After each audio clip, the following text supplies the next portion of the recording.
adjourn the meeting. And then with the meeting, do we have anyone confirmation of the minutes of the 24th of March 2021? Councillor O'Neill. I'm happy to move on those minutes. Okay. Do we have a seconder? Councillor Ladbrook is first. Any opposition? Does anyone wish to speak? We're going to go to the vote. All those in favour? 9-0. I moved on the minutes. Yeah, no, I was confirmation. I'd like to do it. Okay. Do we have anyone to move on the special meeting minutes? Councillor McMullen. Mr Mayor, I'll move that the minutes of the special meeting held on the 7th of April 2021 be confirmed. Okay, do we have a seconder? Councillor Taylor. Any opposition? Does anyone wish to speak? We're going to go to the vote. All those in favour? 9-0. I'd also just like to say to anybody watching that we have COVID-19, now 20 and 21 rules that are in place, and obviously part of this must to be, I think, worn till tomorrow. However, we are socially distancing in this room, so as you can notice, we've changed the position to be able to socially distance. So, and that's the advice we've understood, that this is okay. So that's why we're not wearing masks today. Okay, moving on to the next. Do we have anything else? Mr Mayor. Yep, please go. I just wonder, with Council's indulgence, you often ask if there's any business at the end of the council meeting. Yep. I have a condolence motion that I'd like to put. Please go ahead. I'd like to move the council, on behalf of the Maranoa community, express our condolences to Her Majesty the Queen on the passing of His Royal Highness Prince Philip, the Duke of Edinburgh, and that the thoughts of all of our communities are with Her Majesty and the entire royal family at this time. Okay, and do we need a mover and a seconder for that? Yeah, we've got a seconder, Councillor Burkett. Would the mover wish to speak to the motion? Thanks very much, Mr Mayor. I'm sure that I can speak on behalf of many in our community that it was a sad notice that we received at Australian time on Friday evening that His Royal Highness the Duke of Edinburgh had passed away. From my perspective, not only have we lost a true friend of his own country, being the United Kingdom, but the Commonwealth, Australia, but more locally to Roma as well. It was in 2002 that His Royal Highness opened, on behalf of the Queen, the Big Rig, and there's not too many communities across Australia that can say that they've had a member of the royal family in their particular town or community, I just thought it was fitting today that we as the Maranoa Regional Council express our condolences on the passing of a true friend to our community. Would anyone else wish to speak? I certainly would like to speak. I too pass on the condolences on behalf of the Maranoa community, and which was said by Councillor O'Neill. Yes, my father was actually on council at the time opening the Big Rig, and he commented about the great conversation with His Royal Highness, who has passed away, and one of the things was his humour, and I note on the news broadcast that Prince Charles has said his father would have been amazed at the response, and that generally always is the case, and I think unfortunately the Australian community and the world community has lost a very likeable royal, and he was certainly great when he visited Roma and made a big impression on everyone. So condolences go out to the Queen and all of the family And I'd also like to say that there is condolences books in our council offices. I've been advised, so any members of the public are invited if they'd like to write in the condolence books, and that will be passed on in the way of protocol. Okay, does anyone else wish to speak?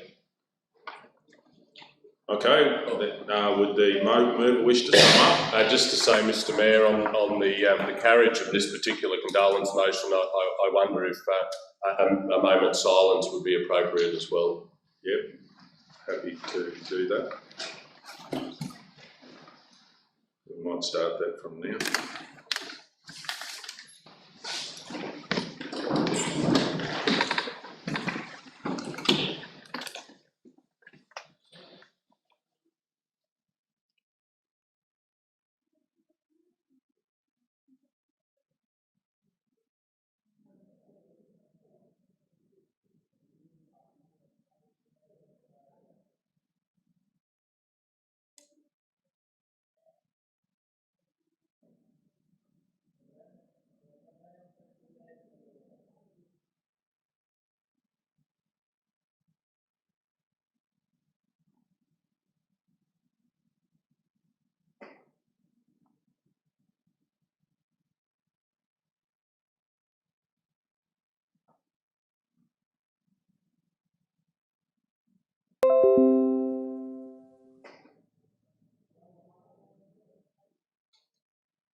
Okay.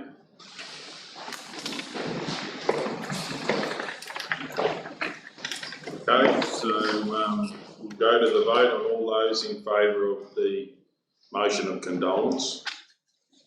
Carried unanimously, 9-0.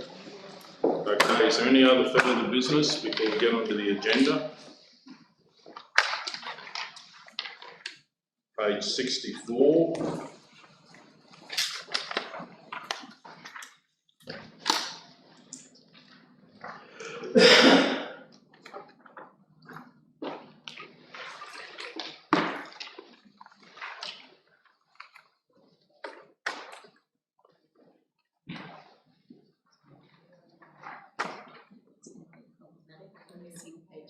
Yeah, Yeah, no, you're going to have to Be like check the settings on the printer. tagged off.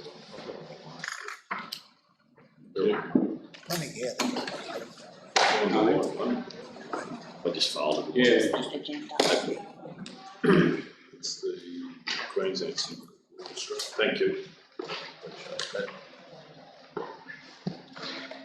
Okay, item 8.1, venue change for Queensland Symphony Orchestra live stream. To the manager, so information that you can pass on to council. Through you, Mr Mayor, this was a venue change due to inclement weather from the Big Rig night show area to the cultural centre. Right. So it's a rescission of a motion. It's already happened. Yeah, okay. Councillors, we are going to bring back a policy so that such operational issues can be dealt with without formal motions. So this is one of those that will be included in the list. Okay, do we have a mover?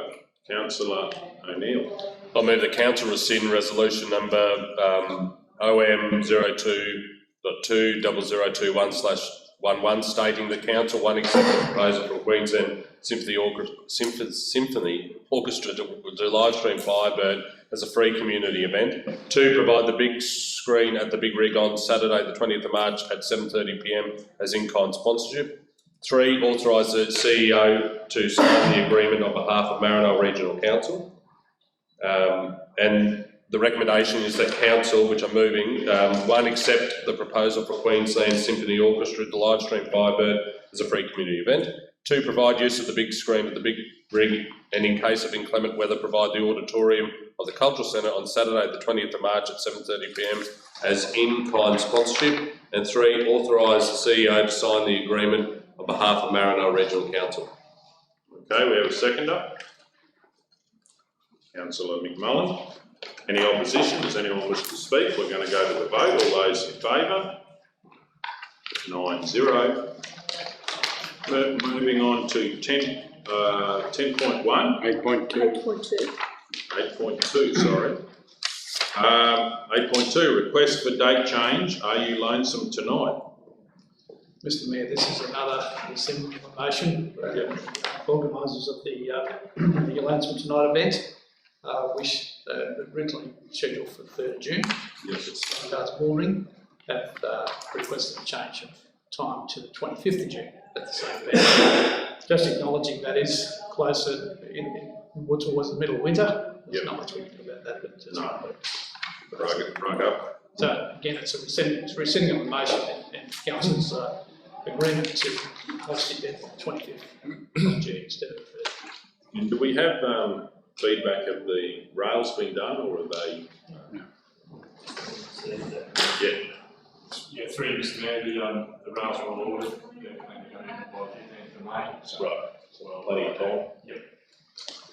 Okay, righto. Do we have a mover on this motion, Councillor McMullen? Mr Mayor, I'll move rescission notice that resolution number 0M-02.2021-91 stating that Council 1 accept the proposal from Opera Queensland to perform AU Lonesome Tonight at the Roma Sale Yards Bull Ring on Thursday, 3rd of June 2021. 2, allocate funds from the Regional Arts Development Fund RADF budget GL 2885.2250.2001 of up to $6,000. 3, provide the Roma Sale Yards Bull Ring as the stage for the opera and the use of the multi-purpose meeting room by performers. 4, ensure that all attendees have completed the Roma Sale Yards entrance warning and indemnity form prior to entrance of the sale yards. 5, agree to the proposed ticket price of $45 per adult and $30 for under 18s and a family of 4, $120, 2 adults and 2 children under 18. 6, authorise the Chief Executive Officer to sign the agreement on behalf of Maranoa Regional Council. 7, consider a report detailing the cost of installing the remaining railing, price for top tier and per row at a future meeting. And the recommendation that Council 1 accept a proposal from Opera Queensland to perform Are You Lonesome Tonight at the Roma Sale Yards Bull Ring on Friday the 25th of June 2021 to allocate funds from the Regional Arts Development Fund RADF budget GL 2885.2250.2001 of up to $6,000. 3, provide the Roma Sale Yards Bull Ring as the stage for the opera and the use of the multi-purpose meeting room by performers. 4, ensure that all attendees have completed the Roma Sale Yards entrance warning and indemnity form prior to entrance of the sale yards. 5, agree to the proposed ticket pricing of $45 per adult and $30 for under 18s and a family of 4, $120, 2 adults and 2 children under 18. And 6, authorise the Chief Executive Officer to sign the agreement on behalf of Maranoa Regional Council. Okay, do we have a seconder? Councillor O'Neill. Any opposition? Does anyone wish to speak to it? We're going to go to the vote. All those in favour? 9-0.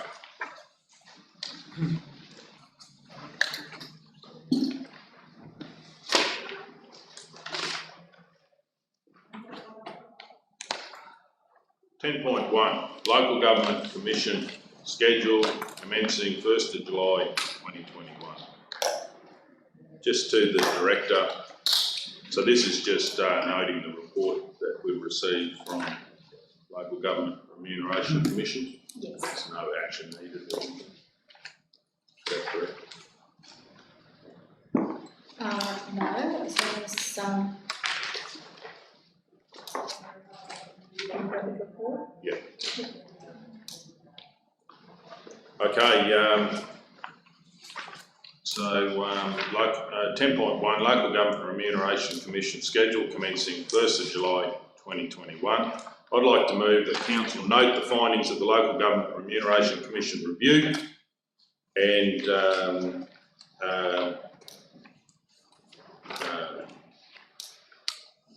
continue with the rates freeze on councillors and mayors' remuneration as it has been in the past. Probably need some clarity there, Mr. Mayor, because there's no concept of rates freeze. Oh, well, remuneration freeze, I should say. So which year is that linked to? Well, the same as last year, it hasn't reduced, has it? So last year you kept it as the previous year. Yeah, So correct, same as that. So how would I put that in the motion? So, Please. suggestion. Yep. So dot point 2, set the remuneration of the mayor, deputy mayor and councillors.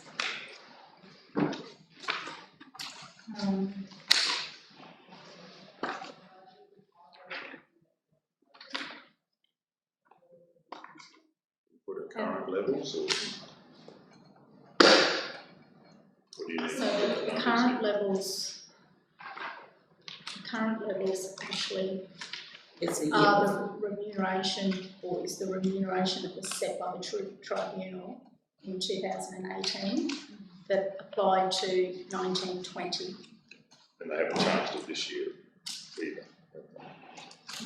They have, but we They didn't, have. they have, but we didn't accept that. No, we didn't Yes, last time. that's I right. know, but they haven't changed it this year either, have they? They haven't done an increase, it's the same as far as I read. No, I don't think so. Oh, okay. Mr Mayor, So I thought the number looked the same.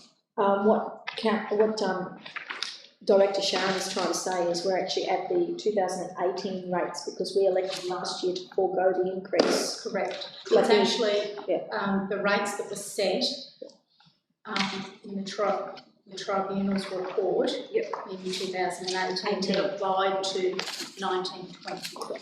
So maybe it's best that we just state what those what the remuneration is. If that was an extra point. Because perhaps if we link it to apply from, that was effective from the 1st of July 2019. Yep. Rather than that's introducing another good. set of dates into it. So set the remuneration of the mayor, deputy mayor and councillors at the remuneration effective on the 1st of July 2019.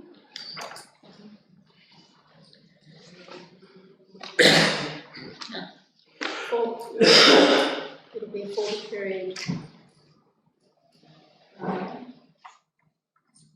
for 2021-22 financial year.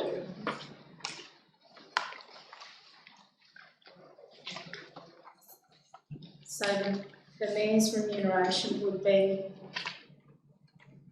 $130,584.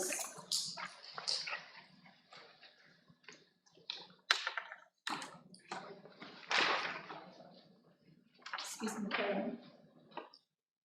Yep. The mayor's should be $130,584. This one is 133,196. So, That's what the tribunal. So that's that's a recommendation Yes. for councillors, that's what. From the So it's on the tribunal. tribunal.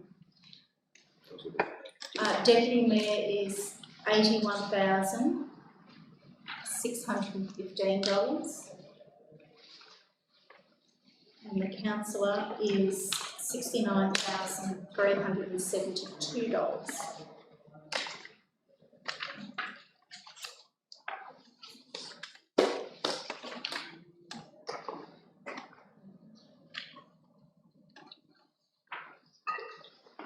So councillors, a couple of points probably that it's worthy of noting. The remuneration used to be set by councillors themselves, and it was identified that it was more appropriate for an independent party to do that, and that it be done on some basis.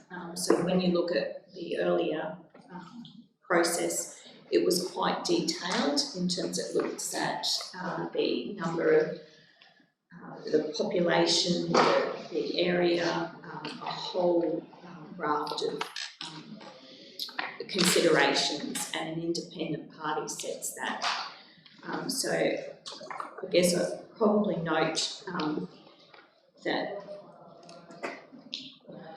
to continue to go away from that, I think is questionable when something applies to the rest of Queensland.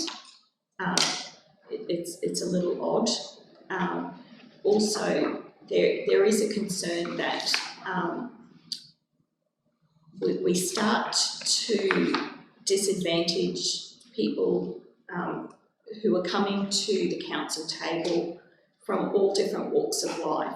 Now, it might be a case where some individuals are independently wealthy and they may not need this remuneration, but it would be a terrible situation for us to arrive at that only the independently wealthy people can stand for council.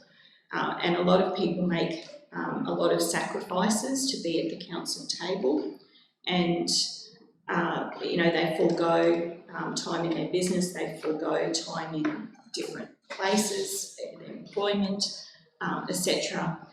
So I would hate to think that individuals are being disadvantaged, because that might, when we talk about making decisions in the public interest, it is in the interest of the broader community that we have people from all different walks of life sitting around the council table. So I only offer that by way of observation, that council may wish to consider that.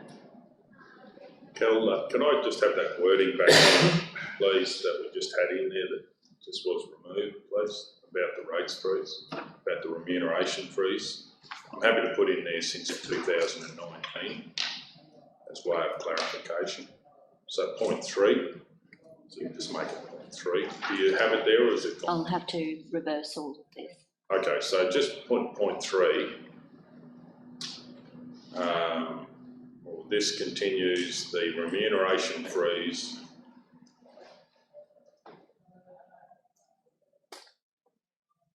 for Mayor, Deputy Mayor and councillors.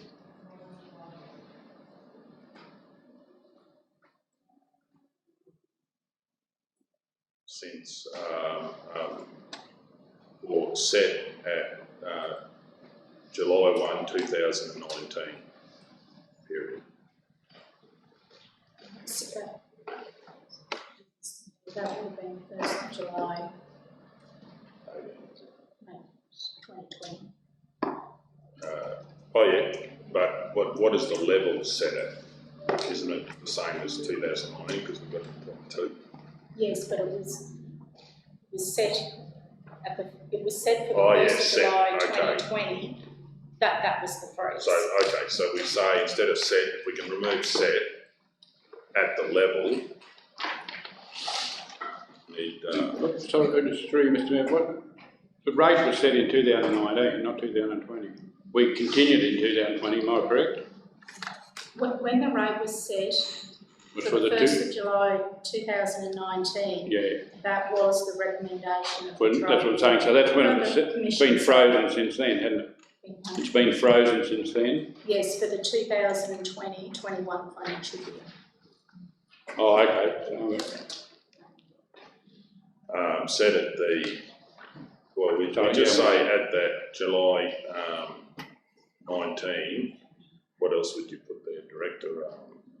Instead of period, just levels? Mr Mayor, can I make, through you, Mr Mayor, can I make a suggestion? Yep. Instead of dot point 3, we could just change dot point 2 to set the to continue the remuneration, something like that. Yeah, we can. That's Instead of a better. third. That is better. Yeah, just continue Very the, clumsy. continue the remuneration of the, that might sound right? Oh, okay, continue the remuneration freeze. Put that in, because it has It frozen. saves all that repeating dot point 3. Right, and take 3 out, please. The remuneration, 1st of July 2019-20, Yeah. that was actually the remuneration set by the Commission for that year. So it wasn't frozen that year. Yeah, we froze it on 2020. Yeah, the next year. 2020-21 was set at the remuneration levels for 2019-20. Alright, so we put 2021 then. Continue remuneration freeze of 2021 of the Mayor, and then, yeah, so just put. How about we just set it, council set the remuneration at the following levels? We just need a statement to say this has been not changed since, that's what I'd like in the motion. So how we do it? Could I suggest that we just take that bit out? Just set the remuneration at the following values. And then It just can you needs, pull that down to 0.3, all of the rest of that? So Set the remuneration freeze at the following values. for the, set the remuneration as follows, effective as follows, comma, effective from the 1st of July 2021. Yeah, and then take the rest of that down to 0.3.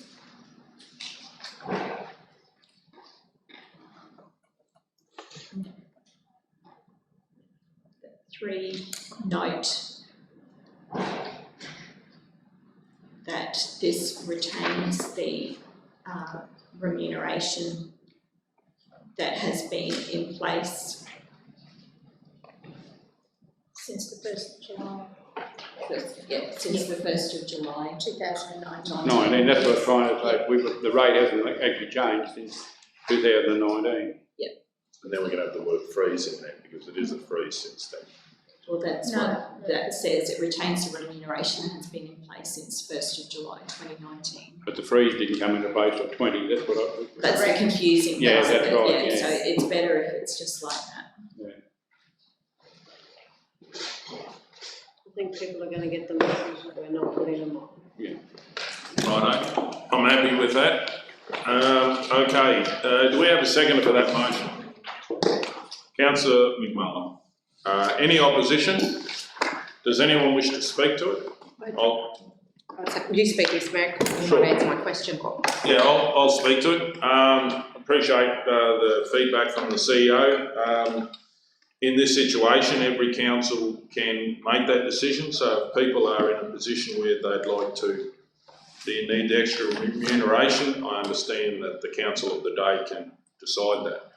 One of the big things here, I think, is that we've got a lot of people struggling in our communities. And I think this is a statement that, albeit a small statement, that we are, making this statement that we really are focusing on having a freeze and how we can best support the community. And of course, it's up to the 9 councillors to decide whether they support this. Okay, Councillor Hancock, would you like to speak? Just a question, really, Mr Sure. Mayor. I mean, I don't have a problem with your motion. My only concern is when council decides that, to come back up in line with the recommendation, my fear is that it will look like it will be a big increase rather than small increment increases along the way. So my fear is that, you know, it might not be us this year or next year, it could be the next year, it could be the year, whatever, but my concern is that then that will be a bigger increment and it will, and to the community, it will look like, I get what we're trying to do now, but to the community, it's going to look like, you know, council's done, at some stage, it's going to look like council's done a huge pay rise when actually all it will be is to come in line with the recommendation of the levels at the time. So my concern is now against the future is my concern.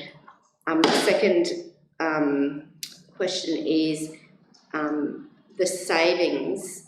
Does that, like, through Mr Mayor and CEO or Director Sharon, savings, does that then directly can go out to people, or it's budgeted against the council? Like, how does this, are we trying to save money to put it more into the community, or are we just acknowledging that the community is doing tough and, you know, we should not put our wages up in line with the recommendation?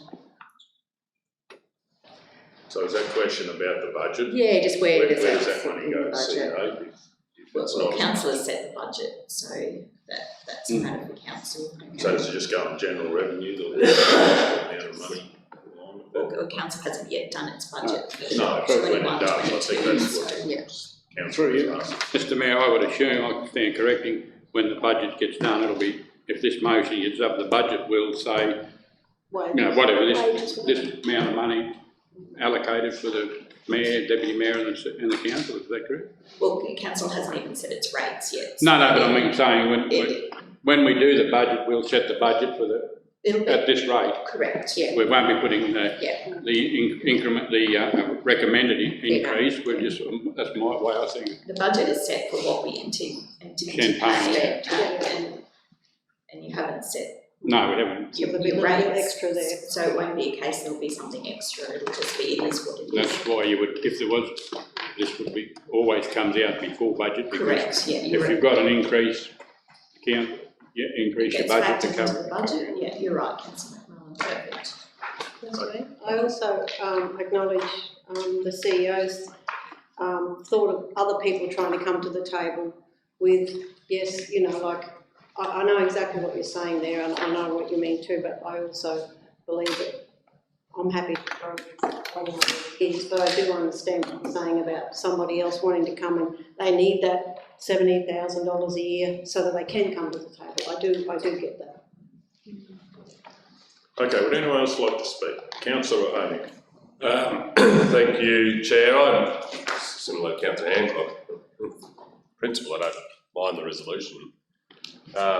But the tribunal has been put in place for a reason, and that's so that these decisions aren't politicised. And there's no other way to frame it today. It'll be a political decision because of Mayor. You've said that this is to illustrate to the community that people are doing tough. That's a political decision.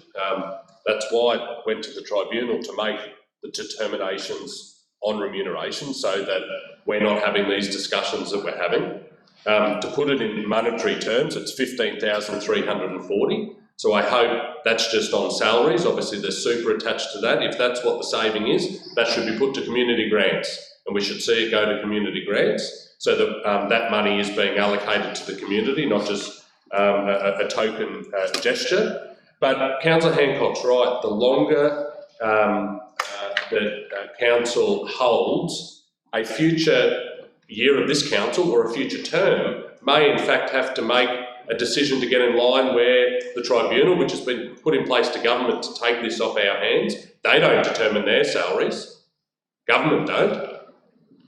Any politician doesn't. They put tribunals in place to do it, so that, there are 3 sets of eyes at this particular tribunal and board that make the determination for, elected officials, in this case, local government. So I think it probably would have been best this year to, given that they've held it, to go up to them and then have a look to what they do the next year, and then hold it again, so the gap wasn't getting as wide. But if this is supported, and as I say, I'm happy to go with the majority on this, but the 15,340 must go towards community grants that the community can see that have been put on the ground. Councillor Ladbrook? Yeah, just that 15,000, is that all the councillors and mayor pay rise? Yeah, that's what I just worked out. Now, my maths might be wrong, but Mayor, given the question has come back to me, the point that mustn't be lost here is that the mayor holds office on his own, the deputy mayor holds office on his own. They individually can set their own remuneration. The rest of us as councillors, we have to agree by majority as to what happens to the councillor's salary. But if the deputy mayor or the mayor chose to do something with their particular category, we don't get a say in that. It's entirely up to them, and that will have some flavour of that in the report and in the legislation. Councillor. I just think, Mr Mayor, that I'd like to see it optional. If you know, a councillor feels that they want to keep with that, that's fair enough. And if you don't, you don't. Mayor, I'd like to do. That was the point I was making. Councillors have to agree by majority to what that is. An individual councillor, like Councillor McMullen did in the previous term, he chose then to donate his to wherever it was, but the councillors are a grouping on their own, the deputy mayor is a grouping on their own, and so is the mayor. But the councillors have to agree by majority as to what to do with theirs, which of course the mayor and deputy mayor vote on, but it has to be the same. So anyway, let's go and test this motion. Does anyone else wish to speak? Well, I'll sum up. I take the comments that have been brought on board. I believe that each year when council looks at this, service delivery should be a major focus of councillors. I hope that council has decided to operate locally, and I really hope as that is implemented and the benefits come from that, I would like to see a year in the future where that we have such good service delivery that it may be the time to make a change. The other ability that I think needs to be noted is it's very low inflationary time, very low inflationary time. So these changes per year are not major changes. We're not dealing with 5 or 10% inflation, which would leave people behind very quickly. So, and I do believe we've definitely got COVID still with us. We now don't probably have a firm date when we're out of COVID. So I do believe that that needs to be taken into consideration. And I think it's beneficial that, you know, we as councillors do have the firm remuneration set in place. So I do take that into consideration too. Does anyone else wish to speak? We're going to go to the vote. All those in favour? 9-0.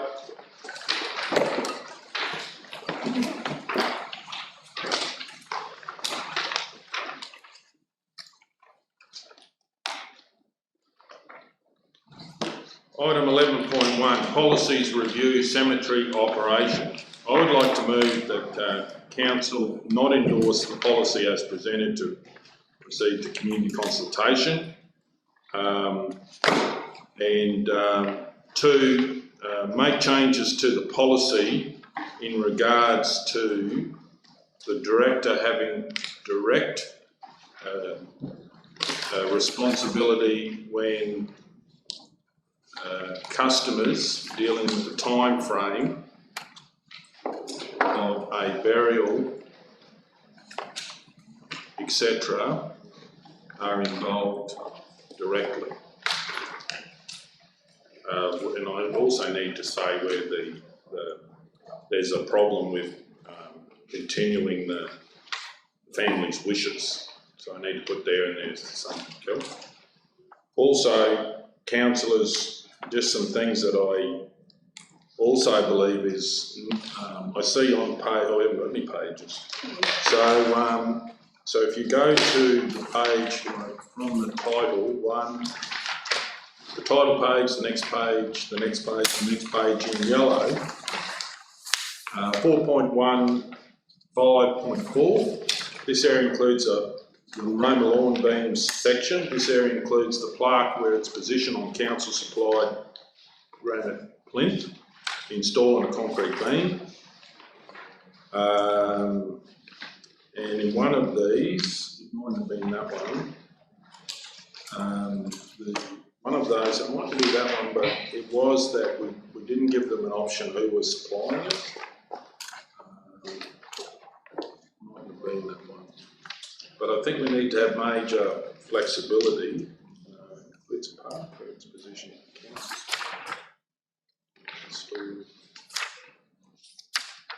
Oh yeah, so for instance, in this it looks like that, like a stone mason couldn't supply the plinth, because the concrete beam council obviously does, that's our part, we've already done something like that. But the granite plinth, it couldn't happen from a contractor, rather than council having to supply that. Mr Mayor, where's this part? So 4.15.4, Roma lawn beam cemetery, it's in the yellow area. And it said council supplied granite plinth. So for instance, can the family have specifications and supply a granite plinth themselves? So there's concrete beam, council's done, and then people, they must have obviously, whereas if we had specifications in there, we could say it's got to be this size and so forth. But, burials are expensive and it could be something they could organise themselves, rather than council having to supply. Like, we could supply it, but we also, I believe that there needs to be in there. I could put that as another motion. Is that something we could? We've laid this on the table until the manager. Right. Yep. Happy to do that. To the next meeting. Next meeting. The managers. Yeah, councillors, when we're adopting policies, it's not really appropriate that we just talk about that we not adopt it and make changes. If a policy has been presented, it would be far better for councillors to come prepared with the wording that you want to change the policy to, because what will be adopted is the policy, it's not the policy, the draft policy plus amendments. Does that make sense? You actually have to come prepared with how you want the wording to be for each of the relevant paragraphs. Well, so the wording, I can give So this is not the resolution, No change but we policy. amend clause whatever. So actually come with a revised policy. But sometimes the officers give us the best wording for that. So, I think, and that's why I'm having laid on the table to get the information, because there could be better wording if council does agree with that change. And it's also important to understand what the implications of that change are. Yep. From an operational perspective. Yeah, that's right. The policy is meant to give clear instructions to officers so that they know how to deal with it on a day-to-day basis. And if it doesn't make sense or it's not workable, it really is no use having a policy, because it's defeating the purpose. Mr. Mayor, can I just ask a question? So when you do the policies, do you sit in a room and you just go through it with the manager, or et cetera, et cetera? That's my other suggestion, Councillor Taylor, is you hit the nail on the head, is that we really can't do policy on the run. We really need for councillors to sit in a room with the officers and do all that. Yeah. So when it comes to this table, it's because we've all seen it, we all understand it, we're all on the same page. Yeah, so if we could set a time that we can grab, and it would be really good if we could have the person who administers the policy, but also the people in the room, who look after the digging of the graves and all that sort of thing, so that you can actually hear from all of the different perspectives, and then that way you're making an informed decision. And then out of that process, you could actually have, okay, well, there might be differing set of views in the room. So there might be policy option A for the councillors if that, and then there can be policy option B. At least then it is not policy on the run, and that you're actually making an informed decision. So thank you for raising that. That's a very valid do point. that? Are we allowed to do that? Yes, absolutely. So it would be a far better option that we set a time for next Wednesday, that we bring officers and elected members together and run through the options. Mr Mayor, I agree with everything that's been said. Is it now the time to ask, when we have this meeting, can we have the clarification of who is, I think it says the customer, doesn't it? Who's the customer? Because there's some conflicting stories being going on, whether it's the person or whether it's the undertaker. That's what. That's a good point too. Well, that's what I was going to raise when I put The person in the grave. Who is who does council the class? family or the applicant? But we could have that, like we're going to discuss it next week. Councillor McMullen. Councillor O'Neill. Through the chair, CEO, I'm with Councillor McMullen and Councillor Taylor. I think that's a wonderful idea, and thanks Councillor Taylor for raising it. Do the staff want it? The staff would love it. Yeah. They I thought that'd be the answer, but yeah, and that's what the staff are saying, that they really miss at the moment being able to get in the same room as councillors for you to understand what happens on a daily basis and to just bounce ideas with you, and it's a void at present. Well, I totally disagree with that. I think that what I've seen in the past, and I don't agree with workshops, I don't agree with, so the efficient thing here would be that we would decide something or not decide it. The staff would go away without influence and do up some options, bring back some options here. They're not major decisions, because what I've seen in the past is where in the room the report comes back exactly whoever said the loudest or the most about something, whereas it should be that we should test and we should have the officer's recommendation, frank and fearless advice, as well as the options. And if we looked at the motion that we came back to council last time that was approved by council, was to put in there about the director to be involved, I'm pretty sure. And now we get something different, which is fine. That's frank and fearless advice. But if council decide to do that, you don't make decisions behind closed doors. That is not open and accountable. And here, it is very accountable. People see what we do. If we need more information, and the idea of getting the person that digs it or whatever, that's great. But the staff can do that and say the feedback from council is that they would like the director to be involved or not, and then they will bring back the wording. Otherwise, we have this influence. You don't make decisions, and where's the frank and fearless advice if we don't get that back, because all of a sudden the report we get back is exactly in line in the communications. Yeah, sorry, Mr Mayor. Ordinarily, I would absolutely agree with you. Where it is a technical matter and we provide sound and impartial advice to the local government, that is perfectly in line with Section 13, subsection 2C, where we provide sound and impartial advice to the local government. But the distinction with this particular topic is that policy development is actually the responsibility of councillors. So Section 12 of the Local Government Act, subsection 3C, is that the responsibility of all councillors is to participate in council meetings, policy development and decision making for the benefit of the local government area. So the actual process of developing policy is something that rests solely with the elected councillors. So it is applicable to the council of the day. So we can certainly provide some starting points to you, but unless the councillors are in the room throwing ideas around how you would like that policy to be, we don't get the best outcome. So for other things, Mr Mayor, absolutely agree with you. but policy development is quite special because it is specific to the council of the day, and that's where we need to make sure that it is workable. So we're here to help make sure that the policy is able to be implemented, but also that it is truly owned and the ideas of all of the councillors are in the mix in the actual development of that policy.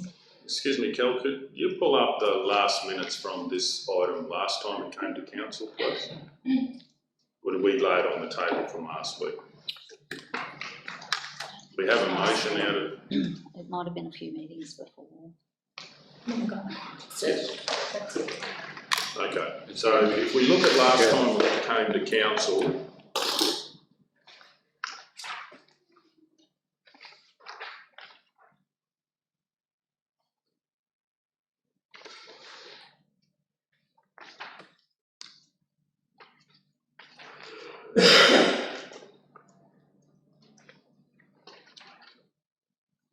so point 1, council requests that relevant policies associated with cemeteries and complaints be reviewed to provide for an escalation to council in instances where the matter cannot be resolved operationally and required timeframes required for the burial, interment of ashes. And we had discussions about that, so I would have expected that we would have got some wording, some different wording, even if it's, thank you, even if it's not councillors' staff recommendation about how we can do that. And that's why I do believe, and I don't see why we cannot, all councillors have what they'd like to be brought back and then we come and debate it in council, because we're not changing the whole policy. We've only got really one amendment. The policy's not even very long.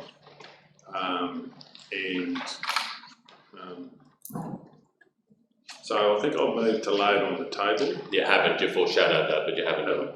Yeah, well, I'll move that we lay this on the table till a future meeting.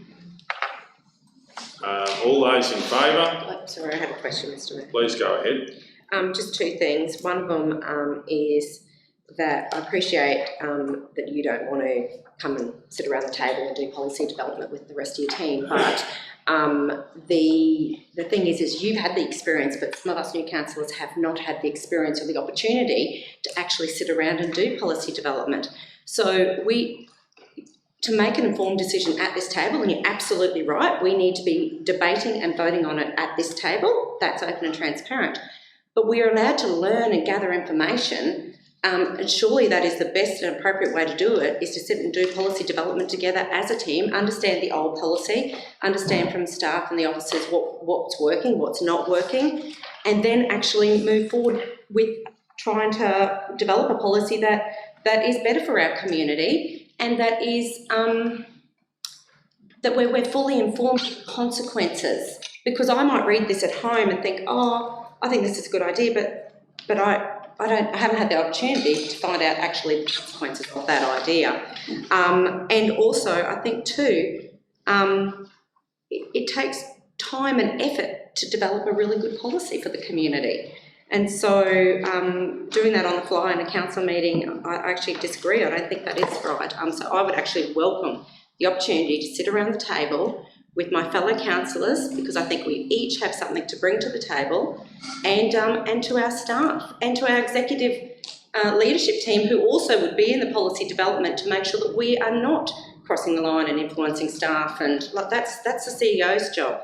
So councillors, like I would be happy to facilitate that for next week if you would, for anyone who would like to come along. Yeah, so why don't we do that? Why don't we go for anyone who would like to come along? It doesn't have to be a Wednesday. People don't have to come if they don't want to. If that's our briefing day and you don't want to interfere in the briefing day, that's fine. Let's do it on another day, and all that want to be around the table are around the table. Yes. So you're going to have a policy on this day. Who wants to come? They come. Yeah. So I can just publish a time and I'd have to say, I truly believe it's not a who wants to come. I think these are important documents, and I think it should be beholden on each of us to be contributing. That's my issue, is that when functions are held, that everybody should be there and have an equal input into it. But my only comment, Councillor Guthrie, is if it was not going to happen because one or two people didn't want to come, I would rather be proactive and offer it, and if those one or two people didn't come, then that, so be it. But my preference is obviously, and it is part of the code of conduct, that people meaningfully participate in a wide range of events, not just council meetings. But it is a big void at the moment, and I'd rather offer it and bring together the staff, and hopefully as many people as possible could come, so that we get actually better decisions out the other end. So, just to Councillor Hancock's point, I'm concerned you're painting a picture that I don't want to do policy development. I do want to do it. I want to do it in a public meeting where this document is completely public. I would like to see everyone put their ideas in. That's why I asked that everyone, does anyone wish to speak? That's when you give your ideas. This report is only 5 pages. It is very small, it's very simple, as far as the bit that I'm talking about, or even less. And the simple thing is that we have briefings now. So you can learn everything about the policy, you can ask for a briefing. So we do have briefings on Wednesday. So all of the briefing happens, then what do you want to change? And the truth is that the policy is really generated by the staff, and then we make some smaller changes to it.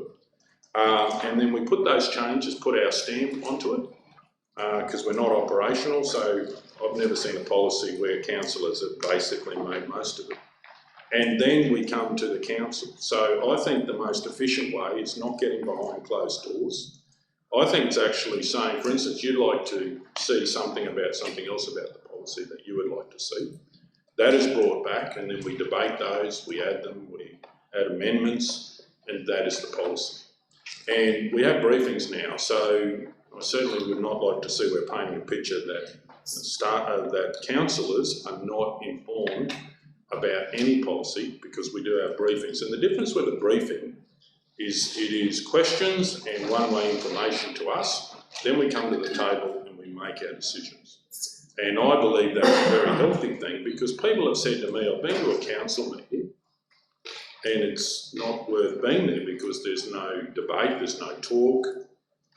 This is a way where we can say, okay, we've got an issue about when someone's on a time limit, how do we solve it? That's one thing that came back. You might have something else, another council might have something else. They go away, get that information, still come with the officer's recommendation, and then we decide whether we want any of these amendments or stuff that are in there, and that's very helpful. So I have seen it not work well when it comes to workshops and policy development where it almost comes back as a policy, and that's why I believe in the open and transparent. The state government is asking us to be more open and transparent. I think it's great in the meeting that we do actually ask questions, and normally it would be very quick. We would just say, do we want to see this come back? And then we'd eventually get the policy changed, because this actually came out of a want of something changed in the policy. Yeah, so councillors, I think it's worth just clarifying for the benefit of the community. There's 2 types of informal meetings that are supported by the Department of Local Government. Sorry, probably 3. There's the formal council meeting, and that's where debate occurs. And I think we need to be clear that debate is not brainstorming, it's not collaboration, etc. It's very much a for and against. It's not a gathering of ideas.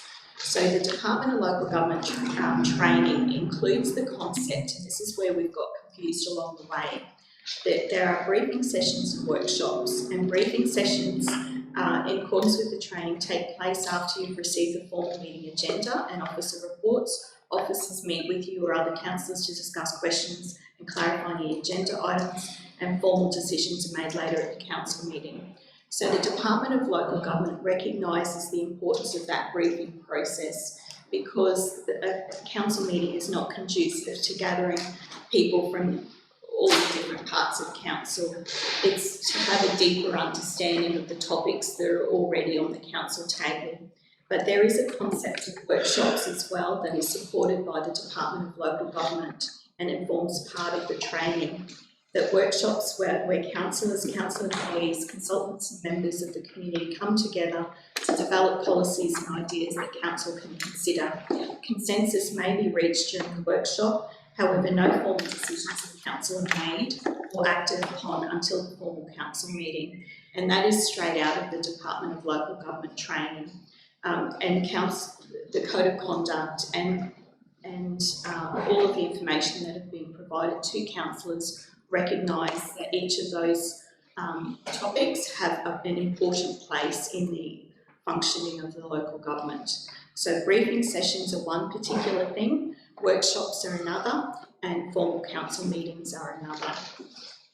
And each one needs to be in its own swim lane, for want of a better word. They have different purposes.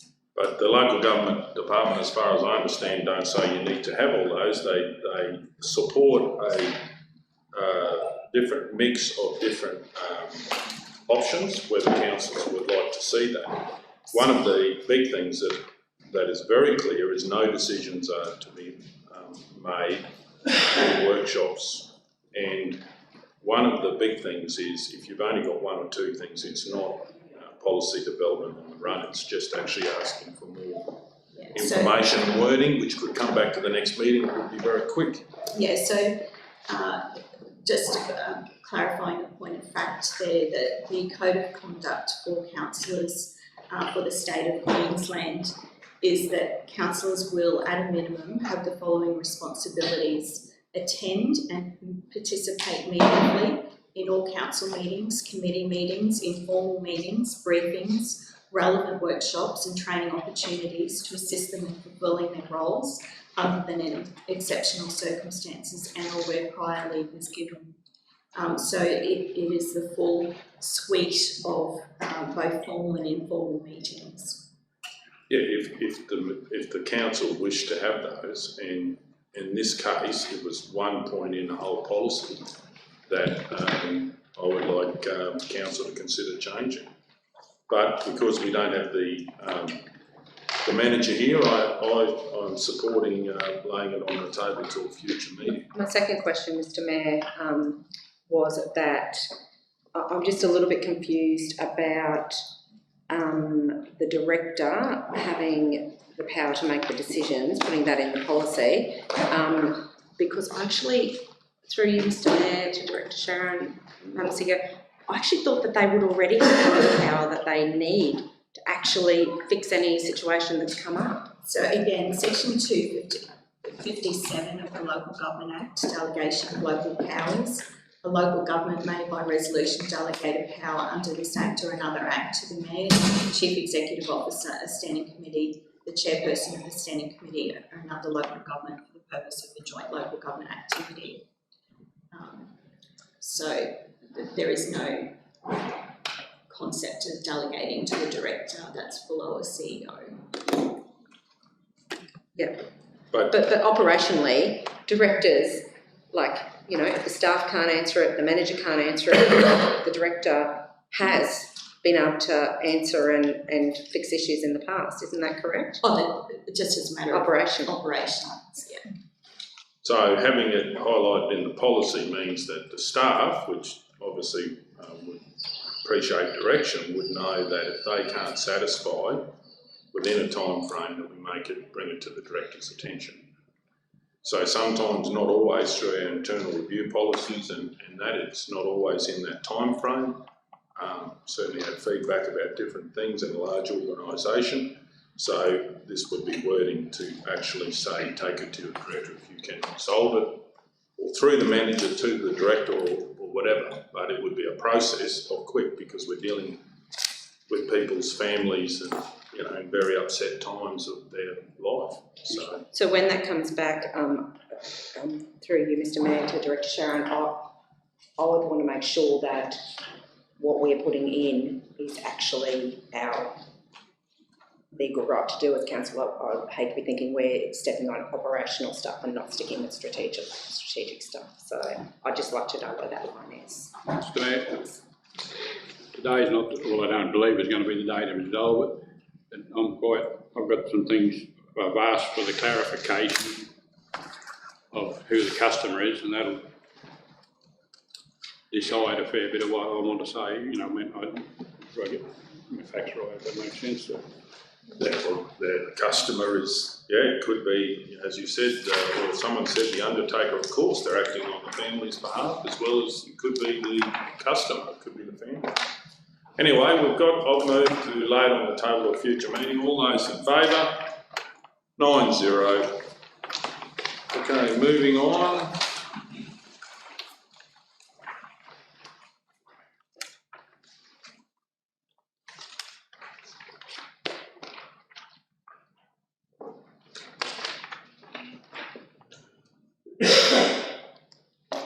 Item 11.2, policy review, burials on private property. Councillor McMullen. Mayor, I'll move that this lay on the table to a future meeting to be discussed in conjunction with the other one, if there's any questions on this one. Okay, all those in favour? 9-0.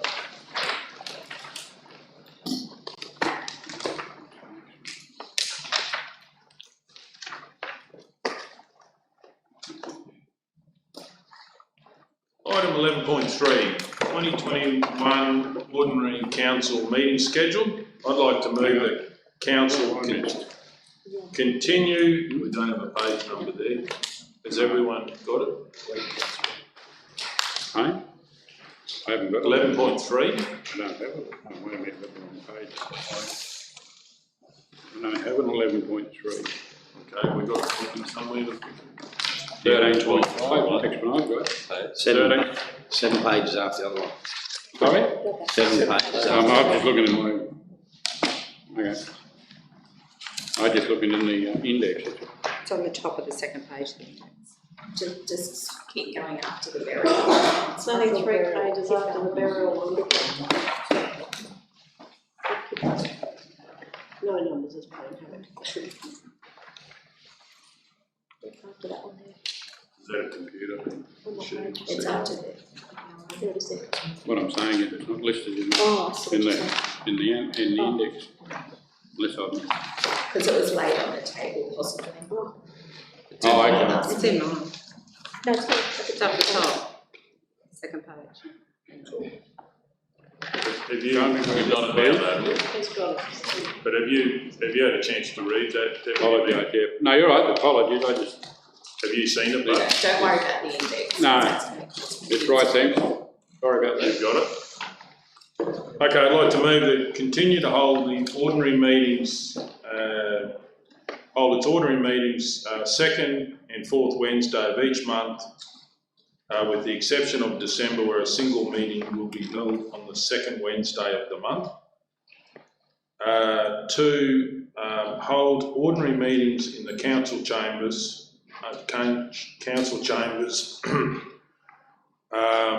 or Ernest Brock Room, if applicable, commencing at 9 a.m, except for holding the first meeting of September, October, November and December in June, Yuleba, Surat and Mitchell, starting after lunch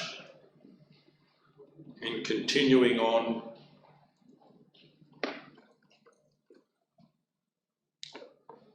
till supper, dinner, in each of the 4 areas. So what I'm basically also saying, Council, is the first one, September, will be in June, Yuleba will be in October, Surat will be in November, and Mitchell will be in December. And Mr Mayor, would you change dot point 1 with the exception of, where are we? With September, October, November and December. yeah, happy to have that. In the dot point you won't need so much. For the exception, sorry, say that again, of September, October, November, December. But the December meeting, the 1 December meeting will be in Mitchell.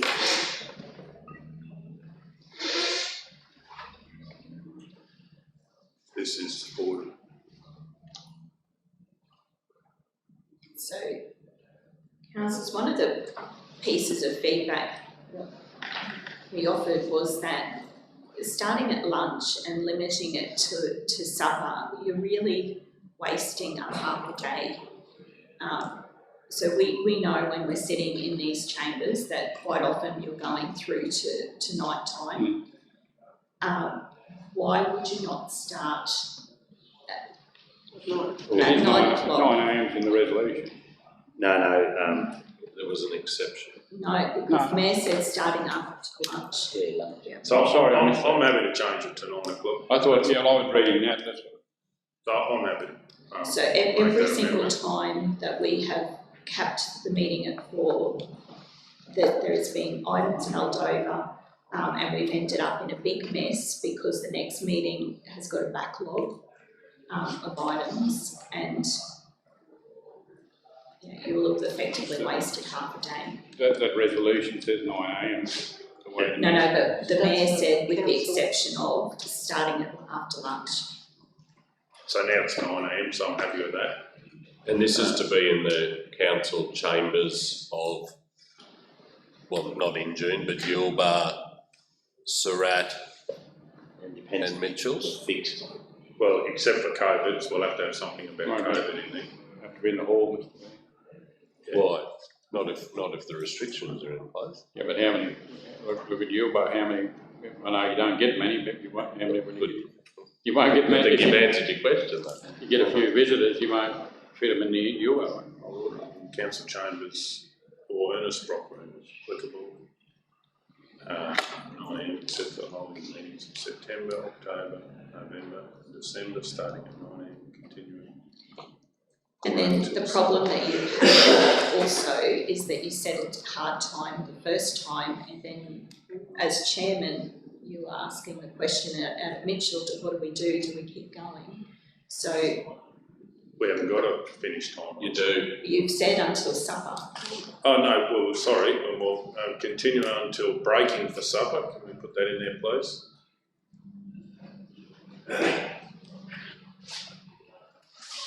Breaking for supper.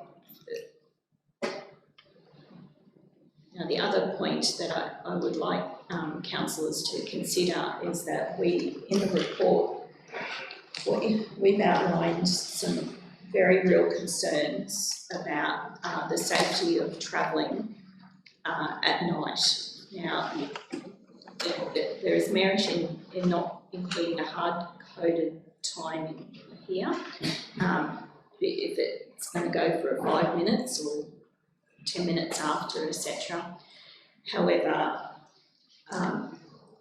I stayed silent on the first round, but I do need to publicly raise my concerns with staff travelling at night. We have an obligation to provide a safe workplace. Now, there are times when we don't. It's unavoidable, the risk, but in this particular case, council is making a decision that is avoidable, and we are literally placing people at risk by driving at night unnecessarily. So businesses all over the world have business hours for a particular reason, because that is the optimal time to be making decisions. I would just hope that this doesn't, because of dealing with matters not efficiently, that we end up driving staff back at night.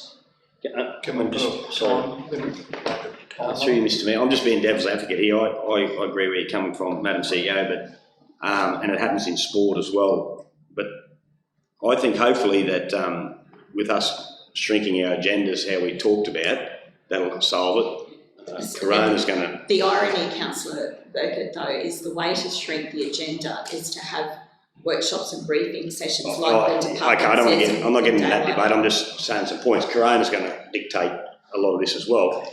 But the nighttime one, just to put this out there, I'm not saying I agree or disagree, but I think if people are going to leave, travelling on dusk is more dangerous than at night. Like if it was up to me, I'd rather drive home at 8 o'clock than 6 o'clock if it's going to be on the dusk as a safety thing.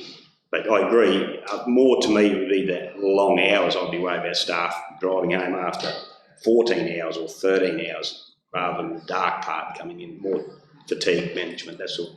Well, it's both. It's the travel at night and it's fatigue management after having Can we just put a time on there, say 5 o'clock, because in summer, you know, it really doesn't get dark until 7, so 5 or 6 o'clock, finish, make sure we're finished by then. By 5.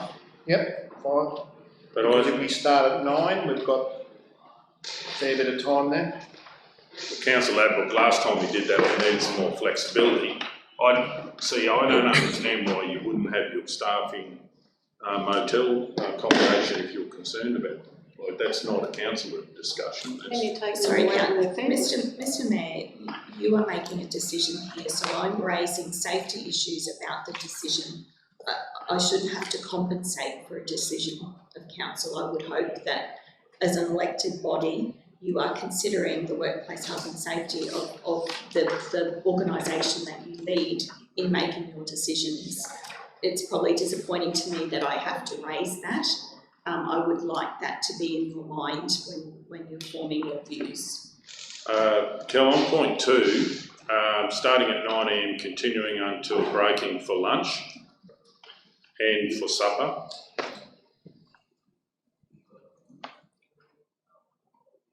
In each the 4 areas with the invited public,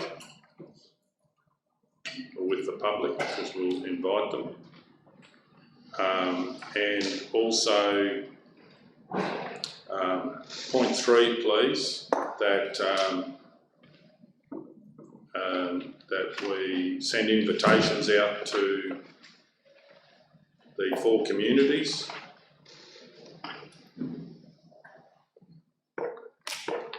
Inviting them to our spring-summer council meeting in the regions.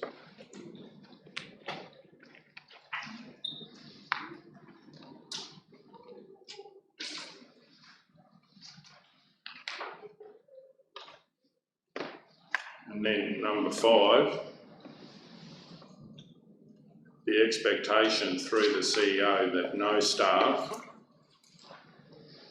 would need to travel at unsafe hours, and arrangements be made for health and safety issues. So the decision really, that is going to be contradictory as if you as chairman, Mr Mayor, continue the meeting into unsafe hours. But I think what I'm saying is, in any workplace, there's people travel all over the country every day. And the employer decides, no, we don't want you going after this date, you can stay in the motel, and the employer does that. So this is making a clear statement that we would like you as CEO to organise. Yes, so for a night, for each of those, you would have staff away from their families unnecessarily, Mr Mayor. Well, that would be up to you to organise, and it depends when we finish. It's been suggested, and I changed the resolution to 9 AM, so it depends how long. We have this happening now sometimes. In Roma, and they have to travel back to Mitchell and so forth. Mr Mayor, if this was to go, the most appropriate way to handle that is like most of the gas companies. You have a designated driver. They go out there, they park up, they rest, and then they drive. They don't do anything to do with the meeting. That happens day in, day out with a lot of the gas companies. But too far from their camp, they do a 12-hour shift, and there's a designated driver approved to come and pick them up, take them home. Okay. A minibus, that can all be, millions, not millions, but there's several of them. Well, that's up to the CEO to organise. Okay, so do we have a second for this motion? What's the motion? Well, I'll read it again. Could you start from the top, please? So the difference, I do need to clarify, the difference is Roma is central to east, west, south, north, etc. The issue that we had for instance, with Inju is that we had people from Mitchell. So they weren't just driving back to Roma, they were driving back to Mitchell. So the minute you start having meetings at the external places, then you're potentially doubling the travel time.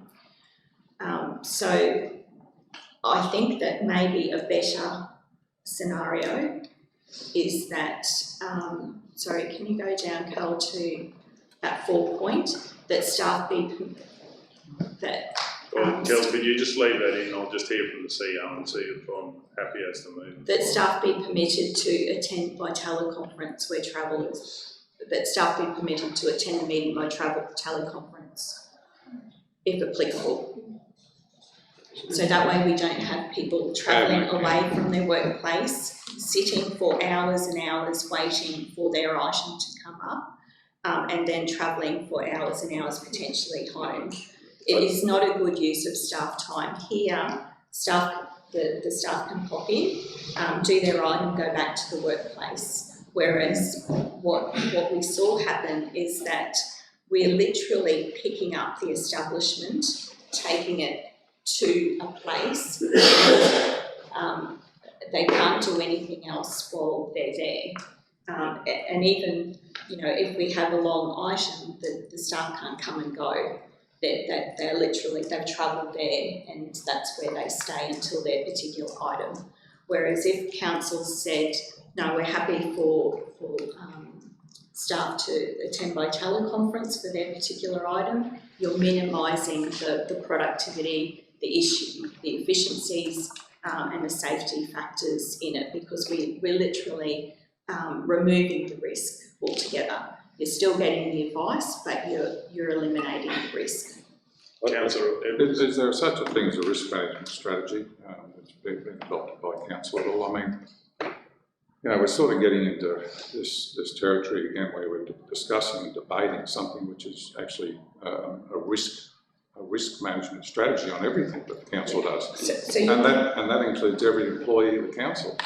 It's not necessarily all the people who attend these meetings. It's absolutely everyone, and I don't sort of understand how we've got to this point where now we're only just bringing this up. I mean, surely this has been looked at before in the past. So when in every single report that you get, there's an item here that's got risks. So you would have read that in your agenda if you read your report. One of the risks that we talked about was impact of fatigue. Now, I'm talking from an employee perspective, but it was very evident when you listen to the videos back, the impact of fatigue on the decision makers. So as I said before, you know, you have business hours because that's the optimal time to conduct business. So in the case of councillors, there were times at 11 o'clock, close to 11:30 in Surat, where you were trying to make very big decisions and we had to hold it over at PM at night. But CEO, who's saying that's impacting us? I mean, who's actually made that call? I mean, we didn't have a doctor there telling us that was impacting us while we were making decisions. Who's actually making that call? That's just go back and have a listen. No, but I'm not going to go back through all the tapes and see what impact it's going to have on us. I don't think we've got the expertise to make that call on whether or not we're tired or we're not tired. But the thing is, we as a council decided to try it, go out, we decided. So, but the impact on the staff, they didn't get a say, did they? They didn't say, well, hey, I want to be home for tea at 6 o'clock at night. We moved while we're in Surat at 11 o'clock. We moved it under resolution that that's what we were going to do. Yeah, that's what we were going to do. And but you're impacting on other people. And I'll come up with the thing again, don't throw the baby out with the bathwater, give this another go. Yeah. This deserves to be given another go. You must have been in a different room. Okay, so... Thank you, Councillor Taylor, because you're exactly right. The councillors are making decisions, and all I'm asking is that you consider the employees as part of your decision-making process. I'm looking at the employees through a risk management strategy. I'm not saying what you're saying, Councillor Taylor. I'm saying you can look at this through a risk management strategy, and that's what we're trying to do. Okay, so can we just have the debate?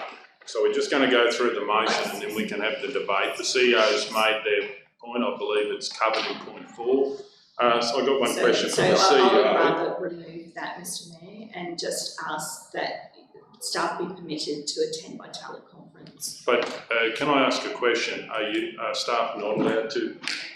Look at the moment, that's what I was going to Is there something in the local It's not government? clear, Mr Mayor. But we have councillors that can appear by. That's in the legislation. Yeah, so why wouldn't we have staff? Yeah, I was going to ask through Mr Mayor, because there's a lot of times when I feel for these guys who are sitting in the gallery and wait hours on end, and I know that they can do stuff on laptops and all that. Some can go into different offices, but there's times when whether it's a staff member from Mitchell or Surat, it's waiting. Well, some of them could be done on teleconference or Zoom. Well, I don't need to set up with that stuff going on, but like to save them coming up at all. We get support from council there. The CEO said the teleconference, that'd be good. At the moment, councillors, it is just Sharon and I and Cam, so therefore that's why I bring Graham and Cam and Gav, because we do cover such a big area. Looking at your date, 1st of September, you're going to have 8 directors commencing then anyway.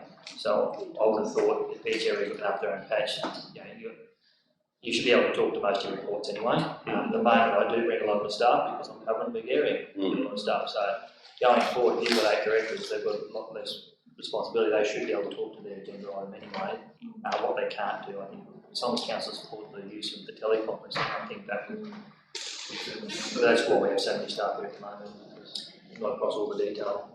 Mr Mayor, just through you, I'd also agree. I don't know why we're not doing it for even ordinary meetings like here. Like tonight, it could go till 8:30, 9 o'clock, and we still have staff who are sitting here.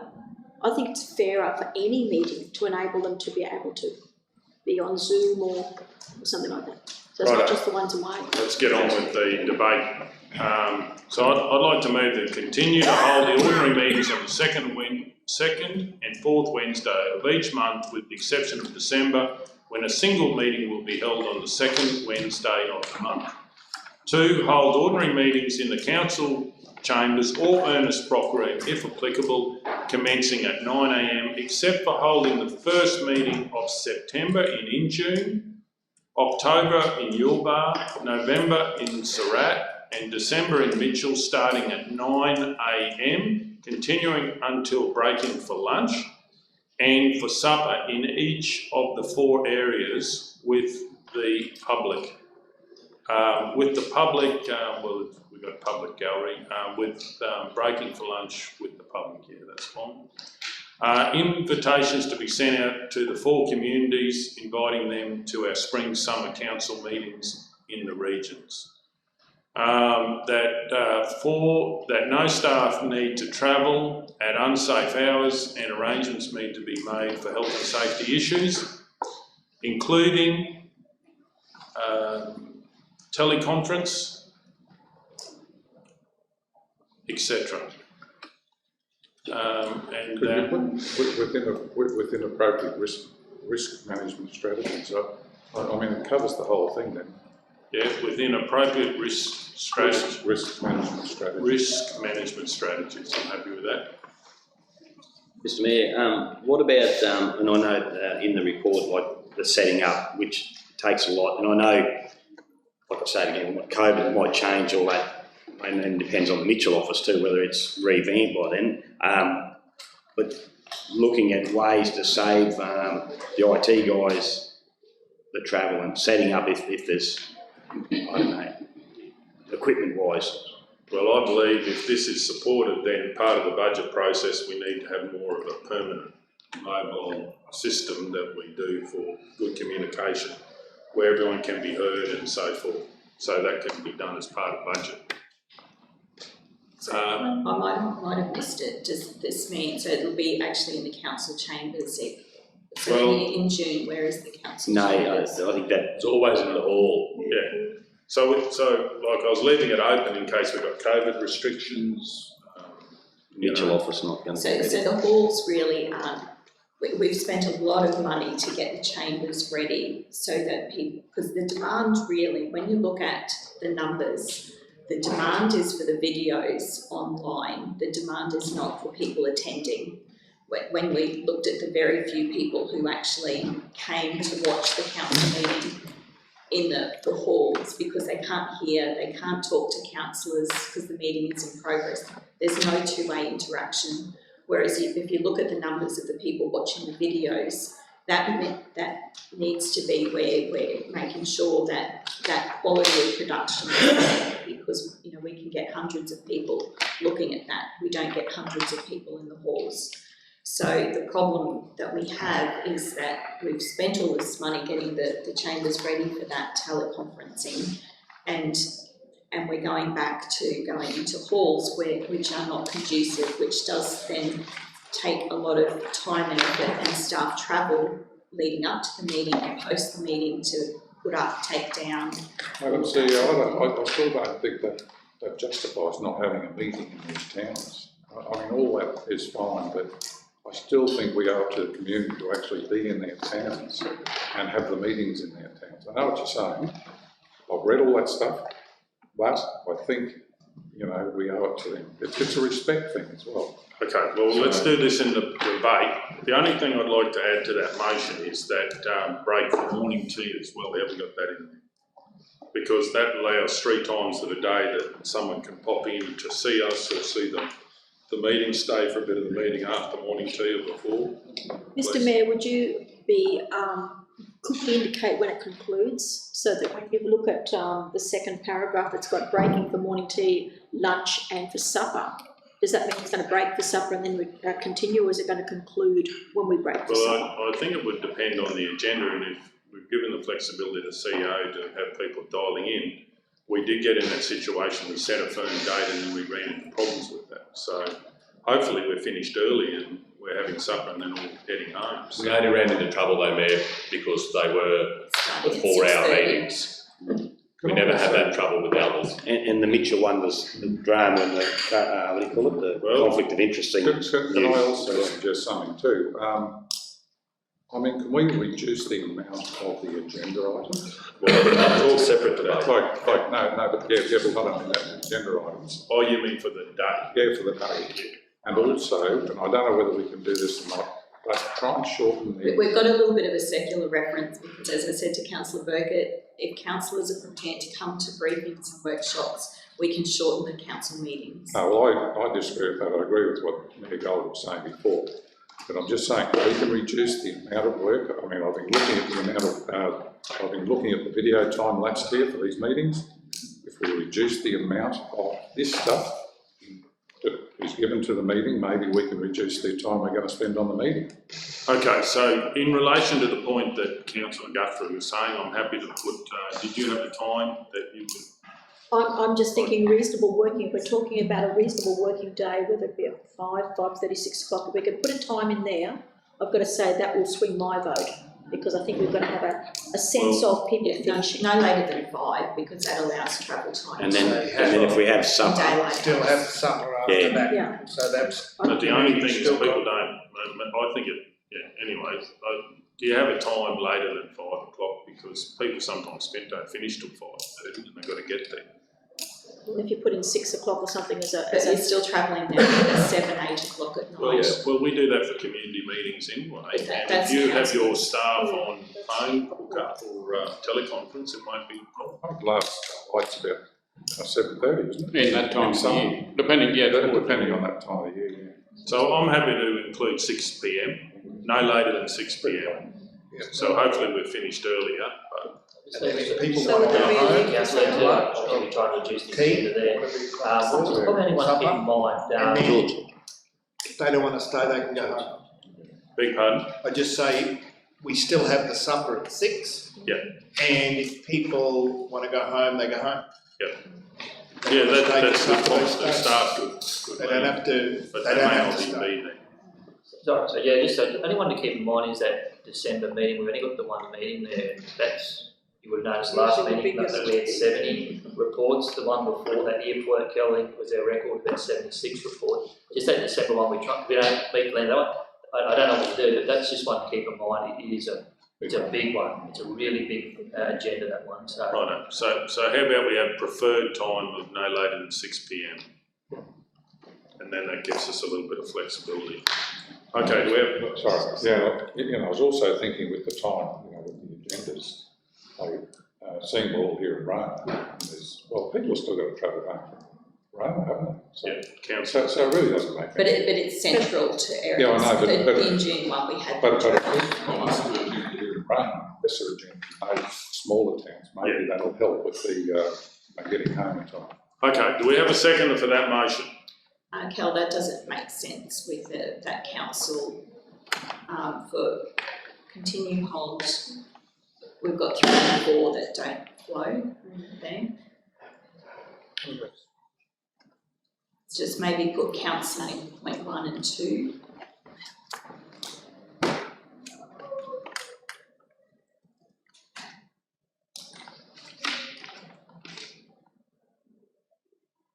Continue the council.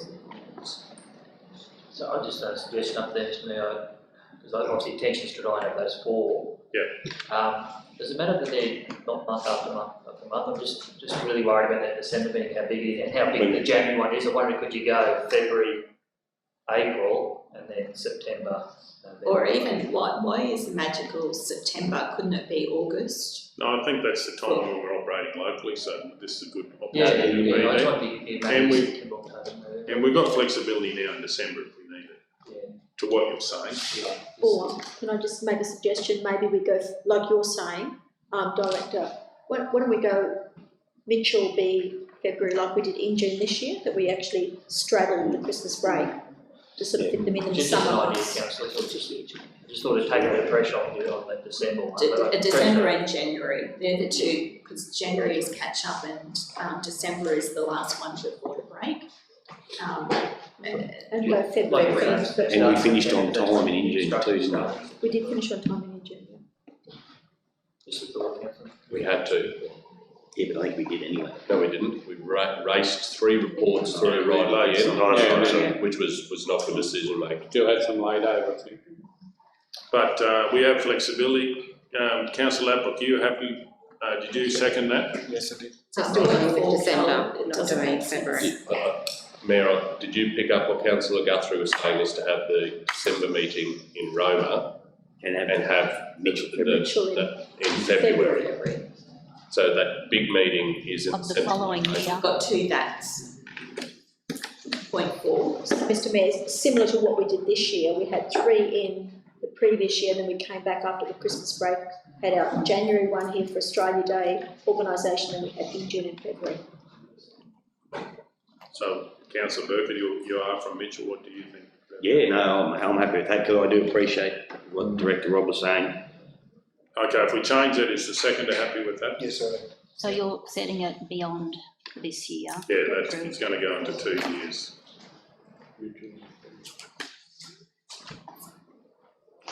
So we just need to change that. 22. So December in Roma.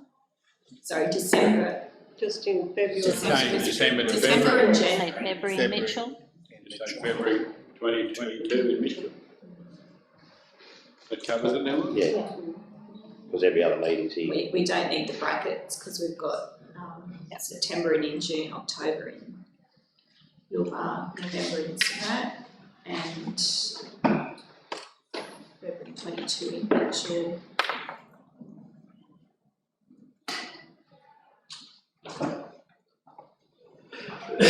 And we've left it open for an actual location, obviously with COVID, to see. Righto, so the second is happy with that? Righto. Sorry, Cal, can you just go down to point 4?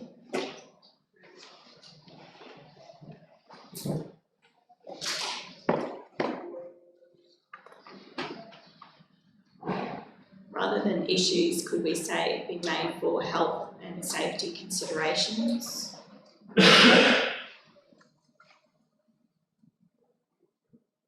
including teleconference, etc. We probably don't need the last bit because I'm happy to leave that in. Is the, okay, we have a mover and a seconder. You'll just need it. Is strategy the right word? Because the strategy is a... Well, that's, you do that Who's, for the staff. what I want to ask, with the, risk, whose choice is it? Like, if the staff don't mind being there and they don't finish till set, is it their choice? It's the CEO employs the staff, so that's the CEO's responsibility to do that. Any professional job, it's the employer's responsibility. Okay, we have a mover and a seconder. Ed? Sorry, is the word assessment there? Thank you, Deputy Director. The strategy. Right, okay, we have a mover, the seconder's happy with that change. Any opposition? Does anyone wish to speak to it? I'll speak to it. Certainly, I think this is another historic opportunity for council to go to the regions. I certainly understand when councils used to have all their council meetings in that region, obviously pre-amalgamation, and now we've moved into a new era, which is hopefully positive for service delivery. Council has decided to operate locally, and this will be enabling some of that happening, and it's sometimes very nice not to have to travel as much if you're out in the regions, and we have an opportunity to meet with the people of the Maranoa, which we're very appreciative. I can pass on to council that they had the opportunity to come and meet with council, and whilst there's not massive numbers, there's not massive numbers to any consultation or community meetings generally. So I think it was very well supported, and generally if anybody's got anything, any knowledge of community associations, they understand that things take time to grow, takes time for people to understand and hear about it, and I believe this, if it's supported, will be a very positive initiative for this council. Okay, does anyone wish to speak against the motion? Councillor Taylor. I don't think it worked going out into the community. I don't think it worked the staff. I just, as I said before, we chose to have a go, and we had a go, but if you read the report, it didn't work. Very concerned for the staff and myself, because I don't drive at night time either. So anyway, I really believe that the out and about would work if we got to go to the community once a month or whatever it was and actually talk to them. A lot of the people that came to our meetings thought that they could actually sit in and be part of the meeting, which wasn't the case at all. If you read the report, I really don't know how you can go with this motion at all. We signed up for the job. The staff didn't sign up for all those extra things, and I know they probably get time in lieu and all that, but that's still taking away from their families. I still don't think it's worth the effort. And if you have a look, the most we got was 10 people, and they'd had something and they'd go. So I just believe it's a complete waste of time, energy and money. Does anyone wish to speak for the motion? I'd like to say that it's a well-balanced resolution. I think we've nutted it out fairly well. We've come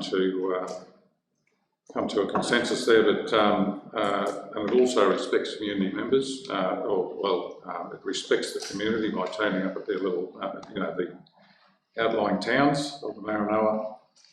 I've taken into account all those things against, and also certainly taking into account,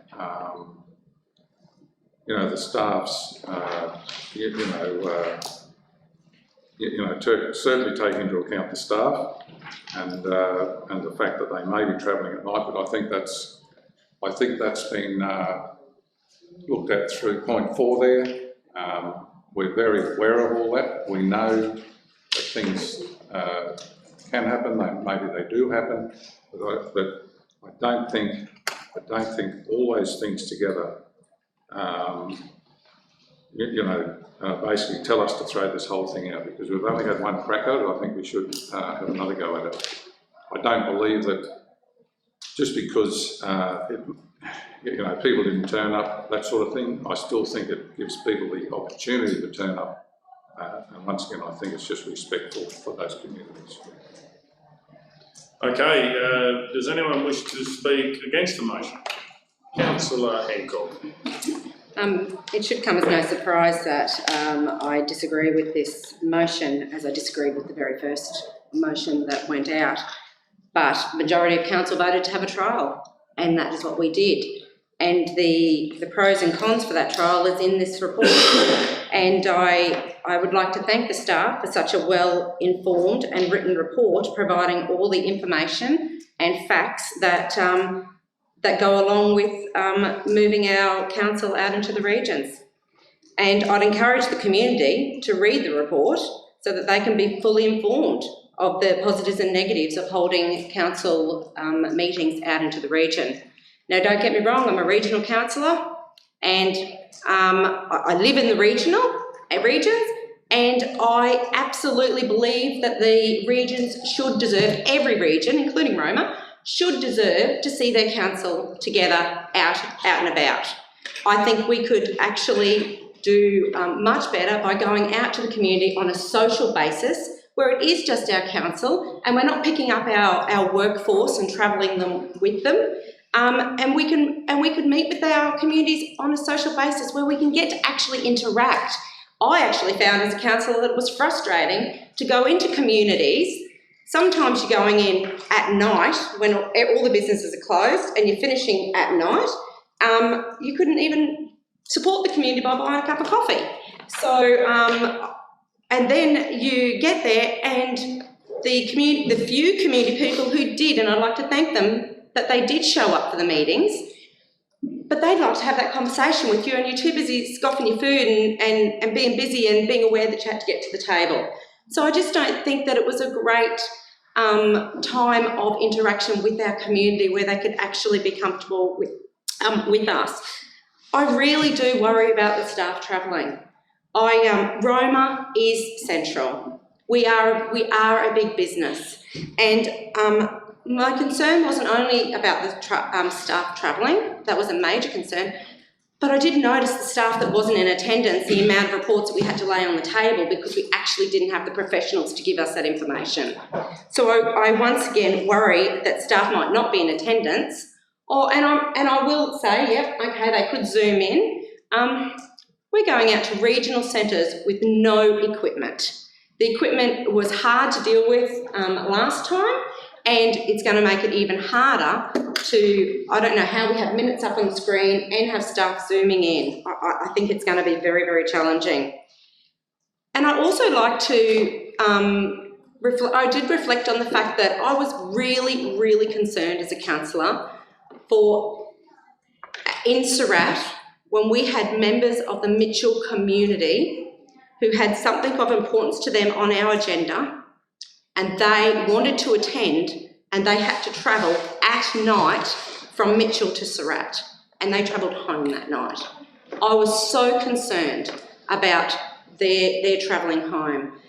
You know, we're not only asking our staff to travel regionally, we're actually asking our community members who may wish to attend the council meeting to actually travel 2 hours to and 2 hours back to be able to do that.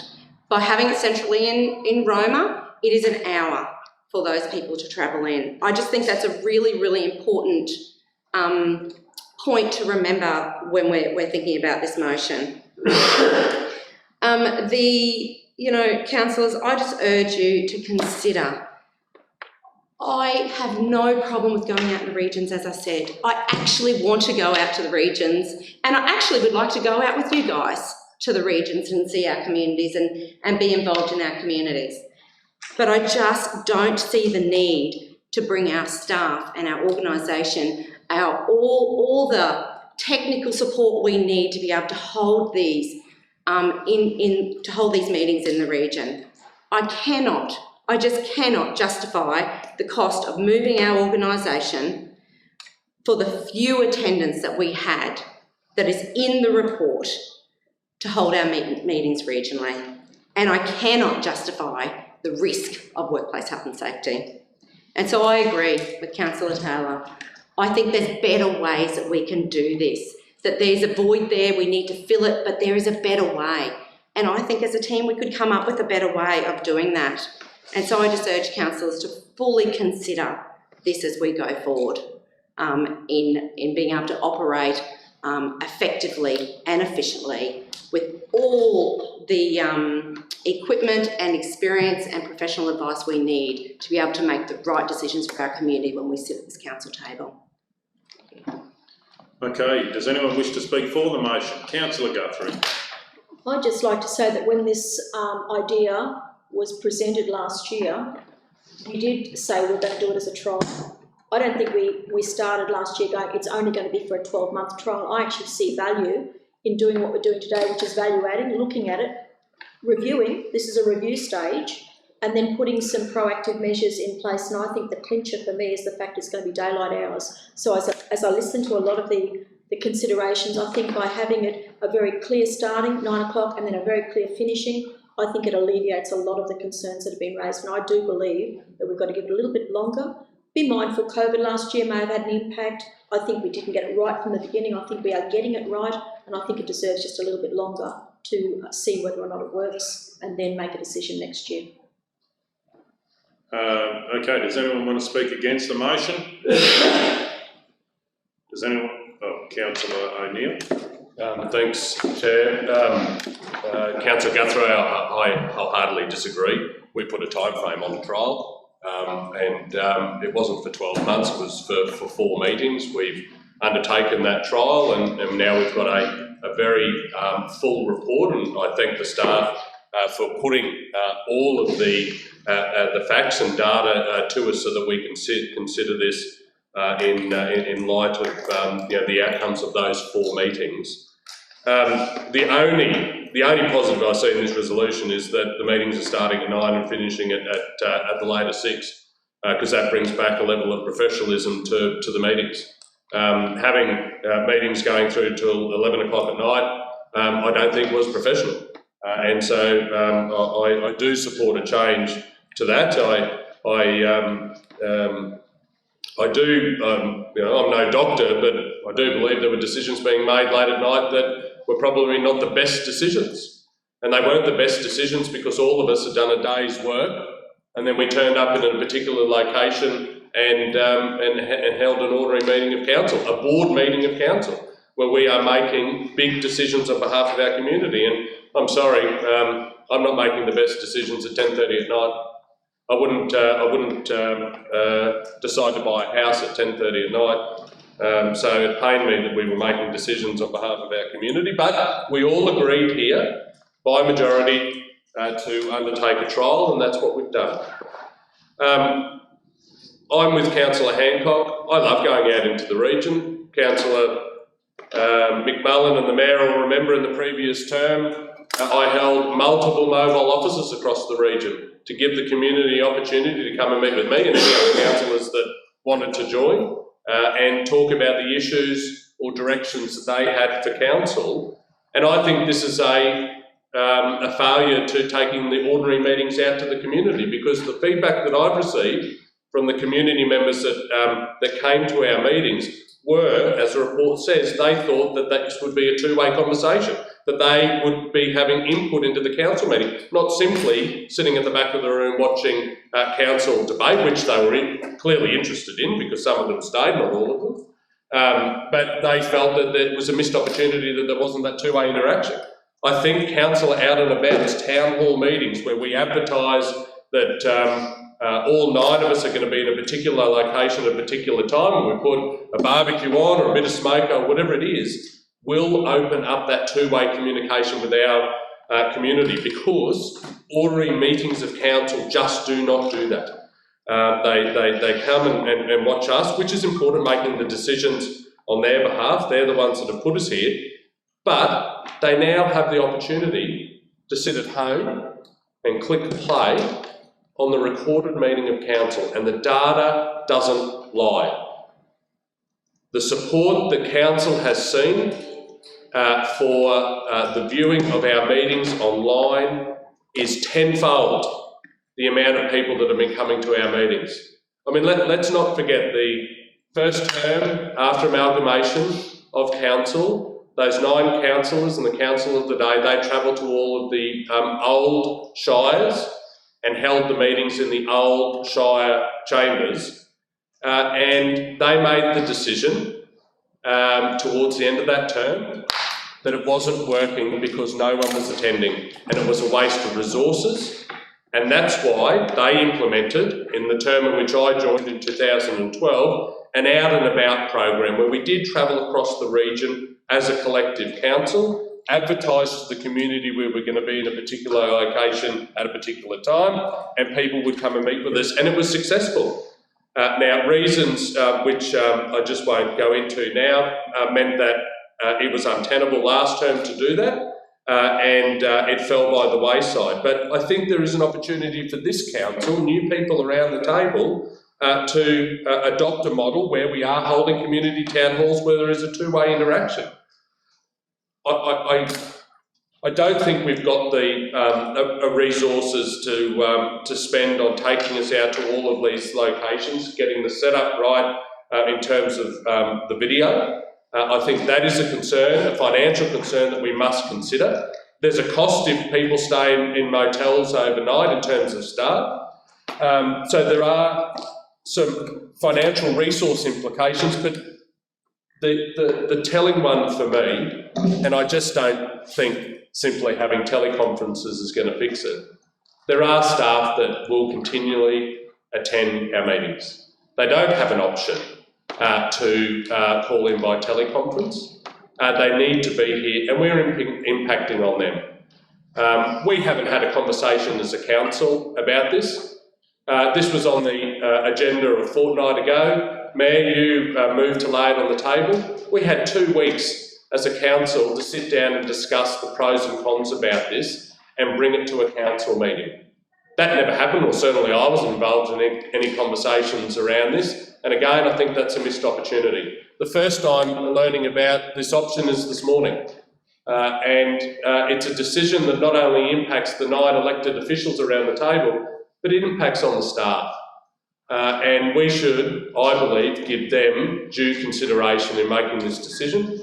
So I urge councillors to vote against this resolution, to then support a resolution which sees the ordinary meetings of council held in the council chambers, which have been set up for the appropriate recording of our meetings, and that we move to adopt a full program, an out and about, a community hall program right across the region where all 9 of us, not the staff, all 9 elected representatives go out and have a two-way conversation with the community that have elected us for this term. Councillor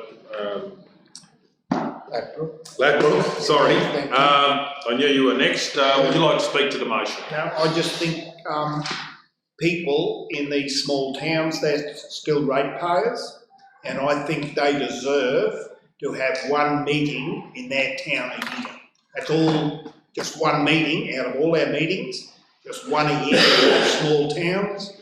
I think it's a big plus, and I think they deserve to have that opportunity. That's all. Okay, Councillor Burkett. Yeah, I was on the fence with this to start with. I know we did a trial, but there was a few things that are different now. Hopefully COVID won't play a part in this, but COVID did make a few changes to how we would have run things. The conflict of interest was early on when we had these meetings, and that took a lot of time, I know, in Mitchell. The times, now that we've changed the times from 9 till 6, that's a big plus for me. We were in winter last year, which was a lot different, especially sitting outside the Surratt Hall in the cooler nights. So summer's going to be a lot better. Teleconference, I'm in agreement to that. The new directors is going to play a part in it. As far as being late, there's numerous times we've gone late in Roma as well. So, but I'm all for doing the out and about as well. I think we can include that no matter what. That should be a given. I think, especially with the amount of functions that have been cancelled, whether it's the shows or whatever things around the district at the moment, that's less chance for us to get out and about. So I think we can incorporate that no matter what. So, yeah. Okay, does anyone else hasn't had a chance to speak? Okay, I'll sum up. I certainly take issue with Councillor O'Neill's argument that people came tired to meetings. I don't believe that. I think everyone would have prepared for the nighttime meetings and dealt with that. We've had meetings here till, from my memory, 10:30 in a council meeting here. So I think we're being certainly a little bit precious about that. I do believe that the CEO will look after the staff and find the best way to keep the staff safe, so I don't believe that. I do believe that we also certainly take issue with the issue of people being online, and then that is enfranchising the people that don't have communication. So I think it's fantastic that we've got so many people online watching our meetings, and I'd like to say hello to those people on behalf of council. But also we do have people that have no electronic communications, and they appreciate coming in. And the wonderful thing about this motion is it allows 3 times to come in and have a chat to your councillors and also watch a piece of council. So you've got morning tea, lunch or supper. So, and that's a great thing because we've got different community groups and ages and when they work and when they don't work. So we've got 3 times to come to council. So I think that is an extremely positive thing. And I agree with Councillor Ladwood. This is a situation where communities that used to have a council meeting there all the time, now at least we'll have 1 meeting a year in our spring summer series that will be in their region. So I really hope it takes momentum. We never have a lot of people to town hall meetings or anything anyway, so this is a chance to show them democracy at the same time in action of the council that they have put into place. So I certainly will be supporting this, and I believe it's a positive step forward for this council of Maranoa Regional Council. So on that note, we'll go to the vote. All those in favour? All those against? 6-3 if I can call for a division. We might break for morning tea, we're running a little bit behind. 11.3 statement reasons. Well, I'd like to put in to increase consultation with the community and allow greater service delivery through feedback that's gathered through this process to councillors. Anyone else who's like to put anything on that? Righto, we'll keep going. Item 12.1. It might be helpful to have a record of that each time we go out as to the feedback gathered, so that we can feed that back into council's operations. You mean when we go out to the meetings? Yeah, feedback that someone's nominated to gather that, and then it's registered when we come back into the council chambers, and then that way we can feed it back through to the staff. Well, I don't believe that's needed, but anyway, I'm happy if councillors wish to do that. Or else there's no mechanism for us to know that. But not everything we get feedback we bring to a meeting, but we might voice it when issues comes to council. Item 12.1, construction of water main Miscamble Street Roma tender award. Councillor, I'd like to declare a conflict of interest. I, Jeff McMullen, declare I have a conflict of interest on a declarable conflict of interest on 12.1. I have a business arrangement with DMAC who have tendered in the project. I do not wish to participate in discussion and decision making, so I will leave the room while the decision is being discussed and voted on. Okay. Any other conflicts?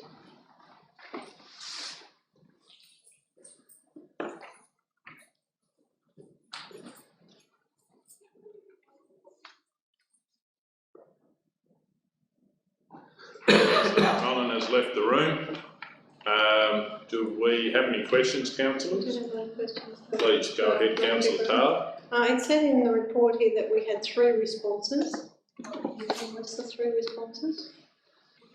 They're all listed in the. Oh, sorry, I did see that before, sorry, yeah. Any other questions? Do we have a mover? I've got a question. Please go ahead. And it's will be my ignorance to what Councillor McMullen's removed himself. Does DMAC have another name? It's two different names. Yeah. Roma Earth Moving. Oh, is that their other name? I see. Okay, right. Or a different company or different something. But beside it, yeah, okay, right. They Is that correct? had trading as DMAC. Their name is Roma Earth Moving, they traded in. Oh, yeah. Oh, I see. The trade is being made. Right. That's Roma Earth. Okay, no other questions? Do we have a mover? Please go ahead. There's a big difference in price, Graham, did that come out in, is it like, are they doing something different or? Like we found that with, some people quote different products and that's why it's cheaper. Councillor Taylor, yeah, you just have to be. Yeah. Yeah, but please ask your question. Yeah, so. Through you, Mr. Mayor, informally I've heard that they have lost a big contract and so they're all out of work. And so they'll be a lot more keen to get this work than other contractors. Okay. Depends how busy a contract is, what sort of price they put in. So I think that's a big factor in this one. Okay. Mayor, just for clarity, the reason you stopped Councillor Taylor was why? No, I just wanted to make sure that it was in the report and it was open. Well, this is an open report. Yeah, no, I just wanted to double check that to make sure we didn't breach. That's why I sort of stopped. Oh, I see. Went through it, trying to look after council. Okay, any other questions? Do we have a mover? Councillor Guthrie. I'd like to move that Council 1 select Roma Earth Moving Proprietary Limited as the successful tenderer to carry out the works for construction of water mains on Miscamble Street, Roma, and 2, authorise the Chief Executive Officer or Delegate to enter into the final negotiations with Roma Earth Moving Proprietary Limited, noting the tenderer value of $269,643 inclusive of GST, and execute the contract if the final terms are acceptable. Do we have a seconder? Councillor Edwards. Any opposition? Does anyone wish to speak to it? Oh, we're going to go to the vote then. All those in favour? That's 8-0.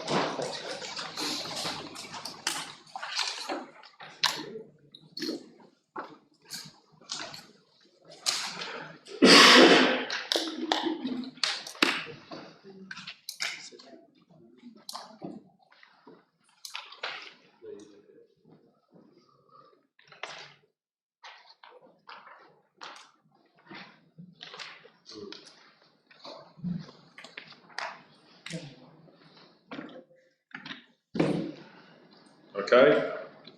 Item 12.2, the Yuleba and Wallumbilla Community Banner Project.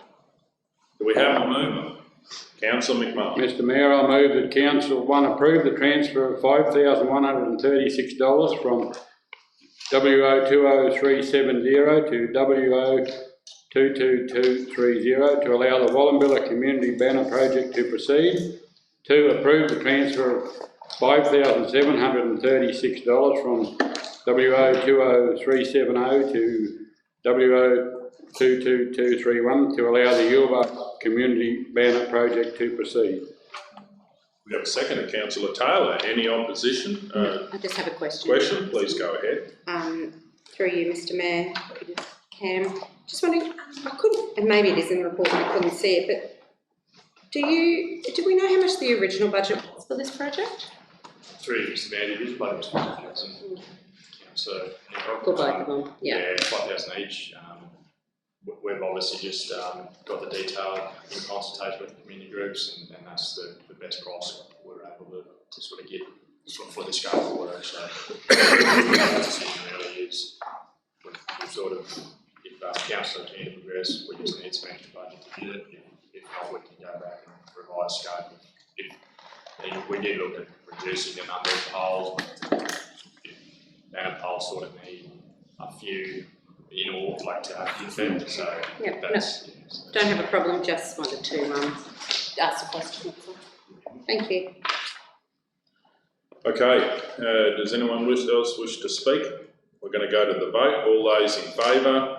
8-0. Item 12.3, addition to road register, unnamed road register, unnamed road off Sunnyside Road. Do we have a mover? Councillor McMahon. Mr Mayor, excuse me, I'll move that Council, 1, note and receive the resident submissions received as part of the community consultation undertaken on the matter. 2, endorse the following changes to Council's road register. A, amend the current length of Sunnyside Road from 6.422 kilometres to 5.262 kilometres.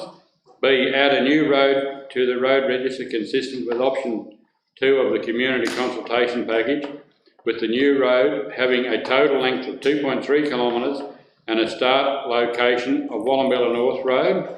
C, name the new road Klein's Road and assign it the classification of rural access secondary. Do we have a seconder? Councillor Guthrie. Any opposition? Does anyone wish to speak to it? We're going to go to the vote. All those in favour? 8-0.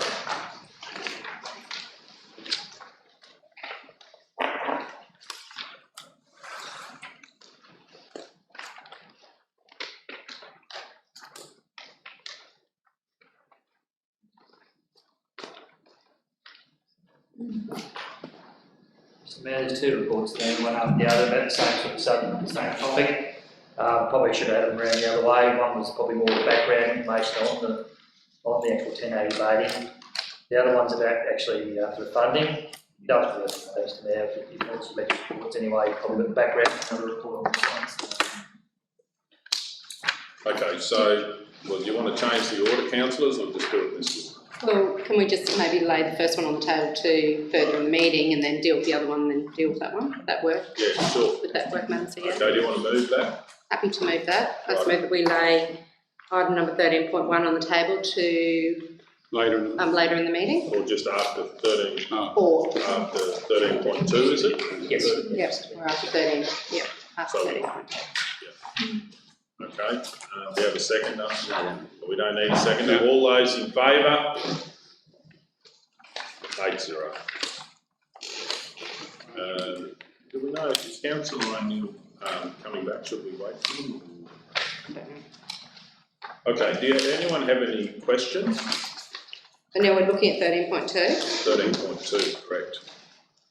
13. Just a little question. Through Mr Mayor, so when this runs out, does the landowners have to, is it a requirement for them to participate in a baiting program? Through Mr Mayor, there's no specific requirement for that a landowner must bait. In fact, our current participation levels are only around that 28 to 30% do bait. Landowners have what's called a general biosecurity obligation under the Biosecurity Act, and that requires them to take reasonable and practical measures to control the impact of pest, plants and animals on their land.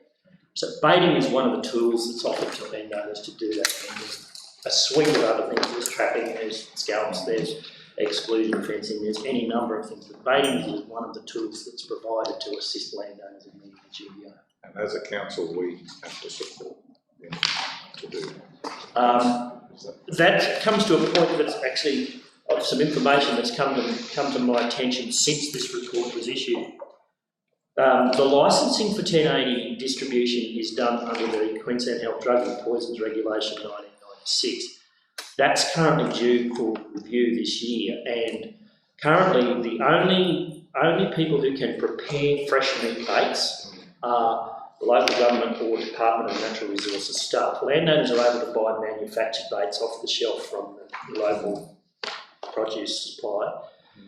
Queensland Health are proposing that when that change comes forward to allow commercial operators to treat fresh meat as well. So that's a change that's come to my attention, unfortunately, since this report was prepared. That is a change that's also been proposed to allow commercial operators. It's going to be compulsory in some form under the Biosecurity Act. Well, it's not compulsory that you bait, it's just compulsory that you do something. Okay. But in terms of your question, Councillor, in terms of council's obligation to support a baiting program is because it was only council officers to the type control around 1080, the supply and distribution of the 1080, and the license is issued by Queensland Health, and the local government offices could actually hold the 1080, so no one else could actually do the baiting program for them. So you can buy factory meat, but if you want to use fresh meat bait program, you can only be controlled out by local government. That's why they traditionally because no one else could hold the license for 1080. Yeah. Going into that, there is a change to that proposed. I've got a question. So, have you considered, or have we got any prices on maybe having something like a tandem coal room that, you know, much the same as people that are doing farm kills and stuff we have, because obviously we're dealing with poisons and so forth. To number one, it could be, even if there's change and someone else is treating it, actually we could have, you know, instead of a container and then you've got your pickups and your tilted costs and all the rest of it, that we could actually treat it, put it in there and then take it to, on the trip, to the drop-off, people could get it, and then it would just at least sort of reduce the risk that everything to do with that poison meat, if it's got to be injected now, is to deal with that trailer, and we may well have, you know, one trailer and then we do a sector, so, you know, part of transporting it and the costs, and, you know, can be towed behind any of the council vehicles. Mr. Mayor, what we're proposing is actually not that far removed from what you've actually said. What we're looking at doing is having, we actually looked originally at the cost of 3 mobile cold rooms, but it was actually significantly cheaper to get 2 refrigerated containers, which would be one permanently installed at the waste facility Roma, and one at Depot and Mitchell, and one mobile cold room, which we could use to do it. The other thing we've also done is we've got, and we've actually procured these for this upcoming day campaign. They're essentially, if you can imagine, a giant esky that holds 1 tonne. And what we're doing with those is the intention, we've got to go to pre-treatment meters, we can treat it, put it in an esky with the lid off, sit it in the chiller, cool it down, take it out. These are fully contained with drain bungs and seals and everything. Put it on the truck or the ute or the trailer, take it out and distribute it in that manner. The cost around the treatment is very much to do with the time, because currently we're in a fortunate position where we're sourcing the meat locally, so we can essentially pick it up in the morning, treat it and give it out that afternoon. By virtue of the fact that it's about 3 times slower to actually inject every one of these baits, we can't do that the day we pick it up, so we've got to do it before we store it and then take it out. So that what you're saying is one of the ideas that's come forward is to do that, and having the mobile cold room as well, because we have got to do a lot to some point, but the chillers with the insulated bins is very much what we're doing. It also allows us to bring any unclaimed meat back, contain it, keep it secure, and put it back into the kitchen. Because, you know, if it is workplace, you know, like issues with repetitive strain injury, should one of those trailers be set up so it's a great processing, you know, like in the future, and of course, if they don't pick it up, you don't have to shift it out of there. I don't know, maybe that's not efficient, but the question is. It's certainly something we considered is having a trailer that was the bait treatment trailer. Yeah. Whereas actually the storage. Yeah. So you could store it in there, because I think you've got in your report here, it's 20% doesn't get picked up or something, is that right? Or It's the amount of kilos or... Yeah, there's a number of kilos. It's not the percentage. It is quite a tonnage. And I am sorry, councillors, that one of the attachments to this report was actually the incorrect document. Well, so I was just going to look at. I was going to. Yeah, so I believe your emailed the correct attachment this morning. Yes, oh, we okay, have I it. did. Yep. Yes, we have it. Don't want to try. So that attachment was the minutes from the staff debriefing meeting, and in there, if I can have a look, we're looking at total volume of unclaimed meat in the previous campaign was about 760 kilos, which represents about 9%. So the question is whether that trailer could then be signposted as, you know, baiting, so everyone sees it going around the region rather than an esky. Councillor Hancock. Just a question through Mr Mayor to Manager Kemp. Just wondering and it might not be appropriate for this time, so you tell me, but I've just had someone query me with the amalgamation of properties when they own one or more properties, when they own more properties in the area, but they're spread out, so they're not all in one area. Apparently they're only getting enough bait for the one property, they're not getting the baits for the other properties that are around the area. Yeah. I was just wondering if it's appropriate to ask now how that might be worked out. Through you, Mr. Mayor. So currently the methodology we use to determine the amount of bait that's provided per landowner is we do that on a basis of 40 kilograms per rural rates notice, on which they pay their feral animal control levy. It's come to our attention after the last baiting campaign that the DNRME, or the Department of Resources as they're now called, have actually undertaken an amalgamation of different parcels of land that's under common ownership. It is something that you'll see in the minutes from the meeting of the officers' post-mortem meeting after the November campaign, is that the suggestion was made that perhaps consideration could be given to calculation on area as opposed to on rate assessment. But that's a consideration that we would need to discuss with council at budget time, so there will be budget implications. There's a bit of detail on page 6 of the report to councillors on that concern was raised by the owners about that very issue, and officers' recommendation there in terms of the budget. Considering that. That'll be good, thank you. Yeah, so I think the thing is that there's a lot of changes in the world of 1080 at the moment. We're looking at the change of the supply of solution that's going to be by the local government. There's the change to the treatment method, which is going to have to unfortunately result in a change in the way we actually undertake these campaigns. There's the timing, which is going to have an impact on that. One of the things we're actually looking at doing to manage fatigue is currently we do 3 teams of 2. We have a team that does the Baringa Shire, we have a team that does the Roma and, the Bungle and Bendemeer Shire area, and we have a team that does the Waroo area. What we'd probably have to get back to is having 2 teams doing the distributing and 1 team doing the treating, and rotate those teams through so that if that they're not, just to share that risk. I'm particularly concerned that 88,000 individual baits that have to be injected with an injector is 88,000 opportunities for a needle stick injury, and fatigue is a very, very, very significant factor there around doing that. It is a big concern. First, Councillor Ladbroke, then Burkett. I know with butcher shops, they have automatic injectors. Yes. Like they go along a little conveyor belt and just like that. Have the government looked into those? Through you, Mr. Mayor, one thing we have looked at, the problem we've got is the dose. We've got to put 0.2 of a millilitre per bait. And because that's time consuming, like you say, they do it by hand. And that's the issue's been. I have had a look with that, some of that, and it's certainly something we looked at is like marinated type machines, but it was the tiny dose that we've got to put in for the challenge. Well, yeah, my question was, I was thinking like this, like a sprinkler, like you do for drenching, except a needle type one. But if that is that much, it's nearly. So how big are the pieces that they inject? The meat baits we use for dogs are 125 grams. That big. Yeah, so the thing I was talking about, I was thinking, okay, boom, you wouldn't be able to. So, Mr. Mayor, what we're looking to do is they get what's called a poultry vaccinator, which is an air-assisted injecting gun, where you don't have to actually squeeze it, you've got to push the button.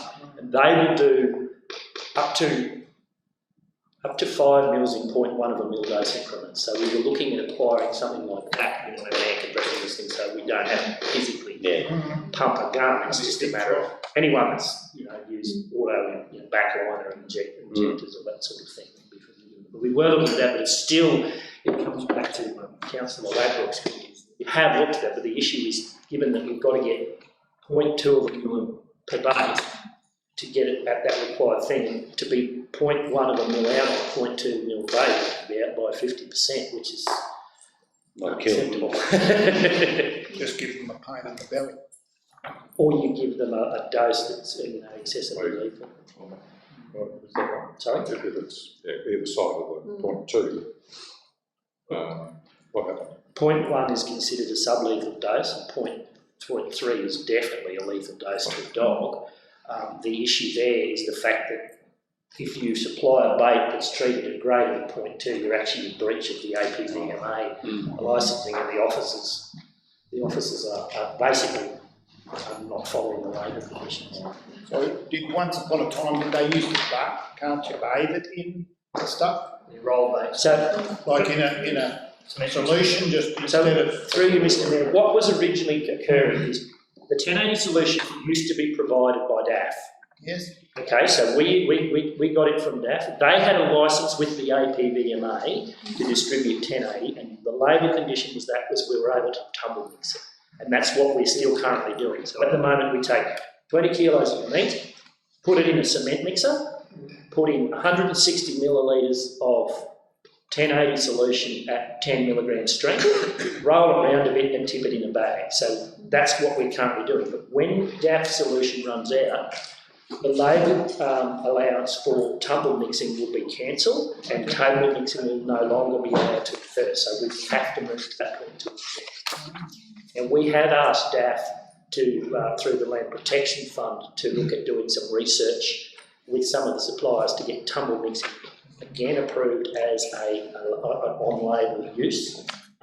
But the APVMA, for whatever reason, believe that we can't guarantee a consistent dose of 1080 on a tumble mix bait. Get a little bit technical on you, but I'm sorry, but at 6 milligram strength is considered a lethal dose for a dog. The current licence that we have is to tumble mix with 10 milligrams. So that's how we can get away with being a little bit over or a little bit under. So if you're at 9 or you're at 12, you know you're going to kill it. But when you pull it back to 6, we need to ensure the dose is exactly what it says on the tin. And that's part of the problem. So the other question is, we looked at number one, as far as the 1080, could the group, the rock group, actually buy and somewhere store the 1080? Like, as far as who's going to manufacture it, is it going to be available, or just like DAF is storing it? Could we be storing it as in one central point for all of the councils that want to use it as a cost-effective way of being involved? So there are two commercial suppliers of 1080. So there's a company called PAX National that's based in New South Wales, and a company called Animal Control Technologies Australia that's based out of Victoria. Both of those have commercial 1080 solution available off the shelf. Both of those manufacture currently the factory baits we use. The factory baits we hand out are actually manufactured by Animal Control Technology. So they have a stock of 1080. So access to it is not the issue. The issue is cost. It costs about $170 a litre for 1080 solution. So why did DAF buy so much of it and store it in a stockpile? Okay, so back in the 1970s, they were really worried about foot and mouth coming into Queensland. And the conduit by which they saw that was going to come was obviously through the north, so through the Cape, coming over from Papua New Guinea. At the time, the Department of Natural Resources were looking after it then. They bought a massive stockpile of 1080 because it wasn't commercially available elsewhere. So that should there be a foot and mouth outbreak, they could hit the ground running with massive aerial pig baiting campaigns because pigs were considered the risk of spread. So over time, sort of that risk has changed, and now it's become commercially available. So they bled down that stockpile. So the 1080 we're using in our campaign, which will start next week, was purchased by the Department of Natural Resources in the mid-70s. And it's taken this long to use that. Now they've got to the end of it, they've said, look, we don't see it as a need for us to hold that stock in an emergency situation because it is commercially available, so we're not going to provide it to you. Did you want to just explain, that was in the past, it's been allocated to council and how we store it too. So we do actually have it stored. We do keep 1080 on hand. We've got about 100 litres of it on hand.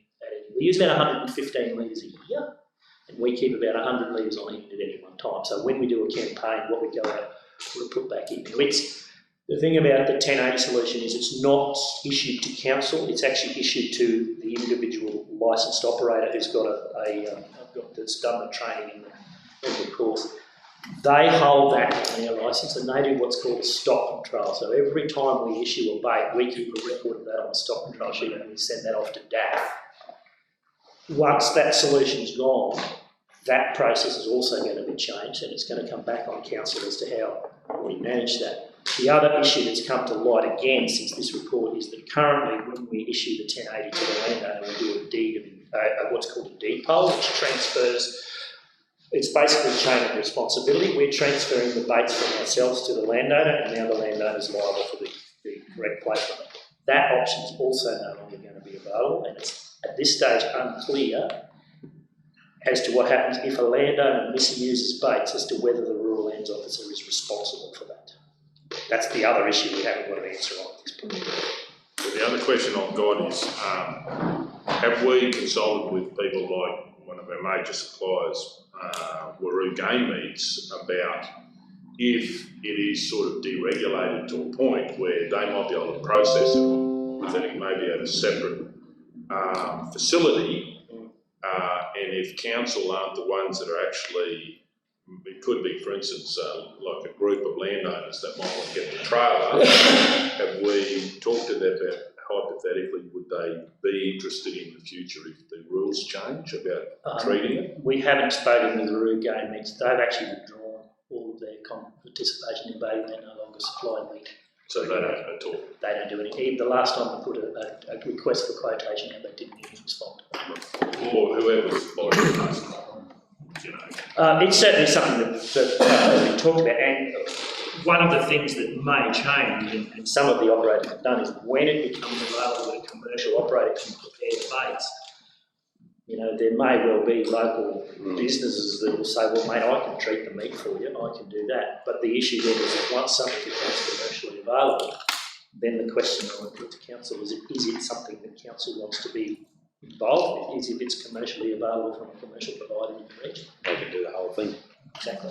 And I think, sorry, Mr Mayor, I think that the danger with a butcher or those, the cross-contamination or even the thought of it, you know, the stigma attached that I sell meat, but they also do this, they might, you know, just a little thing in the back of people's mind. But that's the idea of, if there was some mobile trailers and they could get it and treat it at a different location, it would be very much a separate thing, because it sounds like it could be the way that the department does, and someone else could take the responsibility. Because it's a big change for council to go from running the program and do it. So I think,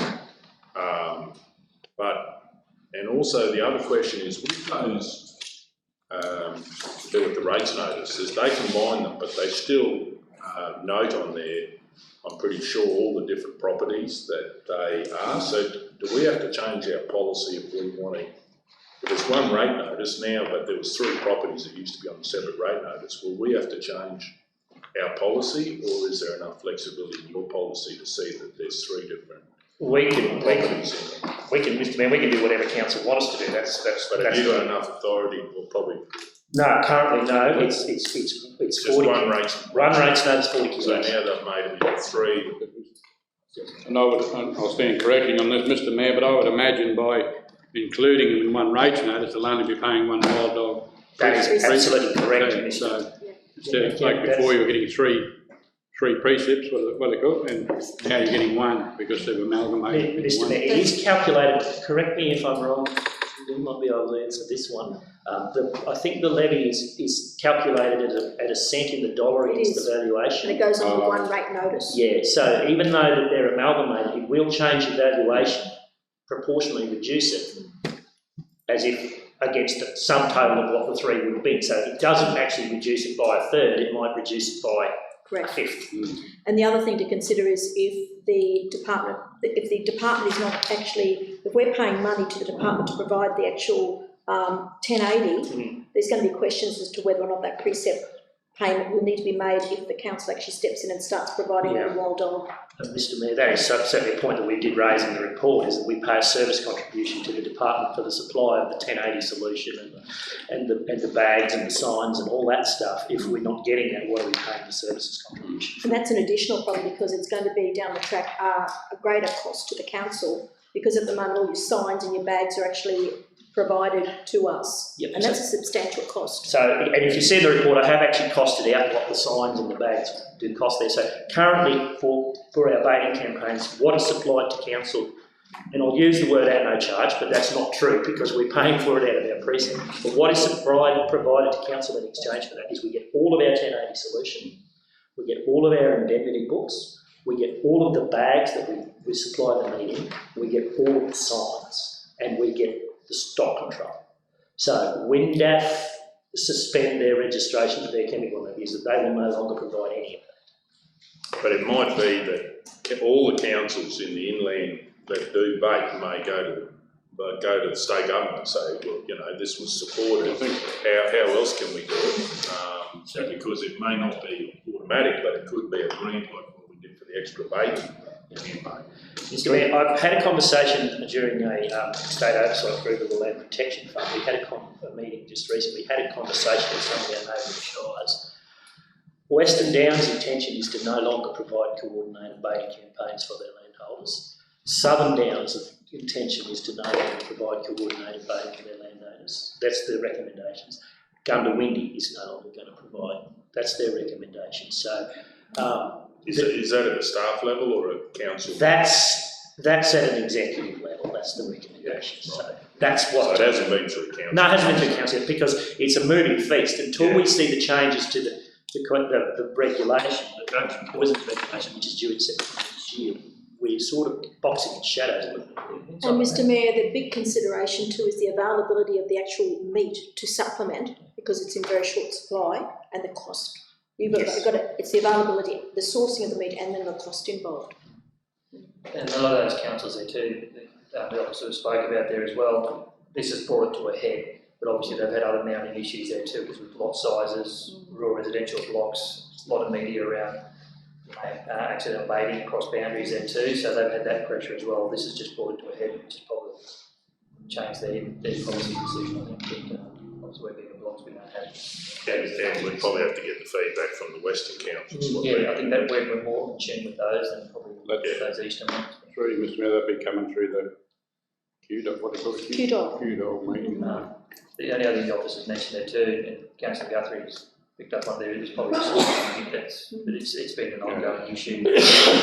Now 20 years of local government where we've got a supply and it's just dwindled to the point where we do factory baits, but you know, I think the officers got a recommend or suggestion in here that going forward maybe it's up to the landowner, we pay the landowner to supply the meat. We've been fortunate other councils have worked with trial that. Someone had a cancerous cow, they'll cut it up, they'll put it in their cold room, we pay $1 a kilo for it, until they're getting nothing for it anyway, it was dog's meat, but at the moment the indicative price is $5 to $6 a kilo. Is what you're paying for it. Exactly. We're paying $5.50 a kilo for this coming campaign plus GST. One of the recommendations from the officers, which you'll see in those minutes that were circulated around, there was just after each baiting campaign, I gather all the rural land staff together, we have a bit of a brainstorm with it. What went right, what went wrong, what do we think we should look at, what we should change, and the means of that. But one of the suggestions that's come forward, given that we're now going to be looking at 20-foot chillery at the Roma waste facility, is the humane destruction that occurs at sales. Is there an opportunity, and this is just a random thought that's come out that's really had nothing to do with it, to perhaps go along and say to, you know, some community group, I don't know whether it's an archery club or whatever, you want a little fundraiser on the side. If we get a humane destruction at the sale yards, you cut it up in 125 kilo lumps for us, we'll pay you a small fee per kilo and we'll put it in our cold room. So when it's time for us to bait, we can go out and say, we have 3 tonne in that cold room, we need 5 tonne for the campaign, we only need to buy another 2. That is a suggestion that's come forward from the start. Looking at taking, I don't know whether it's even practical, but it is a suggestion for consideration, is to take that resource that's otherwise going to be disposed of at the waste facility and charge people for that too. First, Councillor Abbott, then Councillor O'Neill. You say about that because our, you know, from the butcher shop, it goes down to the hole at the council yard. Is it the dead bit? Yep. Yeah, and there's always plenty of cattle in there. And that was, you know, they probably come from the sale yards.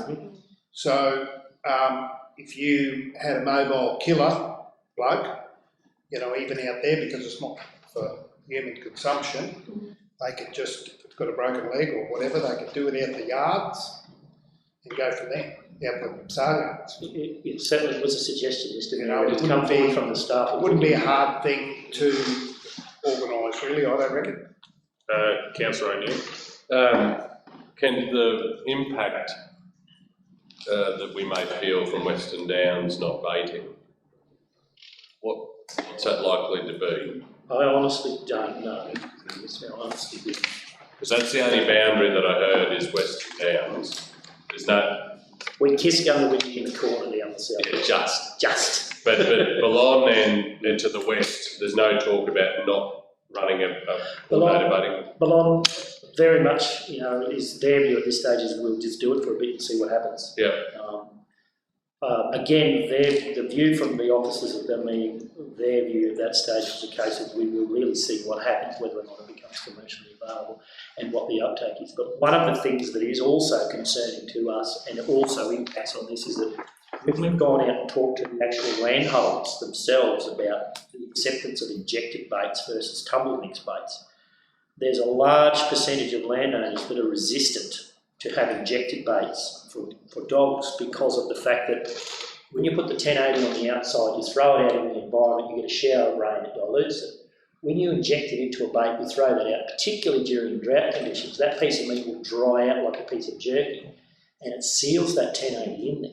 That's currently what's happening with pig baits, and most of the kills that are later date are occurring from their working dog 12, 18 months later, right, picking up a pig bait, and the 1080 is locked safely away inside it. And a lot of our landowners have said, look, the way I manage now is the fact that I accept that when I get an inch of rain, the bait's neutralised. With an injected bait, I can't be sure of that. That's why they've gone away from, that's why they don't use offal councillors with their baiting program, because you're using the heart, the same thing there too. As it dries out, it shrinks, you get the 1080 in bales of the heart, it'll be still there in a year's time. And livers are the same, you throw a liver out of an aerial baiting program, you can just dispose. Yeah, don't do that. So based on these figures, and you look at how many people are going to participate in this potentially, it's a lot of money, isn't it, for a few people? So is that how they've made their decision, do you think, the other councils? You probably don't know, but how would they make a decision just to wipe it? Well, I think possibly on the basis of this. Mr. Mayor, I make the distinction, they're not actually saying they're not going to use baiting, they're saying they're not going to do coordinated baiting. Still offer ad hoc baiting. Right. They won't offer it as a coordinated. And Councillor Edwards, I don't think the council's made that decision. No. It's the officers will be recommending that decision. Yeah, sure. And then it's up to the council what they decide. But am I on the right track here, like with the money that's got to be spent on this, there's 30% reduction and already got 26% of That's another exactly third, right. so. That's exactly right. So you're back down to not many people, or not many landowners. Yeah. But they're probably the most motivated landowners, the ones that actually do want to do it. Councillor Hancock? Yeah, I wondered, I guess as more information comes out, there'll be a point where we probably need to do some community information consultation, because I note, and I might have got my reports mixed up here, but you're saying that it's going to be different baiting times as well, which is different to like breeding seasons and that sort of stuff. So if we're going to spend the money, we do want to make sure that the community, that landowners are actually going to use it, because if they disagree with that, it's a risk. So I think we need to definitely be talking. Through you, Mr. Mayor, we're not proposing to change the time of year that we bait. Okay. What it will do is it will change the amount of time that it takes us to bait out that time of year. So currently we can knock our baiting campaign out in the Surat area in a week. Yeah. What we're saying is that so it takes about a week at Surat, it takes about a week and a half to do Roma and Bundle and Bendigo, and it takes about 2 weeks to do Mitchell. What that's saying is that we're expecting it's going to take us probably to do all of those, given that we're doing them simultaneously, it's going to take about 3 weeks to do the whole campaign.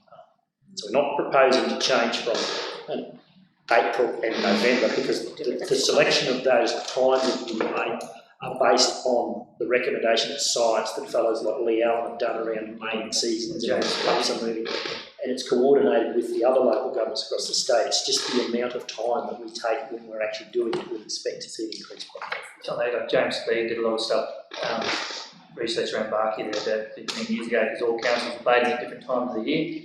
and most councils will come 3 times. And what James did over the course of 3 years, they do what's called trend sets. So he rakes the ground and counts all the paw prints, and then we bait, and then he'd come back and count the paw prints again, because as you know, when you bait a wild dog, you might find a hollow log or somewhere to crawl up, sort of find them. And what he found was that really, it said there's been 2 times of the year you bait, it's say in April and November.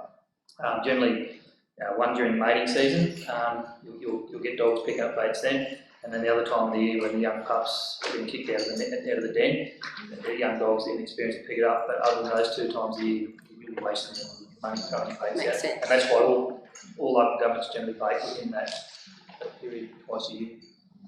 So the other question is, with these containers, if we go for this, and then it might be like the changes come through, and then we know, and it could be we could facilitate it, other people do it.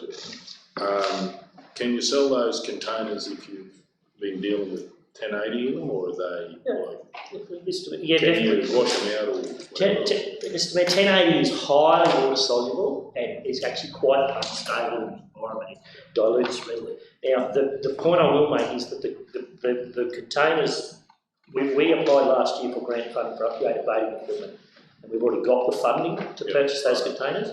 We've actually already purchased them, they're actually being installed. Yep. One's going in Mitchell on Friday and the other one's going in here this week at Roma on the weekend. Things like some mobile holders and that sort of things we're proposing that we haven't done yet. We've had to do that for this store. But definitely, they are just a standard 3-phase refrigerated chiller, and they can be decontaminated very, very simply. Right. And the other question is, have we talked to, for instance, it might be the farm mobile kill people, whether they could go and pick up the beast or whatever, or if it comes within a quick time to the rubbish dump, like who can cut up that meat if it's not a community group, who can just get the contractor to come and cut them up, so we've got meat. And how many units would we be needing? Like roughly? Oh, look, it's unfortunately one of those things that held on a piece of string, because largely it depends on just how heavy. I mean, it depends whether it's a small animal, half a deck of fat hooks on their way up from the feedlot at Brindley Park, or they're but I think we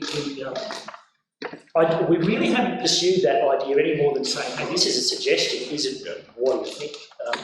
It was just a suggestion. Reduce the pressure on the tip as well. Any other questions? Councillor Taylor? With the exclusion fencing, don't you think that maybe that's why a lot of landholders are not participating as much? Interestingly enough, we haven't really seen a change in our participation rates pre or post exclusion fencing to any great extent. It seems to be the same people doing the same thing in the same places. And one of the things we have noticed with exclusion fencing is, certainly in the short term, is once they've installed, you actually see a bit of an increase in baiting activity while they get into cleaning up what's in there. So it's interesting that, we're looking at our figures around that 28 to 30% have been that way for 10 years. And a lot of that predates exclusion fencing. We really haven't really changed it to any extent. Which, I get your point, you would have thought, but it just... Yeah, I would have thought. And maybe we will as those fences are pointed out, I don't know. And some feedback I've had is that the dogs are trying to dig into the fence areas now, so there's more pressure trying to get into there. So, Can we potentially turn this into some sort of a little profit-making centre at all? If the others, like just say other councils go ahead, is there any potential there for that? Maybe?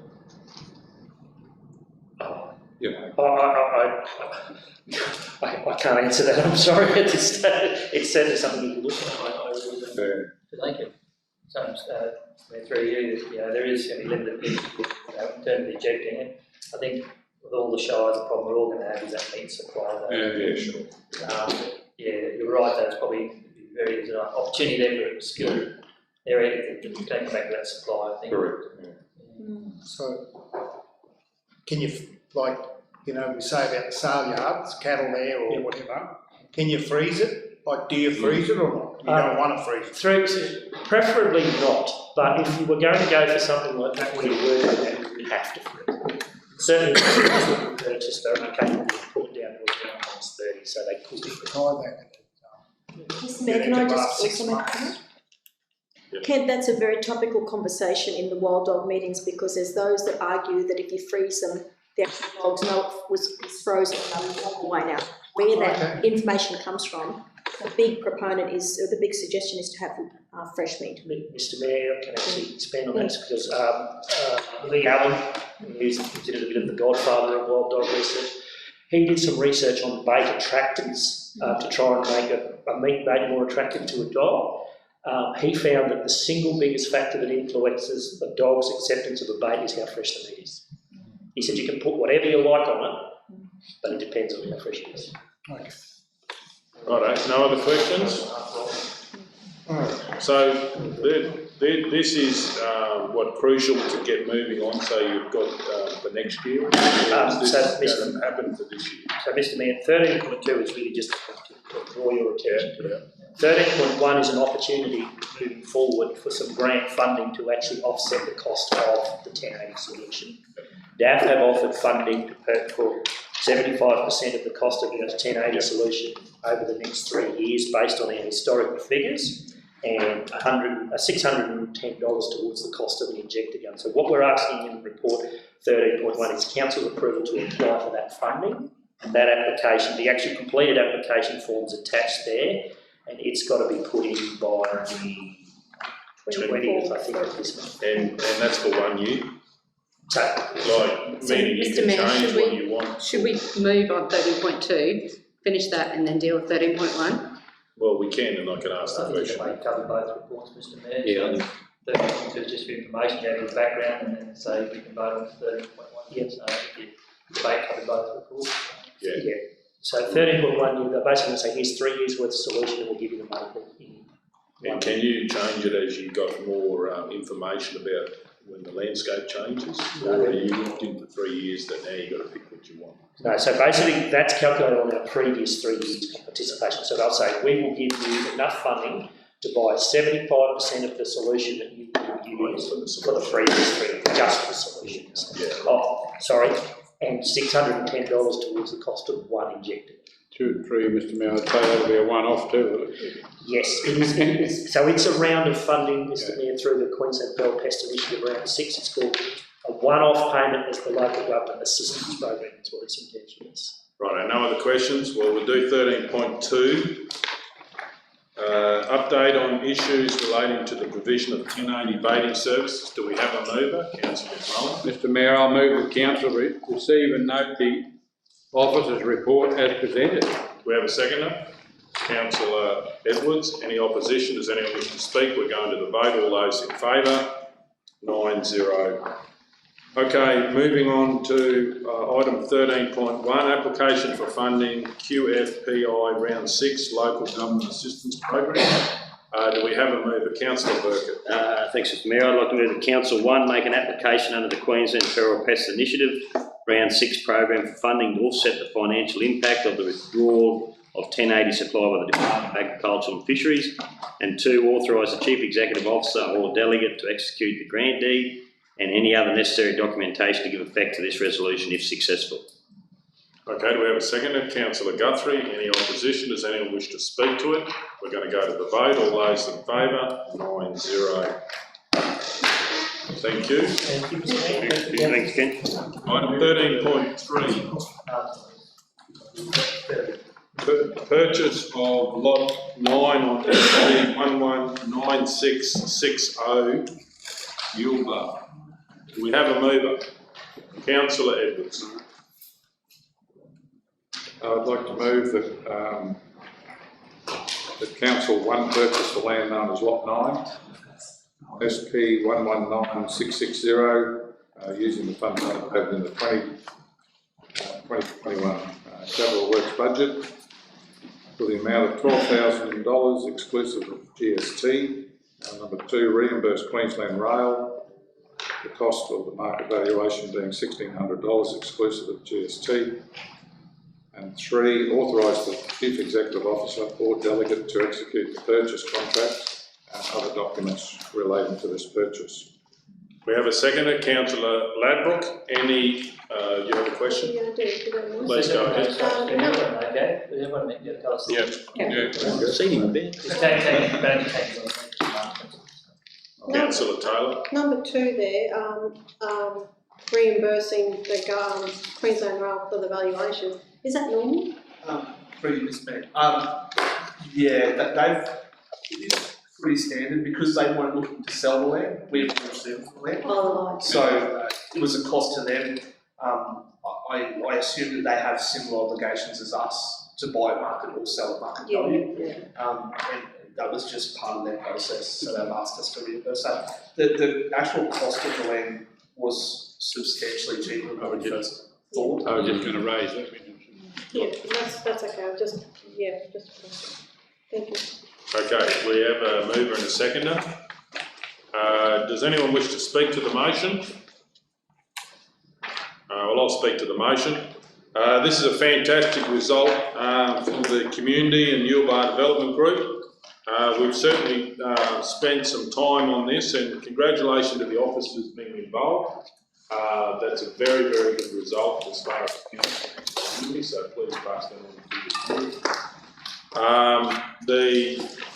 And having this land at an affordable price, I would like to also thank Queensland Rail, and this will allow the master plan for Yuleba development to keep moving, and that this can be successful if this is passed to council. Does anyone else wish to speak? We're going to go to the vote. All those in favour? 9-0. Thanks, Gav.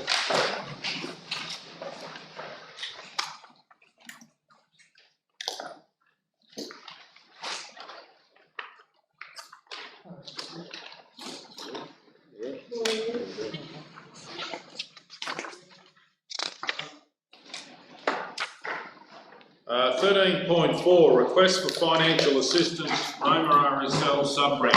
Do we have a mover? Councillor Hancock was. I move that Council 1 accept the quotation for the hire and setup of a sound system for the amount of $800 ex-GST for 2021 Anzac Day in Roma. 2, draw the required funds from Anzac Day General Ledger 288.2252.2001. 3, consider the installation of permanent speakers at the Roma Cenotaph through consultation with RSL Roma sub-branch for consideration as part of the 2021-22 budget deliberations. 4, continue to allocate $500 sponsorship to all Anzac Day services held in Maranoa for 2022. Okay. Councillor O'Neill, did you want to second it? Yes, I do, yeah. Right, okay. Does anyone have any questions? Thank you, Mr Mayor. Subsequent to lodging the report and a reread, I found that there's a $300 shortfall if you were to pass this resolution. So may I suggest an addition to the resolution, item 5. Mover happy with that? Yep. I have a suggested amendment to the resolution. Reallocate the shortfall, this is item 5, reallocate the shortfall of $300 from the local development ordinary wages, GL 2883.2001.0301.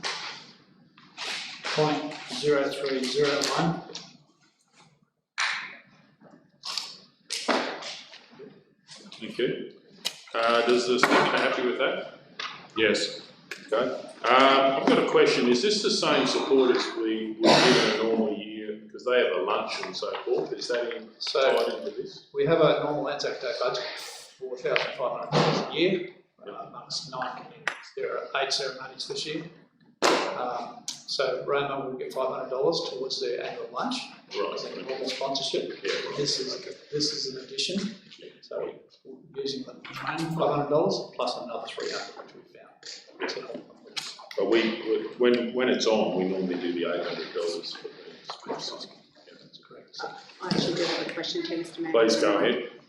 Through Mr Mayor to Madam CEO, just double checking, Number 4, can we actually do that? We're allocating that, but it's actually for the next budget. I had that circled on my paperwork. Good point, councillor. Yeah. Just remove that. Yeah, I'm just wondering, we might need to remove item 4 because we really can't. Yeah. We need to consider that at budget time. But should you change it to just Be considered. putting it forward for budget deliberation? Consider to allocate. I'm happy to change that to consider, but That gets I want the advice of Madam CEO. Include look at, because the initial bit is that council, so we go, consider, an allocation, sorry, this is point 4. Yeah, Council okay, you were Hancock's right. referring to. No. Point 4. Point 4. Put point 5 back to how you had it. Yeah, and this is point 4. Point 4. Say that again. Councillor O'Neill. Yeah, sorry to interject, but I raised this exact point a few meetings ago, and it was made very clear with the particular resolution that was before us, we had to do that because we were applying for state government funding. So there is an inconsistency now. If we had to do it then, which I raised this exact point that Councillor Hancock has raised, and now we're amending it. This is our budget. We should be able to say we're going to allocate if it's to be consistent. O'Neill, the distinction before was that for us to be able to submit a funding application to the government, they, as part of their evaluation, want to be sure that council will commit to that. So we're caught in a circular reference. In this particular case, this is a council budget, so we're not in the habit of preempting a future budget. But we did, and we can. Only because we have to under the state government requirement. And so we can do it here. The better way to do it is what Councillor Hancock said, is that consider an allocation of the $500 sponsorship as part of annual budget deliberations. So Councillor O'Neill, I take your point, but it's really, in this case, up to the mover and the seconder what you like in the motion. So, and then we don't need any of that. I am the seconder. Yeah, that's right. But you've got to be happy with what's in there. So I'll start with the mover and then ask the seconder. Oh, that's all right.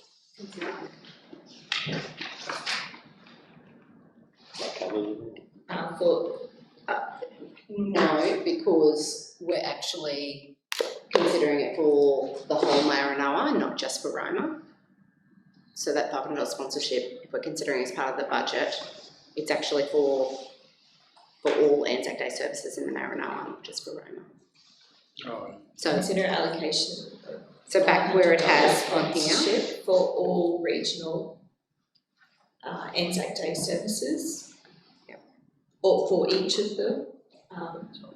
We just had sponsorship to all Anzac Day services held in the Maranoa. Each of the Anzac Day services held in the Maranoa.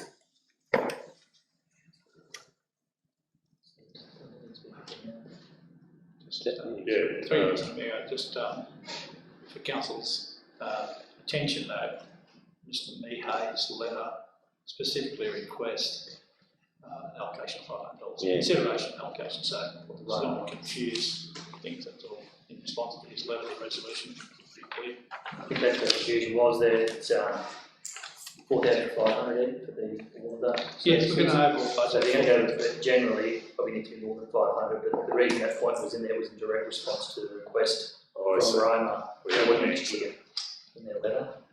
But in the original resolution, it had for the Maranoa. That's why I picked up that. Yeah, that's right. It needs both in there, doesn't it? It needs. Well, or do we even need to have it in there because it's actually next year's budget, like it's next year's. That's why we just need to deal with this week. Sorry, this week. So I did question that, do we need it at all? Because we do automatically consider it, but the reason the officers put it in, if you actually look at the RSL letter, they've actually specifically asked the question, can council consider $500 for next year, but they've actually asked us the question. To save them writing in again. The way that we do this is that if there is something that references budget deliberations and it's being based on a request, we, as part of the action items, will code it to be considered for future budget deliberations, and then that way we can bring a list back to council of all of those requests. It captures it at the time of the minutes. But in terms of the letter from George Mehay,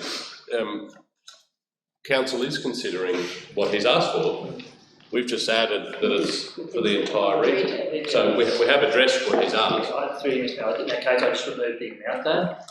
Because the amount doesn't, so I'd say consider an allocation for sponsorship events. That's what I'm saying. That's where the confusion was. There was the bigger issue, which is a big bucket of money, and then there's the round one. So let's just take out the dollar. Sorry, just playing devil's advocate for the moment.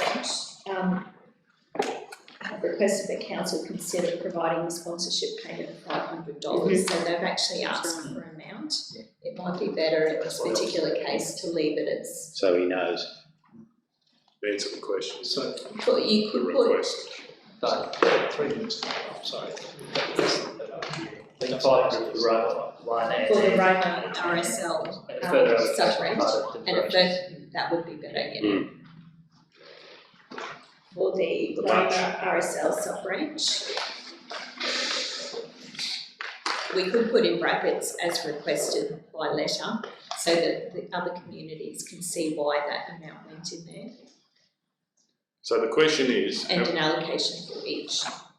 Have we got the lunch already in our 2020? Yes, that's in the report. It says it's already in there, so we don't have to. So it's really about next year, probably. It's in through the sound system. Okay, did we have a seconder for this motion? Yes, me. That's right, Councillor Hancock. Does the mover wish to speak to the motion? No, thanks, Mr. Mayor. I'll speak to the motion. Councillors, I believe that Anzac Day services are the largest gathering at a service in the Maranoa, and it's been growing and even more powerful, and for everyone to pay their respects. And I do believe that not only happy to support permanent speakers, but I'll always believe that you need someone to manage the sound. And I've seen situations in the past where it hasn't gone well. And you need someone with a plan A and a plan B, because you can test it as many times beforehand. At 4 AM it can malfunction, or at any time during the services. So to have a plan A and B is a very important thing. So I'll certainly be supporting this motion, and it also has the ability, if we do have a quietly spoken person, that they're actually turned up, because the crowd goes for such a large distance, such a long way away, that I believe that this request is very needed and will always be. Does anyone else wish to speak? I'm going to go to the vote. All those in favour? 9-0. Okay, we'll break for lunch. We're finished. Very quick one. Very quick one. Item 13.5, Girl Guides Queensland Roma surrender of lease. Councillor O'Neill. I'll move that Council 1 acknowledge Girl Guides Queensland request to surrender their long-standing arrangement to occupy Landers Drive as part of Lot 5 of SP 103335. 2, release Girl Guides Queensland from any obligations associated with the property. 3, thank Girl Guides Queensland for their previous service to the Roma community and Maranoa region. And 4, consider at a future council meeting a condition assessment on the buildings with the view to identifying possible future uses for the land and buildings. Okay, do we have a seconder? Councillor Burkett, any opposition? Does anyone wish to speak to it? We're going to go to the vote. All those in favour? 9-0. We'll close at 1.1 for lunch. Okay, we'll keep going. L1. Minor. Mr. Mayor, I've got to declare a conflict of interest, please. Righto. Mr. Mayor, I counsel Jeff McMahon, person of interest myself, particularly the interest over business arrangement with DMAC, who have tendered on the project. declarable conflict of interest. I do not wish to participate in discussion and decision making, so I will leave the room while the matter is discussed and voted on.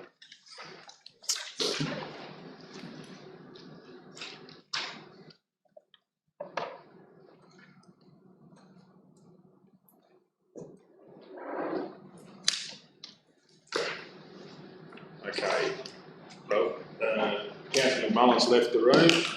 L1 Mitchell, minor local drainage project tender award. Well, I'd like to move that this lay on the table for more information. Does any councillors have any questions before I do that? Because it could be wrapped up in there. So I'd like to move that this lay on the table to the next meeting for more information about the opportunities. Well, actually, it might not even be this one. It's another one. I can see that. Yeah, that's right. So please retract what I just said. It's a different one. Getting ahead. Okay. So do we have any questions on this one, councillors? Then do we have a mover on this one? Councillor Edwards. I'll move that council. I'd like to move that council select Roma Earth Moving Proprietary Limited, trading as DMAC Roma, as the successful tenderer of both separable portions, SP1 and SP2. Will vendor panel request VP 231006, Mitchell minor local drainage project. And 2, authorise the Chief Executive Officer or Delegate to enter into final negotiations with Roma Earth Moving Proprietary Limited, noting the tender value of $614,839.80, inclusive of GST, and execute by way of signing the construction contract if the final terms are acceptable. And 3, authorise the Chief Executive Officer or Delegate to sign the funding agreement extension of time variation and supporting documentation as required for the delivery of the project. Okay, do we have a seconder? Yeah. Just got a question. Do you have a question? Yeah, through you, Mr Mayor. Deputy Director, is this the river end of Winchester Street back? Or? Yeah, that's correct. So it's obviously there's a bit headwall there at the moment, but yeah. it's upgrading the size of the pipes so they can process a lot more water. There's issues obviously in the intersections there. Some work got done. Oh no, that was Harrow Street. Stuff done there. That was in the first stages. This is the sort of the follow-on ones. Is this from the drainage study? Correct. Yep. It's the last one identified in the drainage study. Excellent. Okay.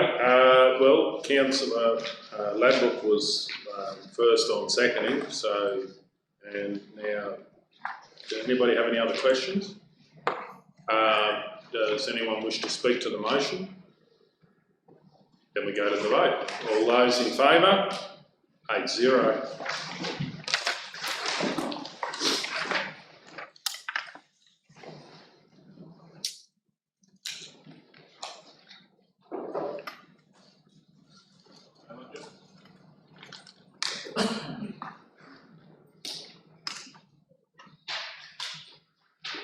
Just waiting for Councillor McMullen to come back.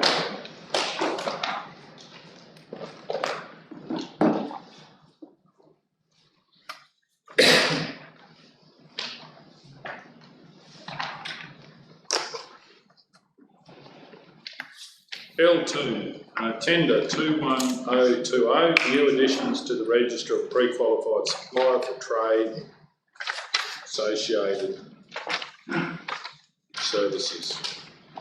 Got a question.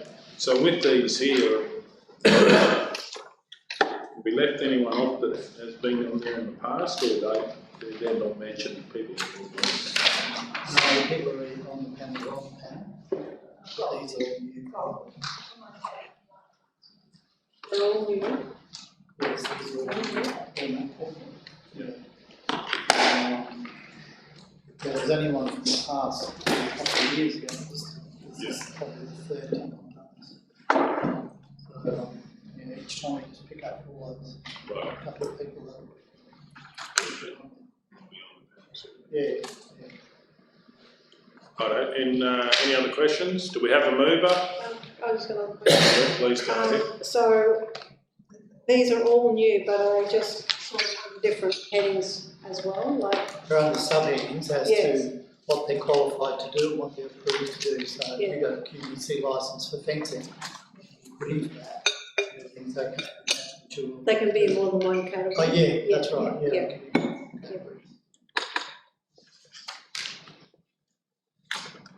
Righto, do we have a mover? Councillor. I move that one council approve the addition of suppliers to the register of pre-qualified suppliers for trade and associated services established in accordance with S232 of the Local Government Regulation 2012 under the proposed sub-panels under the headings below. 2, pre-qualification for the mentioned businesses remains current until the end of July 2021. 3, council authorise the Chief Executive Officer or delegate to enter into a deed of agreement with the selected tenderers, formalising the terms and conditions detailed in the draft agreement. Okay, do we have a seconder? Question now that I read that out, Mr Mayor, just double checking. Pre-qual number 2, so we're only doing this until July 2021 and then it's all coming again? Yeah, the reason that I do this at the start of the year is I get a lot of inquiries at the start of the year to get on panels. Yeah. So I know it's only to the end of July 2021, but it is my intention to propose to extend this panel, so we don't all have to go through the suppliers and myself don't have to go through all this again. The regulation doesn't restrict us from not extending the panel. So sometime before the end of July, that's what I would propose, that we extend the panel again for say another 3 years. Yeah, right. Because as long as they maintain all their licences and all that, which we'll have to monitor. I just don't see the point in making everyone go through this whole process again. Yeah. So yes, it does seem like it's not far away, but as I said, there's a lot of people looking for work after Christmas. So I thought, well, sure, I should put it out there and get them on board. Okay, thank you. And with that, will that still allow you to do an update in that 3 years for other Yes, yeah, my intention is to do an update several times a year. Yep. So that we've always got, people don't have to wait till 3 or 4 months before they get on, 6 months or 12 months. Yeah, that's great. Okay, Councillor Bertle, were you happy to second that? Yep. Any opposition? Does anyone wish to speak to it?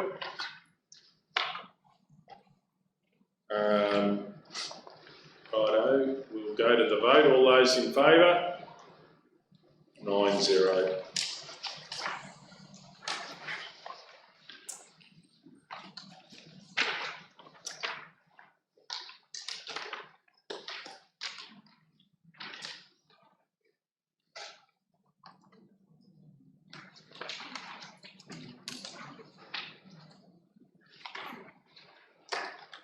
Which numbers are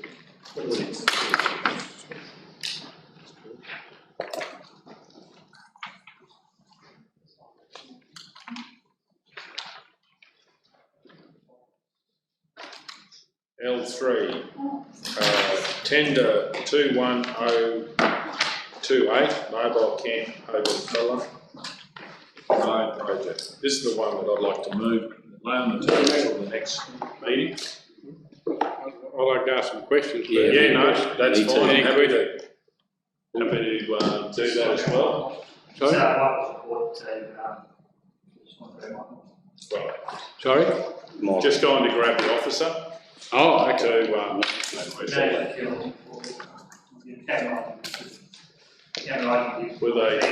my question is, I noticed this time the tenders went out and council are responsible for the supply and delivery of potable water, so we're going out to tender for someone else to carry the water, are we?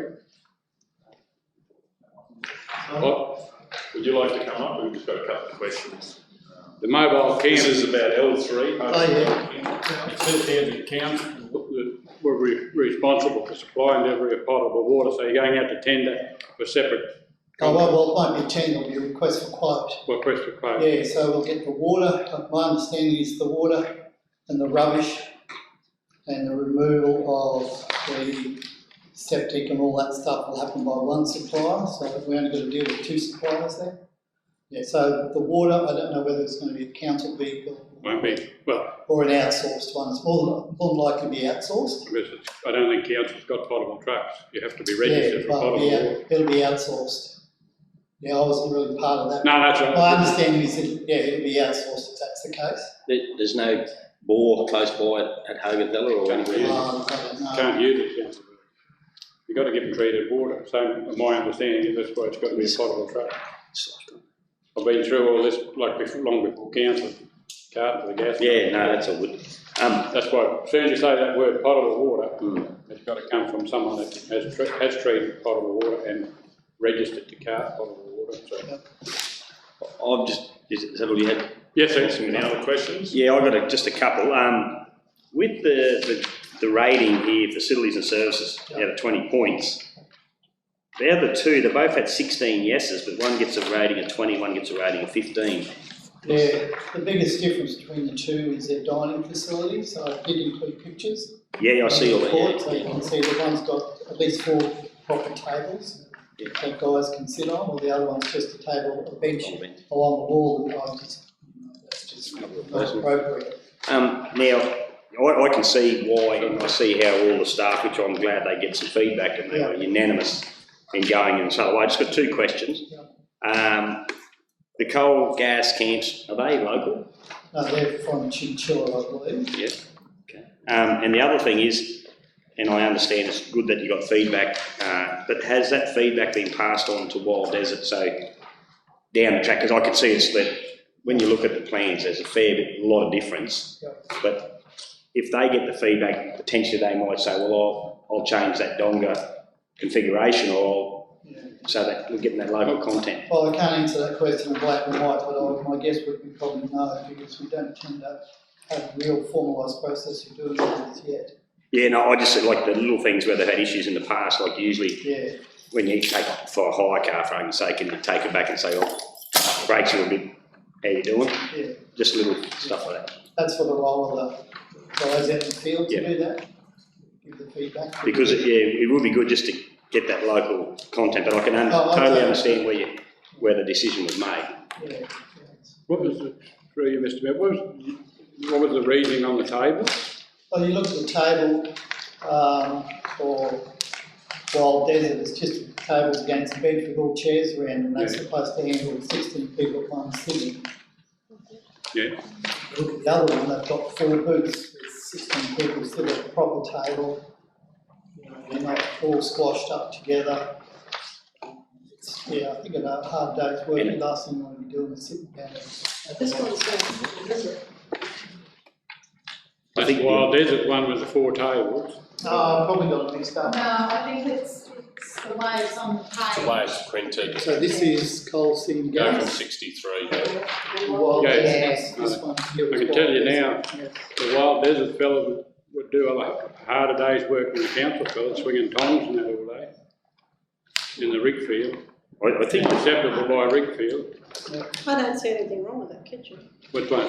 This Wild Desert. No, I don't. I think the biggest thing that come through the feedback was the ensuite. Seeing that come up in every comment. They're both providing shared en suites, which we really wanted individual en suites. So there's they've all got shared en suites, but the guys' experience is they were happy with the en suites at gas, coal gas camps. So I don't know the detailed story about that. What was that, all sorry? I've got is that feedback. The last camp was Wild Desert. Well, they've been to both, they've used both of them over time in history. I don't know. No. The last camp might have been Wild Desert, but they've said they've used both camps. In my time on council, they've used Wild Desert once. I haven't recalled any. Councillor McMahon, when you're talking about the tongs then and swinging the tongs, that's all about the physical work. Physical work, yeah. You weren't meaning any disrespect to the council employees, were you? Harder work on the rig than it is. What it sounded like, Mr. Mayor, that's why I said harder. Yeah, no. Oh, no. Just clarifying. Rig work's a lot harder than in the council. Well, you're talking about the physical aspects of that. Different whereas might be machine driving or whatever. You weren't being disrespectful to the staff. I never said that, do I? I understand what you're probably got you people probably talk more at not too many people. I talk.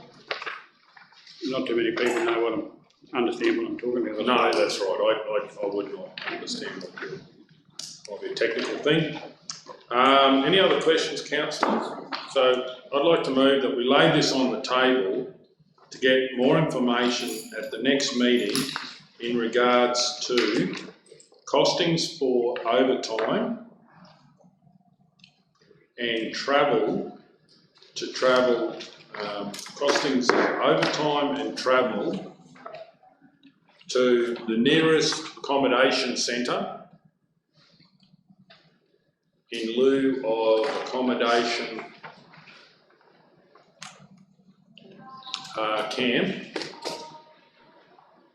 with the opportunity. Sorry, the matter here is a tender. Well, but it might be a decision that we're not awarded. So that's why we need this information, and I have checked that it's not going to hold the project up.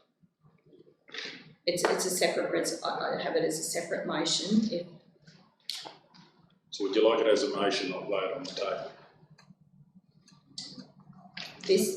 If you're seeking additional information that's not related, It is actually connected to this Untitled Road project.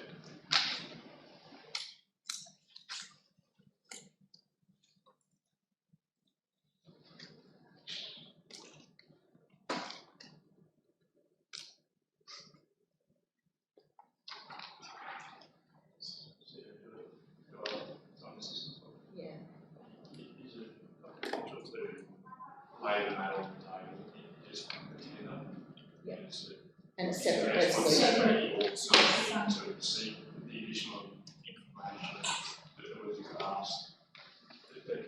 A request for information or advice is a separate matter to the tender award. Well, I'm happy to lay this tender on the table till the next meeting, and we'll leave it at that. No, then therefore, sorry Mr Mayor, you're not allowed to lay something on the table, you've got to ask questions to get more information, that's why you're laying it on the table. You're going to move to defer the decision until the next ordinary meeting of council. Well, that's what the Mayor has got there, that we lay this on the table until next meeting. Mr Mayor, if we're going to, this recommendation we laid on the table, I would like to know more about the potable water in case we still come back to get this one. I was going to add that, I might do that in the next motion. But this, okay, not to, okay. No, we'll do this. But you're going to put up a different motion. No, yeah, well, I'm happy to go with what Councillor O'Neill says, to defer. We might start again, please, to defer the decision or lay on the table. Just hang on. I think, Mr Mayor, Mr Councillor McMullen's thing would have to be tied into the lay on the table, because that's that subject. Because he wants more information. On this particular yes, I mean. Councillors, don't forget, you can ask section 178 request for information at any point in time. So when we go out of the meeting, you can ask whatever information. You don't need a resolution. To bring it to the next meeting? You well, can to ask. bring it back as this, I should say. That's fine. We can facilitate that if it's time dependent. But yeah, just make a note of councillors what information that you need, and we can facilitate the collection of that through 178.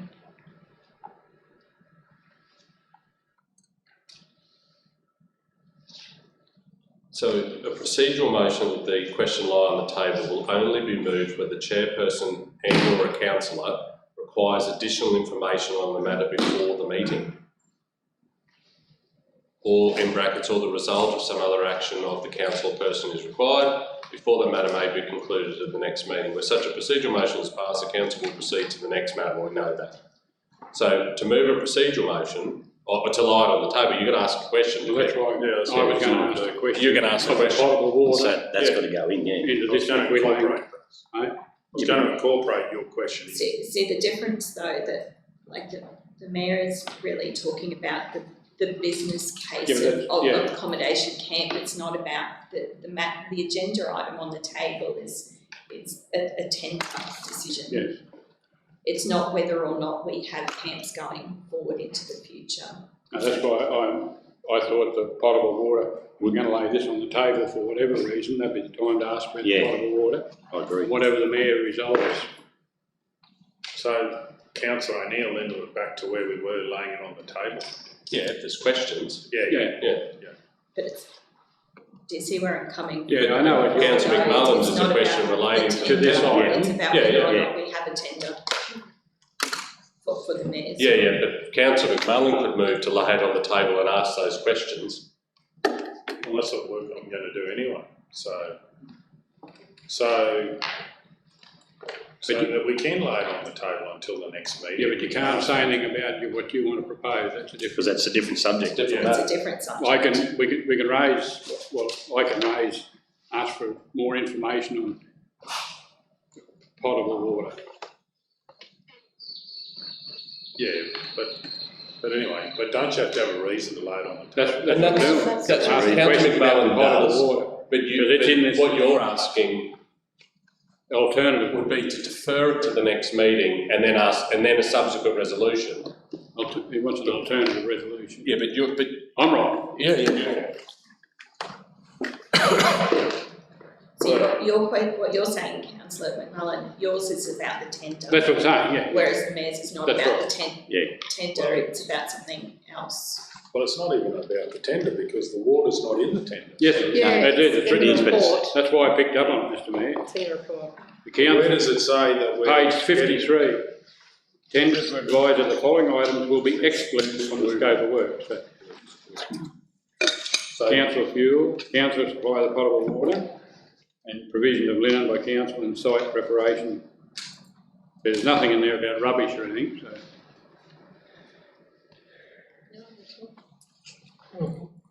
Page 63, did you say? 53? 53.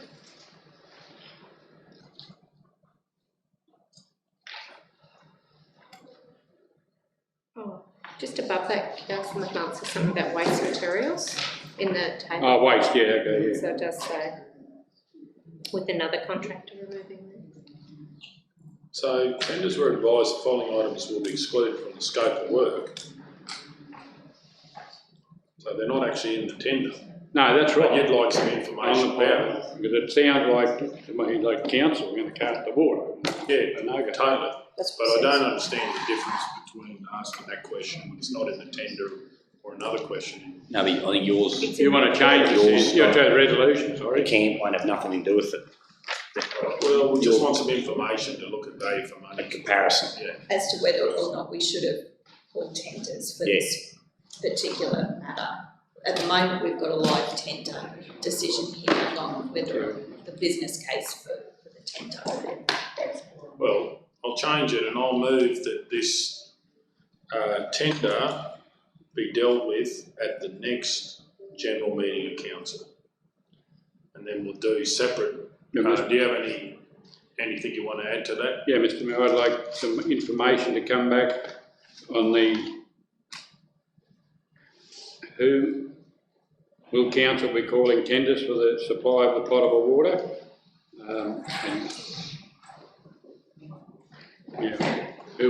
Not about who, but I mean. I just talked to Michael there, that Michael believes that actually council's got quotes on potable supply of water, because it's not a tender, but we actually got quotes, it's too small, but Michael believes they've actually already done that. They've done all that The quite quotes haven't awarded it, but they've actually got the quotes. Michael was just telling me, I thought that's what council's asking. Well, I suppose I want to put in information on something to guarantee that we are using registered potable water trucks or contractors.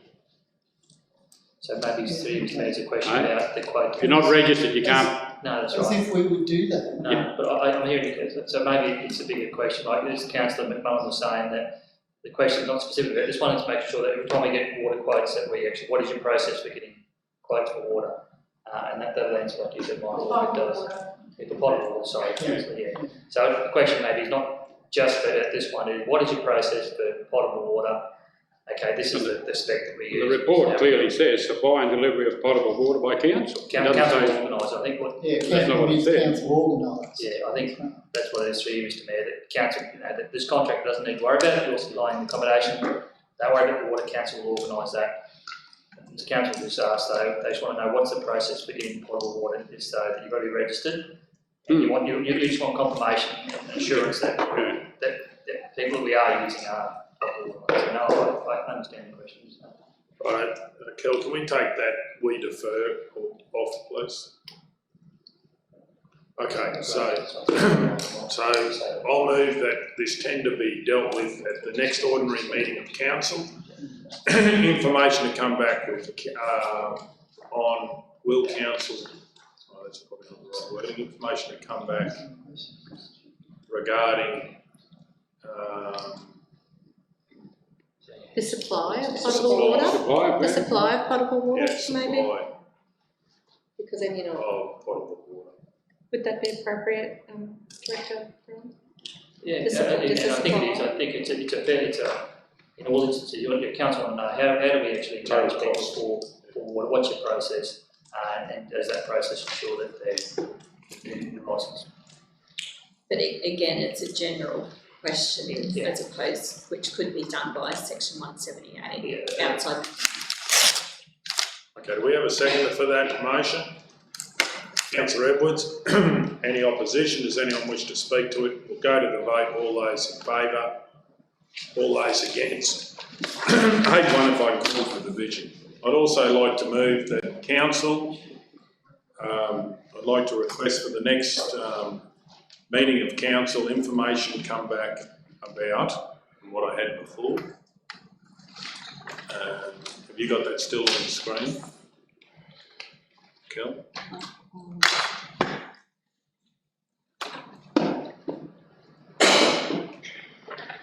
So can we move, I'm not against it, I'm just saying, can we move a resolution like this without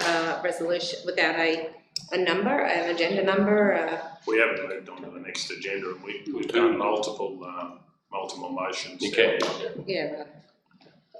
The information be provided to council. The next meeting regarding costing of working overtime and travel to the nearest accommodation centre in lieu of a accommodation camp with all costs for both opportunities to council. So it's not just a costing issue, councillors, as well. It's similar to what I just spoke about before, is reducing the risk. So what council would be doing in that particular case is creating additional traffic movements and staff on the road that wouldn't otherwise be required if there was a camp close by. So it's a workplace health and safety issue as well that you can't quantify. Working overtime and travel, so just for clarity, what I'm meaning here is it could be a bus put on to bring people in and out of town so there's no fatigue management issues for nearest accommodation centre. So that would either be, for instance, Mitchell or Injune, in lieu of accommodation camp with all costs for both opportunities brought to council. Do we know how many workers? We've got 20 beds anyway in the camp. 20 beds. Yeah, so with all that would come back, so we're going to have a look at that. Do we have a second for that motion? I just have a question. Please go ahead. And as part of that report, I'd be interested to even get the opinions of the staff that are actually going to be doing it as well. If we're going to look at it, and I agree we should, I'd like to have the whole suite of getting their opinion as well as with the report to include consultation with the project manager and relevant staff. And relevant staff. I know a lot of screaming out saying about overtime, they were talking about going back local, they were worried they were going to miss out on overtime. Yeah. So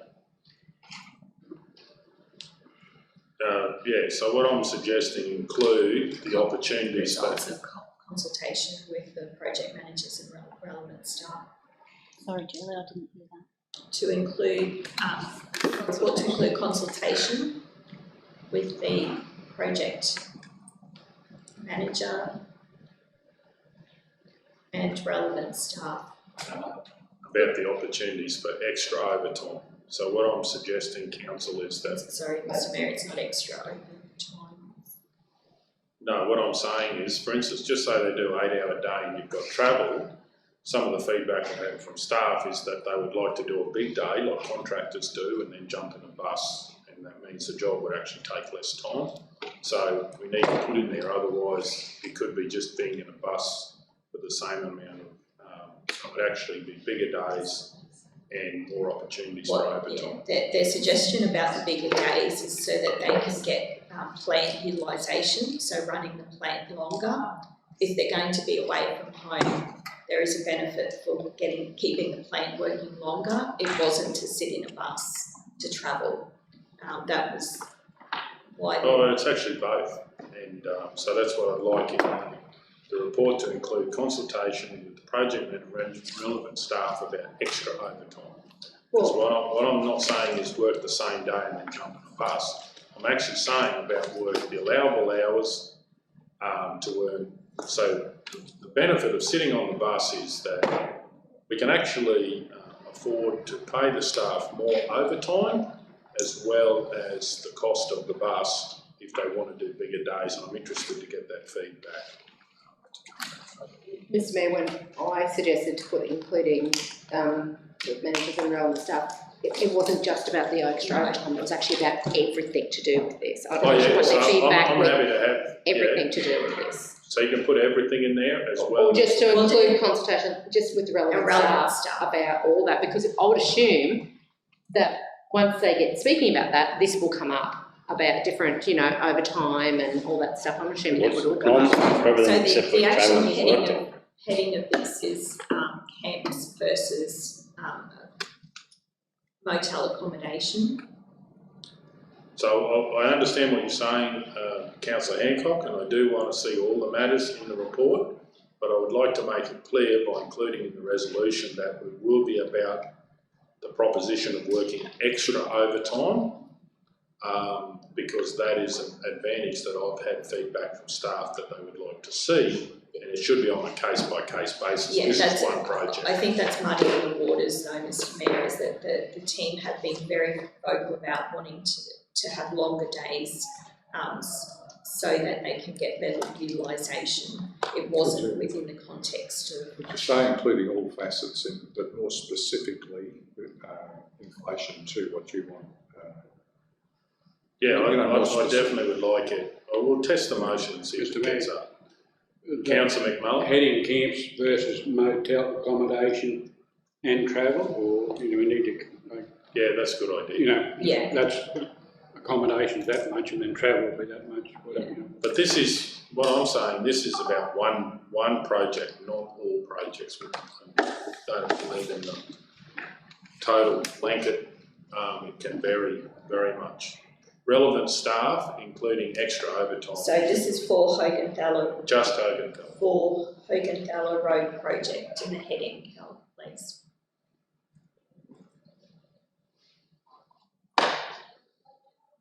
I'd be happy with you when you say including the overtime, but as long as, because that makes it a bit open, more open-ended than just saying just road project, yeah. Zero in on that, specifically? Yeah, including extra overtime. Can we put that somewhere, but it's not limited to that?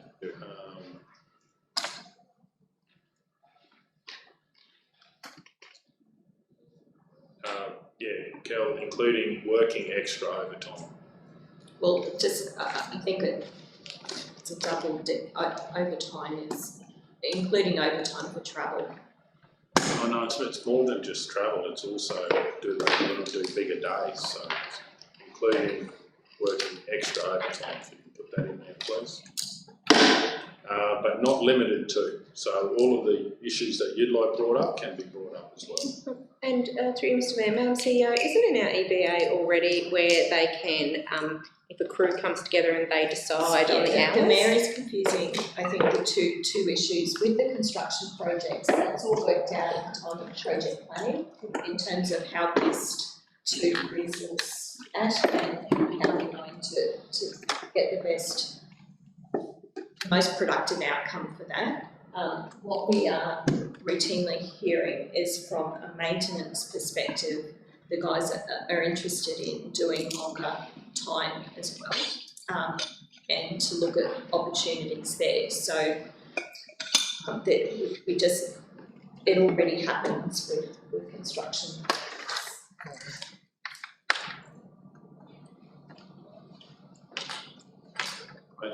Relevant staff in, and I'd like to, instead of relevant staff, all staff to do with the project. Sorry, how is that different from relevant staff? Well, maybe it might be considered not all the staff that would be relevant, could be just all the staff for that project. Okay, do we have a seconder for that motion? Councillor Ladbrook? Does everyone understand the motion? So just so councillors understand, all the costs for both would come back to us and we know apples with apples. Okay, any opposition? Does anyone wish to speak to it? We're going to go to the vote. All those in favour? 9-0.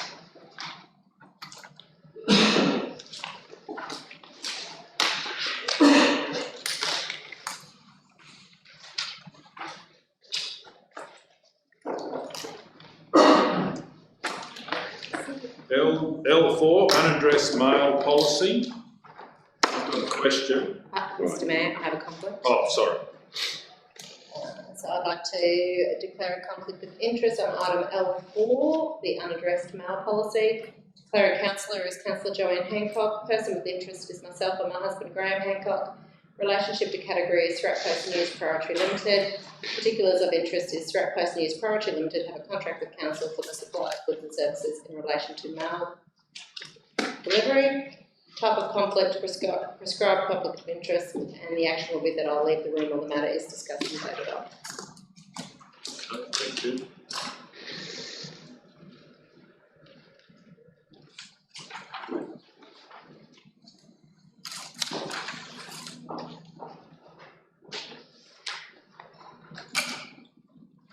Okay, Councillor Hancock's left the room.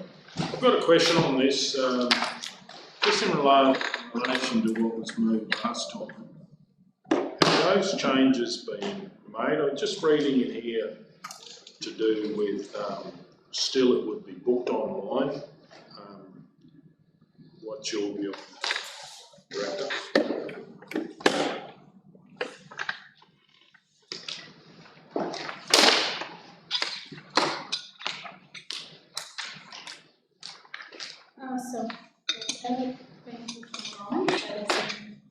So yeah, so what I believe is we should contact the local LPRs first and make contact, because if this policy is passed, that we actually give them first opportunity, and if they say you've got to book online, then we will. But we do it individually to get maximum benefit for our smaller post offices.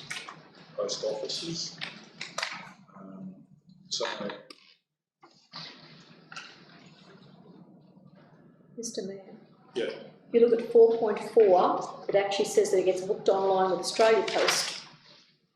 With each individual LPO. LPO and postal shop. Yes. Okay. Then if it's a locality mail out,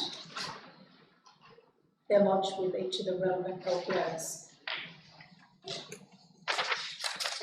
So the last resolution always to be used, and that a decision on targeted small-scale mail outs and hand-delivered mail outs should be subject to the judgment of the director. Is that in there? If you have a look at page 69, or targeted small car, I changed it to targeted small-scale address mail, the Chief Executive Officer or delegate may determine if targeted small-scale unaddressed mail may be delivered by hand by the relevant crew, if available, or through the relevant local post office and or post shop. For example, planned water, gas and roadworks interruptions. So you've taken that amount that's needed to, so it could be, varying amount. Yeah, depending on. Right. So I'd like that council adopt the unaddressed mail policy as presented with the change that, going back to the first point, what was that for?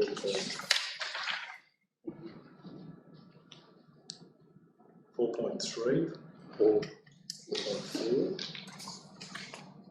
For the locality mail-outs or the region-wide? Region-wide. Yes. So the same wording in there that the individual LPO is to determine. So basically, instead of just jumping online and doing it without talking to them, we talk to the post office first and say, how can we do this? So, because sometimes online does not send it back necessarily. They might say, look, there's a fee if you do it that way, there's no fee if you come to us. So I would like 4.3 to be similar to 4.4. That the individual LPO is determined whether the booking is to be made over the counter or via Australia Post with the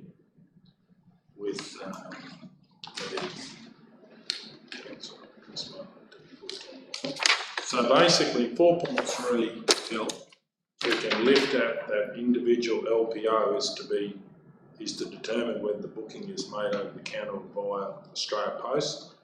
Add that into 4.4, which would be the only change.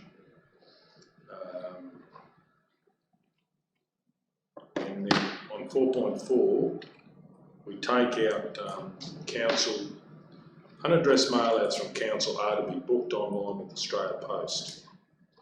So we really ask the LPO, the local post office, which way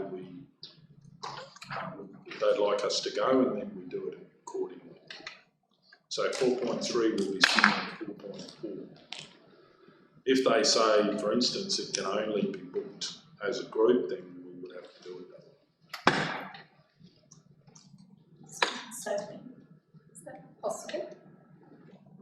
To Roma, definitely will have to book online. Yeah. So that's that post office.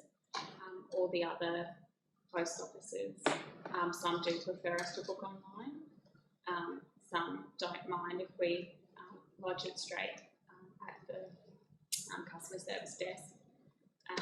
But some do definitely prefer to have it booked online so they can prepare for it, especially with our council meetings, it's a large mail out. And they do like to be a bit prepared for those. Yeah.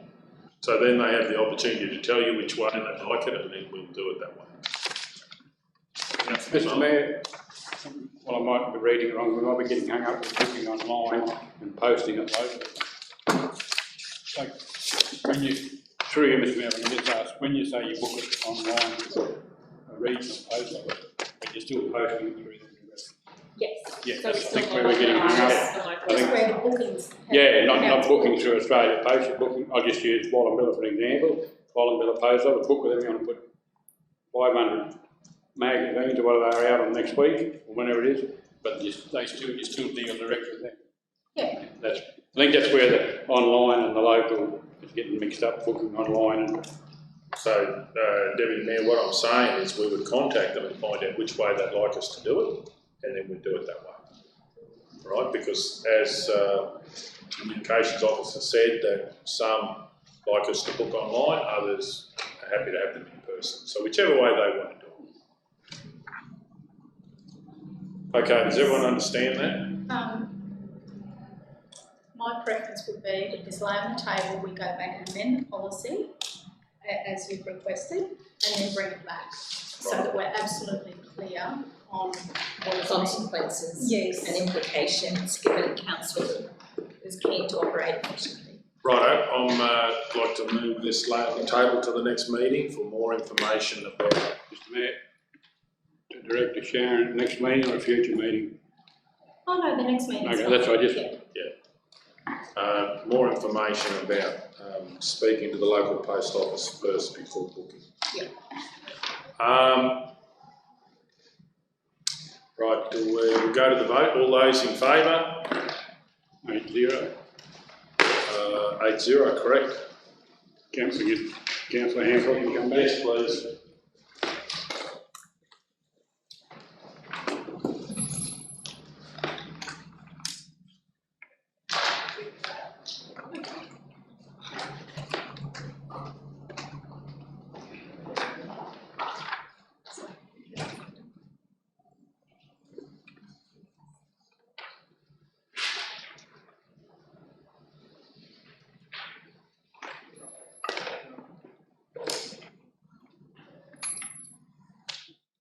Okay, we're on to L5, application for community grants round 2, 2020-2021. Do we have a mover? Well, Councillor McMullen was first. Mr. Mayor, I'll move that Council 1 endorse the recommendations of the assessment panel and approve the following community grant applications for payment. Hodgson Soldier Memorial Hall and Recreation Association, small grant, $1,000. Life Christian Church, Roma, small grant, $3,000. Gungari Native Title Aboriginal Corporation, small grant, $1,134. Baringa Action Group, small grant, $2,986. Surat Pool Advocates, small grant for $3,000. Surat District Development Association, small grant of $2,850. Roma District Laboratory and Mineral Society, Inc., small grant of $1,830. Bendemeer Arts Association, Inc., small grant $1,684.50. Roma Contract Bridge Club, small grant of $2,148. Mitchell Golf Club, community grant, $4,493. Roughly Community Centre, community grant, $6,425. U3A, community grant, $8,000. Seeds of Connection, community grant, $3,470. Roma Pony Club, Inc., community, $9,910. Roma Rotary Club of Roma, a major grant of $20,000. Dot point 2, relocate the shortfall of $7,457 from the Local Development Ordinary Wages General Ledger 2883.2001.0301 to the Community Group Community Grants General Ledger 2887.2244.2201. Okay, we have a seconder. Councillor Taylor. Any opposition? Does anyone wish to speak? You have a question? Yeah, please, Mayor. Please go ahead.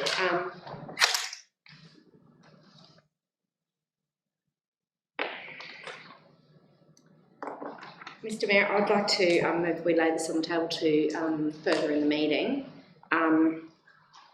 to get some information on the correct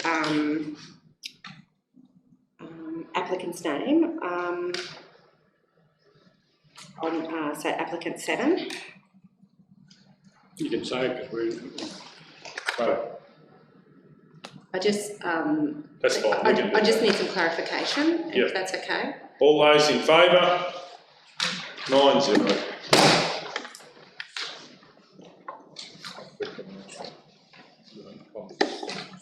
Thank you. L6, request for in-kind assistance, Calico Cottage 30th year anniversary celebration. Councillor Edwards. I have conflict of interest in, personal interest in the matter. Please go ahead.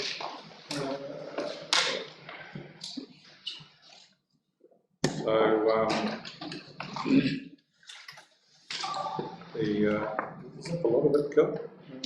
Oh, right. I'll move it on to the next page, hang on. Sorry.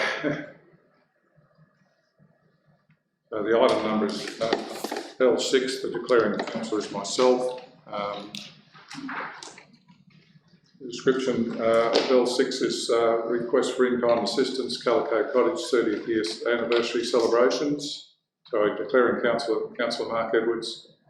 Person with the interest is myself. Particulars of the interest is that I sell oranges at Calico Cottage. Type of conflict is the declarable conflict of interest. And the action is I'll leave the room while the matter is discussed and voted on. Okay, thank you.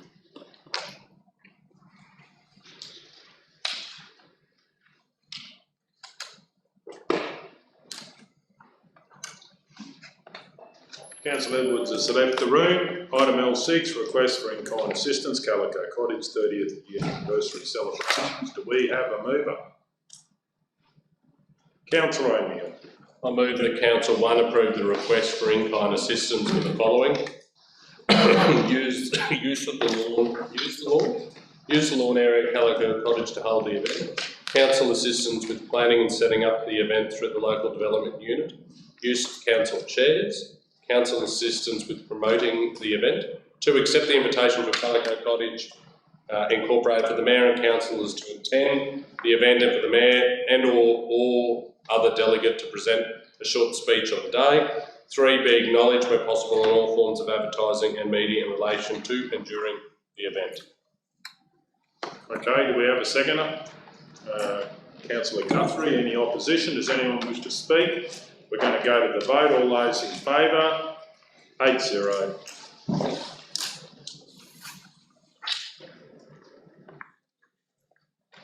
Yeah, have council back.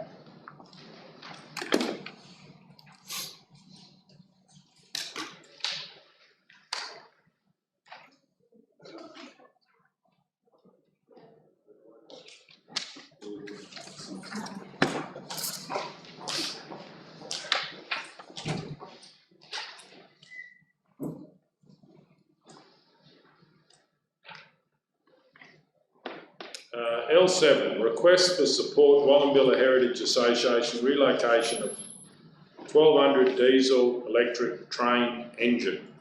I'd like to move, or do we have any questions first? I'd like to move that Council provide in principle support for Wallumbilla Heritage Association proposal to relocate the 1200 diesel / electric engine to Wallumbilla Heritage Museum to expand the current memorial exhibit. 2, authorise the Mayor to write to Queensland Rail on behalf of Council confirming support of the proposal. 3, be provided a future report detailing the proposal, including any associated costs that may be requested of Council. Further report, sorry. Provide a further report detailing the proposal, including any associated costs that may be requested of Council. Do we have a seconder? Sorry, can you just hold it? I noticed in the letter there, it mentions the name Calico again. See, in the letter, I just noticed that, 5th of March. So is that the development, is this the actual? It's a different association, but if you want to be... The subject heading is... And it is a different group. It's up to you whether... Do you have any interest in the train engine, Councillor? Train engine, no. Edwards? That might be more. You can't sell oranges. Don't worry about it. No oranges on the train, or it's Thank you. Okay. Is there any questions, councillors? Okay, do we have a seconder for that motion? Councillor Guthrie, any opposition? Does anyone wish to speak to it? Certainly do. This is something I think Council needs to act quickly and support Wallumbilla Heritage Association. They've got word that there may be an opportunity to grab a piece of history, and these opportunities don't come along very often. So on that note, we'll go to the vote. All those in favour? 9-0.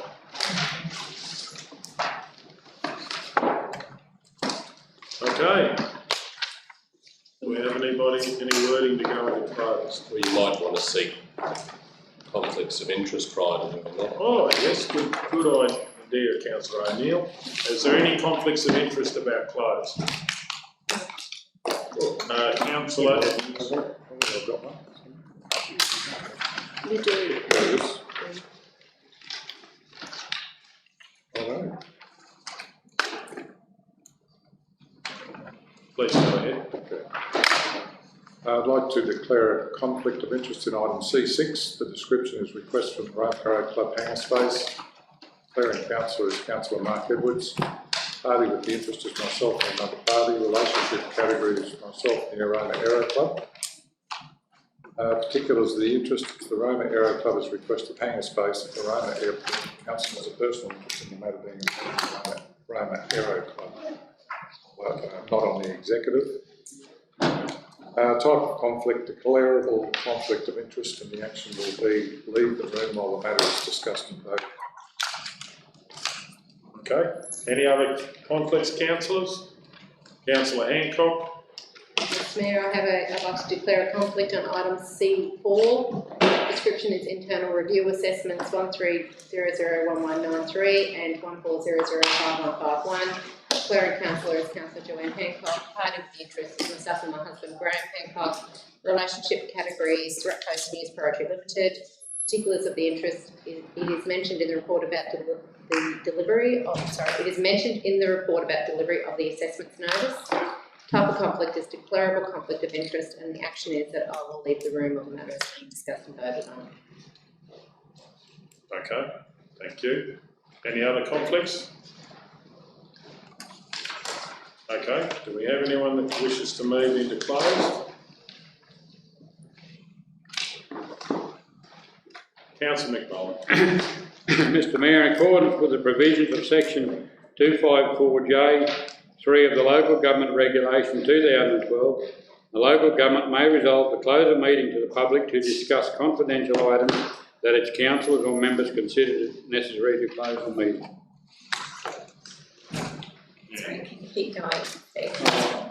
Sorry, keep getting, Sorry. matters to be discussed In accordance with section 245J(5) of the Local Government Regulation 2012, the following table provides the matters to be discussed, an overview of what is to be discussed while the meeting is closed.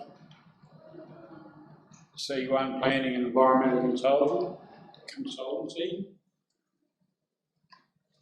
So, councillors, there's one there that I thought council might want to consider in open rather than closed. It's the fees and charges for community safety.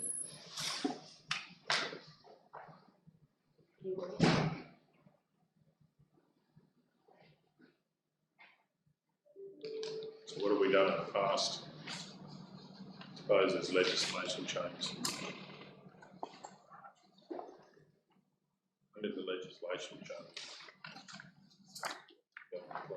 Well, there's just nothing in there about the budget. It's just adopting fees and charges, which would be a matter of record.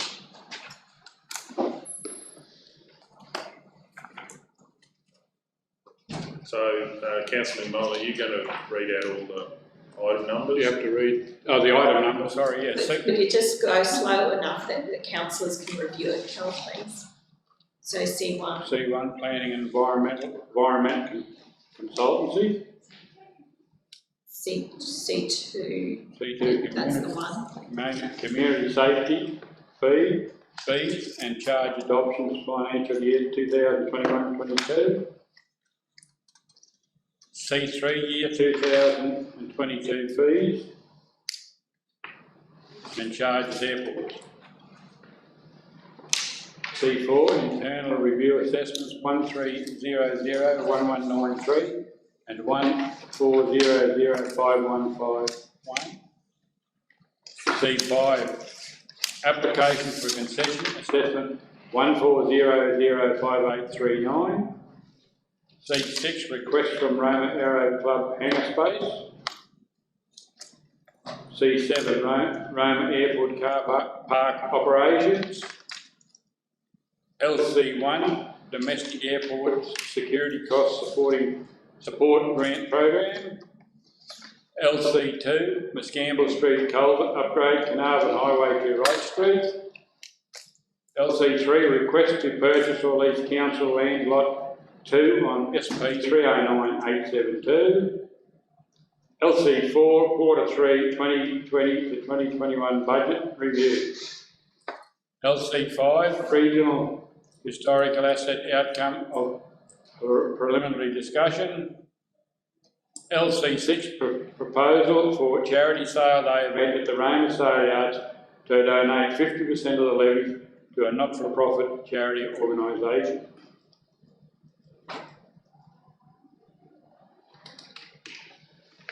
Okay, we have a seconder for that motion. Councillor Guthrie, any opposition? Does anyone wish to speak to it? We're going to go to the vote. All those in favour? 8-0.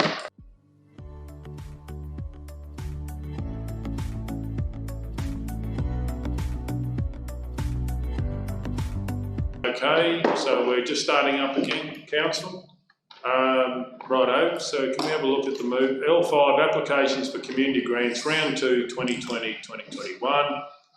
And it was laid on the table and we have... I moved it and Councillor Taylor seconded it. Correct. We've got a vote, no one else wishes to speak. We're going to go to the vote, all those in favour, 8-0. Okay, moving on to confidential.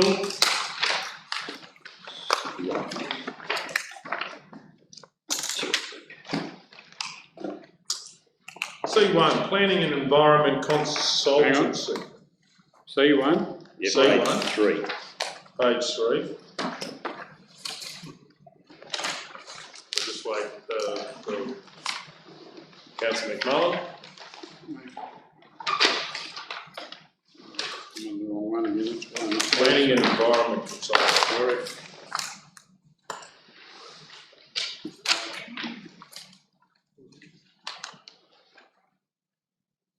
Sorry. You're right. Yeah. Yep. We have a mover, Councillor Taylor. I'd like to move that council authorise the Chief Executive Officer to enter into an agreement with the Karoo Shire Council to provide town planning and environment consultancy services in accordance with the agreement presented. We have a seconder, which is Councillor O'Neill. Any opposition? Does anyone wish to speak to it? I'm going to go to the vote. All those in favour? 8-0. Yes, correct. It's been done. Okay, moving on to C2. If you've got a page number, please. 17. 70 or 17. 17, thank you. Community safety fees and charges adoption. I'd like to move the council adopt the fees and charges community safety for the 2021/2022 financial year, based on 2021 budget amount that will apply to 2021-22 animal registration renewal notices to be issued 1st of June 2021. Do we normally do them at 1st of June? Yes, we do. Before the budget? We're required. Right. When did we?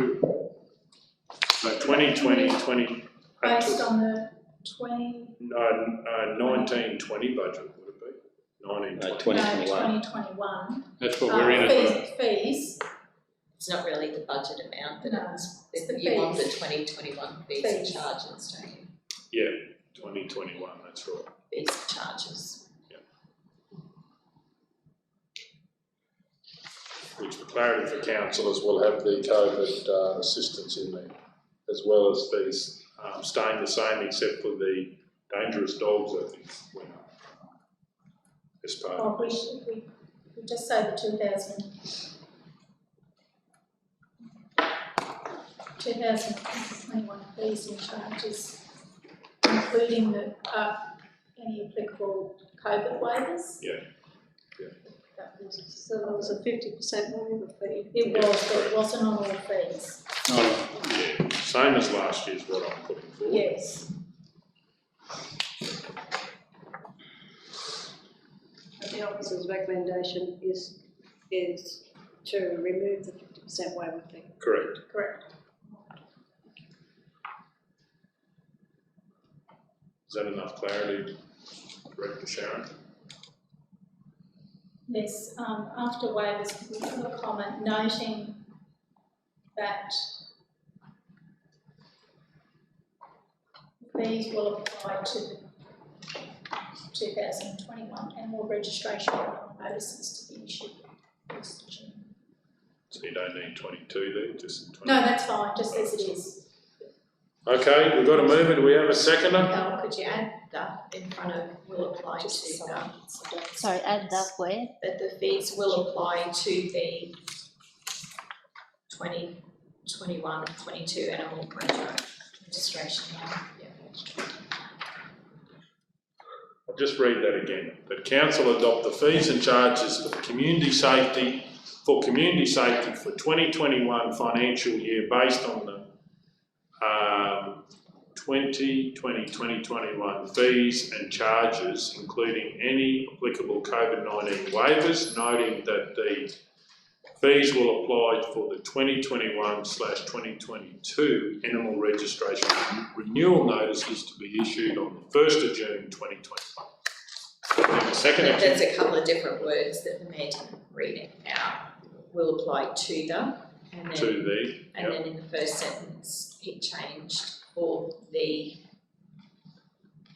2021/22 financial year. So you're happy with what's actually on the screen? Yeah, I'm happy with what's written. Does everyone understand that? No, I actually don't. I'm sorry, I'm really confused about where it says including any applicable COVID-19 waivers. But that, is that the government's giving COVID-19 waivers? We've already done that. We did that in the current fees. Yeah, we did that, but we're now talking about setting next fees. So basically it'll be the same as, everything will be the same as last year except for this year. For this year, it will be the same as last year except for there, in your report there is some... Yeah, no, I can see that, but this here just says any applicable COVID-19 waivers. That doesn't make sense. Well, that's just so we don't get the amounts wrong by saying reduce it by this much. It's actually what we've got in our current fees at the moment for the year just going. So wouldn't you just say that? Well, I'm happy to. So what change would you like? I think Director Sharon wanted something to differentiate, because not every was under COVID. Or them existing. No, but just to clarify that, when you say after fees and charges, which includes COVID-19, in the previous year, basically. So existing COVID-19 waivers. Not included, which includes. Existing. Any existing. Any existing, sorry. Right, does everyone understand that? Include, with the S of the include. Which include. But there was a change in here in the dangerous dog collars and that. Has that covered? That's worded, that's fine. That'll get it, Yes. right. Okay, and Councillor Edwards, you're happy with that as it reads now? Sorry, Director Sharon, can I just double check, will they issued effective from the 1st of July, or are they actually issued on that date? They're issued on that date. On that date, yeah. Okay, we've got any opposition to this motion? I second. Any opposition? Does anyone wish to speak to it? I certainly will. I believe that this will give support for the community. COVID is not over, unfortunately. I wish it was. But we are in a situation that we don't have an end date for COVID, and it is something that this support for the community, I believe, as we may still hit troubled waters in the future, I think is great support for the Maranoa community. And pet owners don't have a choice. Their animals are almost like their family, and I think if we can provide this COVID support as well as keeping the fees the same as last year, that's a very positive outcome for our residents. Does anyone want to speak against the motion? Councillor Hancock. Yeah, Mr Mayor, I fully support keeping the fees and charges for the community safety at the same level as last year. What I am concerned about is continuing on the waiving the COVID-19, and the reason is because actually in the report it does state the percentages that the animal owners contribute to this expense, and it is very, very, very low. And what I'm concerned about is, whilst it's very low, our other residents, our other ratepayers who may not have animals, they're actually subsidising for the animal owners. And that is my concern, is that whilst we are trying to support one sector of the community, we're actually asking the rest of the community to also support that. So and so that's why I just believe that I'm happy to keep it the same, not increase it, but I do think that we don't need this year to have the COVID waiver on this. Okay, does anyone want to speak for the motion? Does anyone want to speak against the motion? Does anyone want to speak? We're going to go to the vote. All those in favour? All those against? 5-3 if I call for a division. Okay, moving on to C3. Financial year 2022 fees and charges airport. Do we have a mover? Councillor Edwards. I'll move that council fund maintain the fees and charges from 2021 for Maranoa Regional Council's airports into 2021/2022, noting no increase in fees and charges. And 2, continue the waiving of fees for the Royal Flying Doctor Service, Light Flight and Angel Flight use of council's airports. Just for the mover's sake, would you be willing to sort of put in point 2 that we record that and report that back to council at the end of the financial year so we can see what has been waived? Happy for that to occur. Because it's really like a form of sponsorship in a way. So, yep. We have a seconder? I'm happy to second. Okay, we have a seconder, Councillor O'Neill. You both happy with that wording up there? Well, I've seconded it, so yeah. Yes, I was sort of being typed, so I just wanted to make sure. Okay, anyone wish to talk, speak? We're going to go to the vote. All those in favour?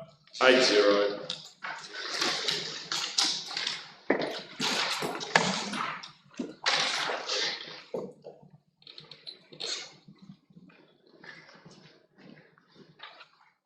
We have the next page number, please. 57. 57, thank you. C4 internal review assessment number 13001193 and 14005151. I'd like to move that council write to the applicant and request a stat deck in regards to financial hardship in order for council to waive assessment numbers 13001193 and 14005151.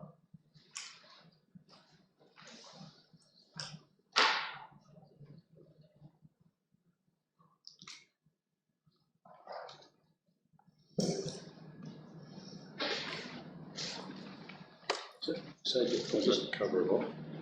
Just to clarify through you, Mr. If this person can't come up with that, then the next stage is it's got to be paid. Through you, Mr. Mayor, council has its rates and charges for its concession policy, and under that policy, rate pay can apply for financial hardship. It's a specific form to fill out. Still got to go through. So I would recommend that is how she applies for a financial hardship. But could we do it if she gives us a stat, if the customer gives us a stat deck to say that they're under financial hardship, that's a legal document, we can accept that. But as plus fill the form in. We have a council already has a policy. We need to treat all ratepayers the same. If other ratepayers have applied for the concession, using the form and submitting all the documentation, I can't see why this ratepayer should do the same. Same result. Yes. And councillors are also have to make decisions in accordance with policy. So it's unless we go outside the policy, which we can do, but it's obviously preferable to stay within the policy, I think. Is that correct? So then why have a policy? No. Yeah, we might as well keep. Why have a policy? No, but because we always have something that's outside sometimes. Yeah. Well, this isn't outside though, is it? No. you're going to get the same result. Aren't you? The person should follow the rules. No, so what I've moved is note the, I've got that, we're going to write to the applicant and request. So the form is they have to give some evidence as well. So statutory declaration is not evidence. Yeah, so just to clarify, in making the code of conduct for councillors in Queensland, making decisions in the public interest, councillors will make decisions in accordance with law and policy. I thought stat dec would be in relation to her the actual circumstances that have been given to us here. And a stat dec basically makes swear to us that that's what actually happened. But the other thing would just be the hardship. Well, hardship is a reason for us to give it to the council to give it a concession. That's what I mean, it's the same result, but we're staying within the policy. We have a policy that says they have to make an application, a financial statement. So it's just Are you seeking a seconder, Mayor? Will be, but I might, I'll go with it. just the hardship. Yeah. okay, I might change that. The council write to the applicant and request the applicant make Bottom two lines, Mr. An application for hardship. Yeah, the fine at the bottom. Oh, yeah. Just keep that. Right, I'll move the council recommend that the applicant make application for financial hardship in order for council to consider waiving the assessment numbers 1300193 and 1400551. Mayor, it's late in the day. Can I make the suggestion that recommending it is not appropriate? That council advise the applicant that under our set policy, they can make an application. We shouldn't be recommending that because we don't know any circumstances. But under our policy, anyone, including this individual, can make an application. Yes. I said recommend, I was. Yeah. No. No, that's fair enough. Okay, well, I'm happy to change that to council advise the applicant make applications for That financial. may make an application for financial. May make. The council advise that the applicant, in line with our set policy, can make application.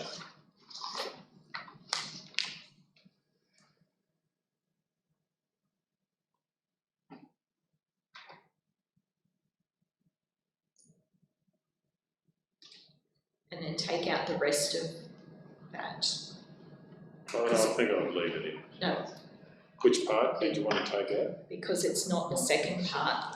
The first part stands alone. It's not, we're not waiving, then it's an application. Because this has come to council about 3 times. Advise the applicant in line with the policy. 23. The applicant can make application.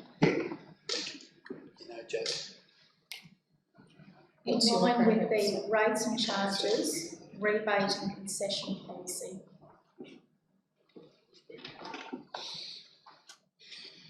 I think we need to give the applicant some direction on what to do if they want to have an ability to resolve this. Well, we have, haven't we? We can all do that.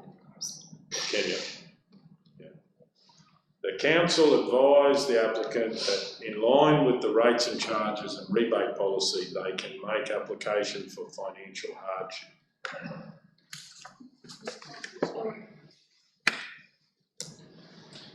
And you're going to That's the resolution? Yeah, that's the resolution. I'll second it, Mr. Mayor. We have a seconder in Councillor McMullen.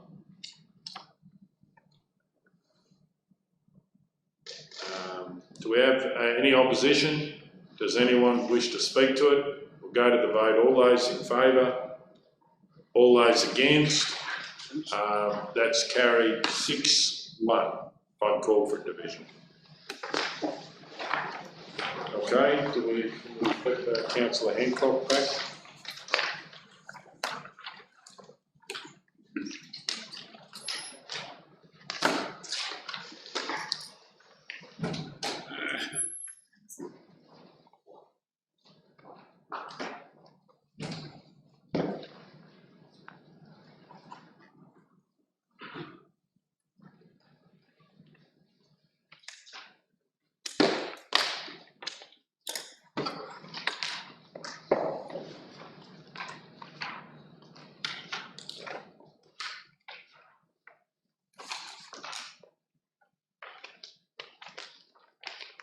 Okay, page 65, C5 it should be, if everyone's got that. Yeah. C5, application for a concession assessment number 14005839. I would like to move that council acknowledge its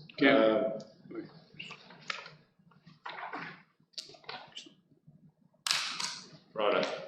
The council grant the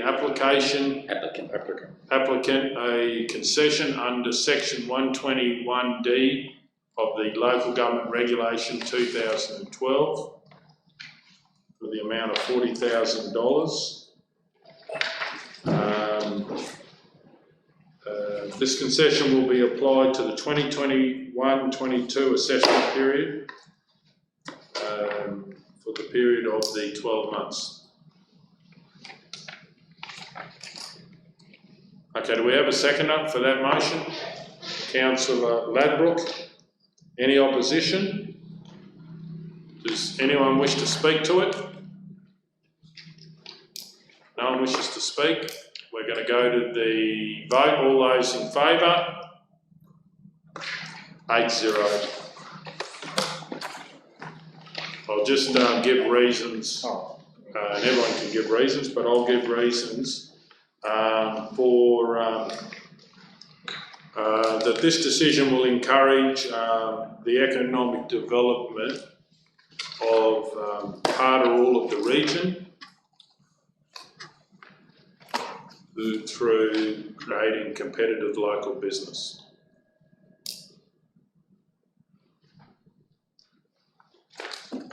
Opportunities. Do we have any other, anyone else like to put anything down? Okay, we're moving on to C6. Mr Mayor, you made me realise too that there wasn't a statement of reason for C2 as well. C2, we go back to C2. Which one is C2? Page 17 is community safety fees and charges adoption. Oh, that's an easy one. I'll start there. I'd like to put down that this is a COVID initiative in support of the Maranoa community. Does anyone else have anything for that one?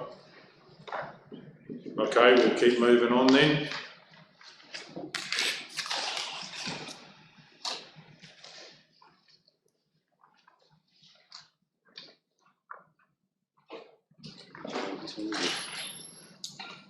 C6, request from Roma Aero Club hangar space. Councillor O'Neill. I'll move that Council 1 receive and note the correspondence from the Roma Aero Club. 2, give its in principle support to the proposal subject to A, confirmation of the design and construction criteria required for the facility through consultation with Roma Aero Club. B, identification of suitable funding opportunities between Council and the Roma Aero Club. C, confirmation through legal advice for the appropriate means of disposal of land under the local government regulation. And D, agreement between Council and the Roma Aero Club on land access arrangements. And 3, initiate a special project in the 2021-2022 budget to review the location and design of the facility to ensure it is fit for purpose, valued at $10,000. I've just got a question on that. In regards to what was moved, disposal of land, but the question was more to do with leasing the land. So the disposal, is that to do with the state government or splitting up blocks or something? Disposal of land's basically giving another party access to your land.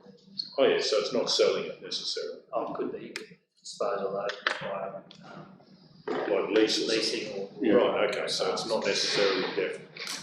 So Councillor O'Neill, you weren't meaning that you were going to sell the land necessarily, maybe lease or something? Is that from?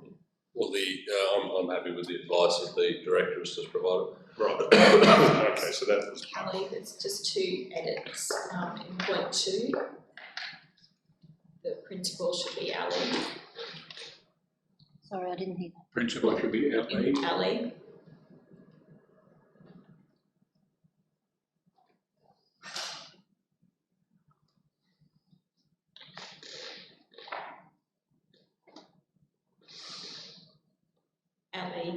Oh, sorry. And just local government regulations, singular. Just if you can, yeah, thanks. Okay, do we have a seconder? Councillor Taylor, any opposition? Does anyone wish to speak to it? We're going to go to the vote. All those in favour? That's 7-0.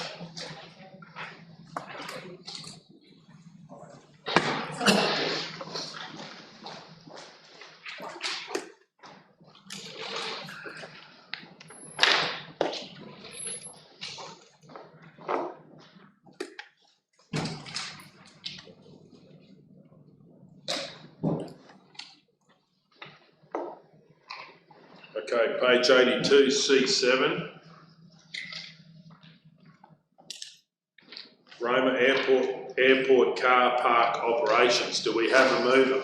Councillor O'Neill. I move the council receive and note the officer's report as presented. Do we have a second? Councillor Burkett. Any opposition? Does anyone wish to speak to it? We're going to go to the vote. All those in favour? 8-0.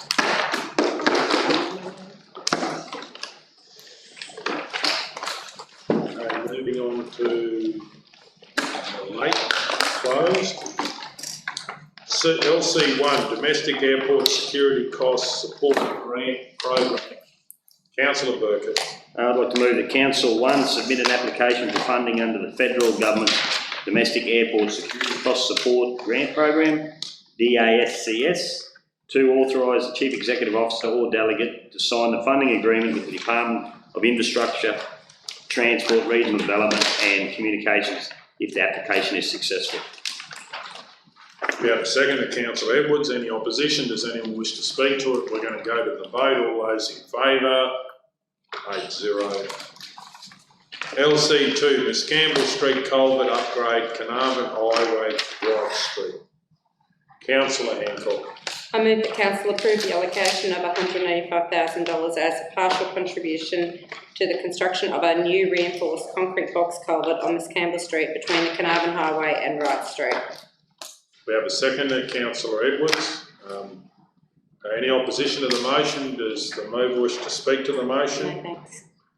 I'd like to speak to the motion. I'd like to thank the Deputy Director for some great work with TMR and this is a fantastic initiative which is going to increase safety and I'd like to congratulate all the council officers that worked on this. Is wonderful when it's if this is successful and goes ahead, which I'm sure it will be a wonderful improvement for safety and disaster management and generally show a great deal of respect for what happened in the past and hopefully we can stop it ever happening in the future. And I'm very, very glad. I would have to say this would be the number one impressive thing out of all of the items. They're all good, but this is absolutely incredible news for the people of Roma that have to deal with disaster management. Does anyone else wish to speak? We're going to go to the vote. All those in favour? 8-0. Okay, moving on to LC3. LC3, request to purchase or lease council land, lot 2 on SP 309872. Councillor McMullen. Mr Mayor, I'll move that Council 1 decline the offer to purchase council freehold land described as lot 2 on SP 309872. 2, further explore the opportunity to lease the land for the purpose of grazing with an officer's report to be prepared and presented at a future council meeting. We have a second, Councillor Taylor. Any opposition? Does anyone wish to speak to it? We're going to go to the vote. All those in favour? 8-0.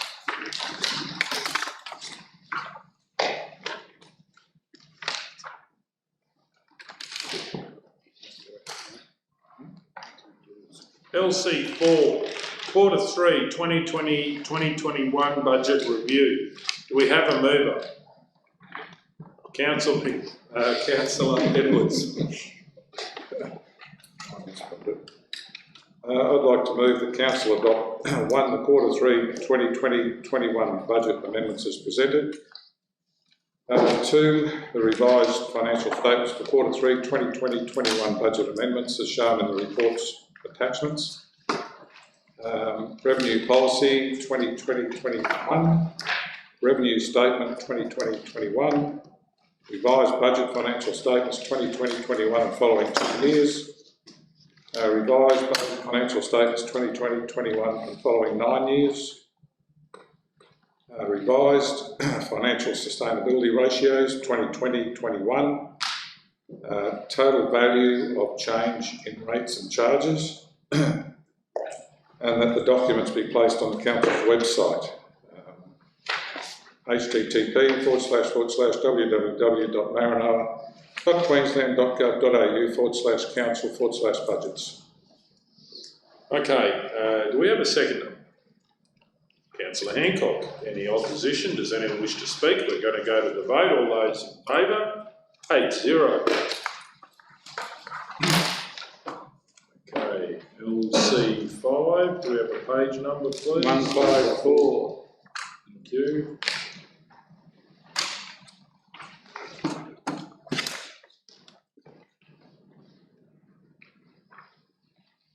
LC5, Regional Historic Asset, Outcome of Preliminary Discussion. I'd like to move that number 1,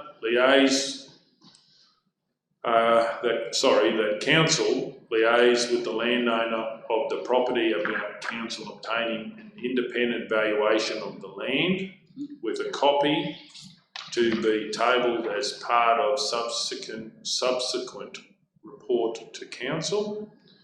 And 2, commence development of a business case including identifying potential funding sources. Did I not say some of it? You said for the property. You just said land.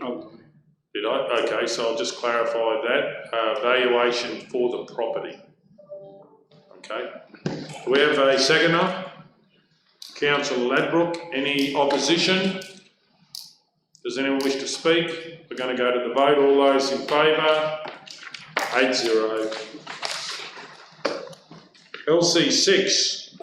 Proposal for charity sale day event at Roma to donate 50% of the levies to a not-for-profit charity organisation. Councillor McMullen. Mr Mayor, I'll move it. 1, council confirm the charity sale date as Tuesday, 6th of July 2021. 2, a draft community grants and non-financial assistance policy be prepared for council's consideration at the next ordinary meeting, which incorporates a new category for the donation. Right, do we have a seconder? Councillor Taylor. Any opposition? Does anyone wish to speak to it? We're going to go to the vote. All those in favour? 8-0. Is there any further business, councillors? Well, on that note, I will close the meeting at 6:17 PM. Thank you for your attendance, councillors.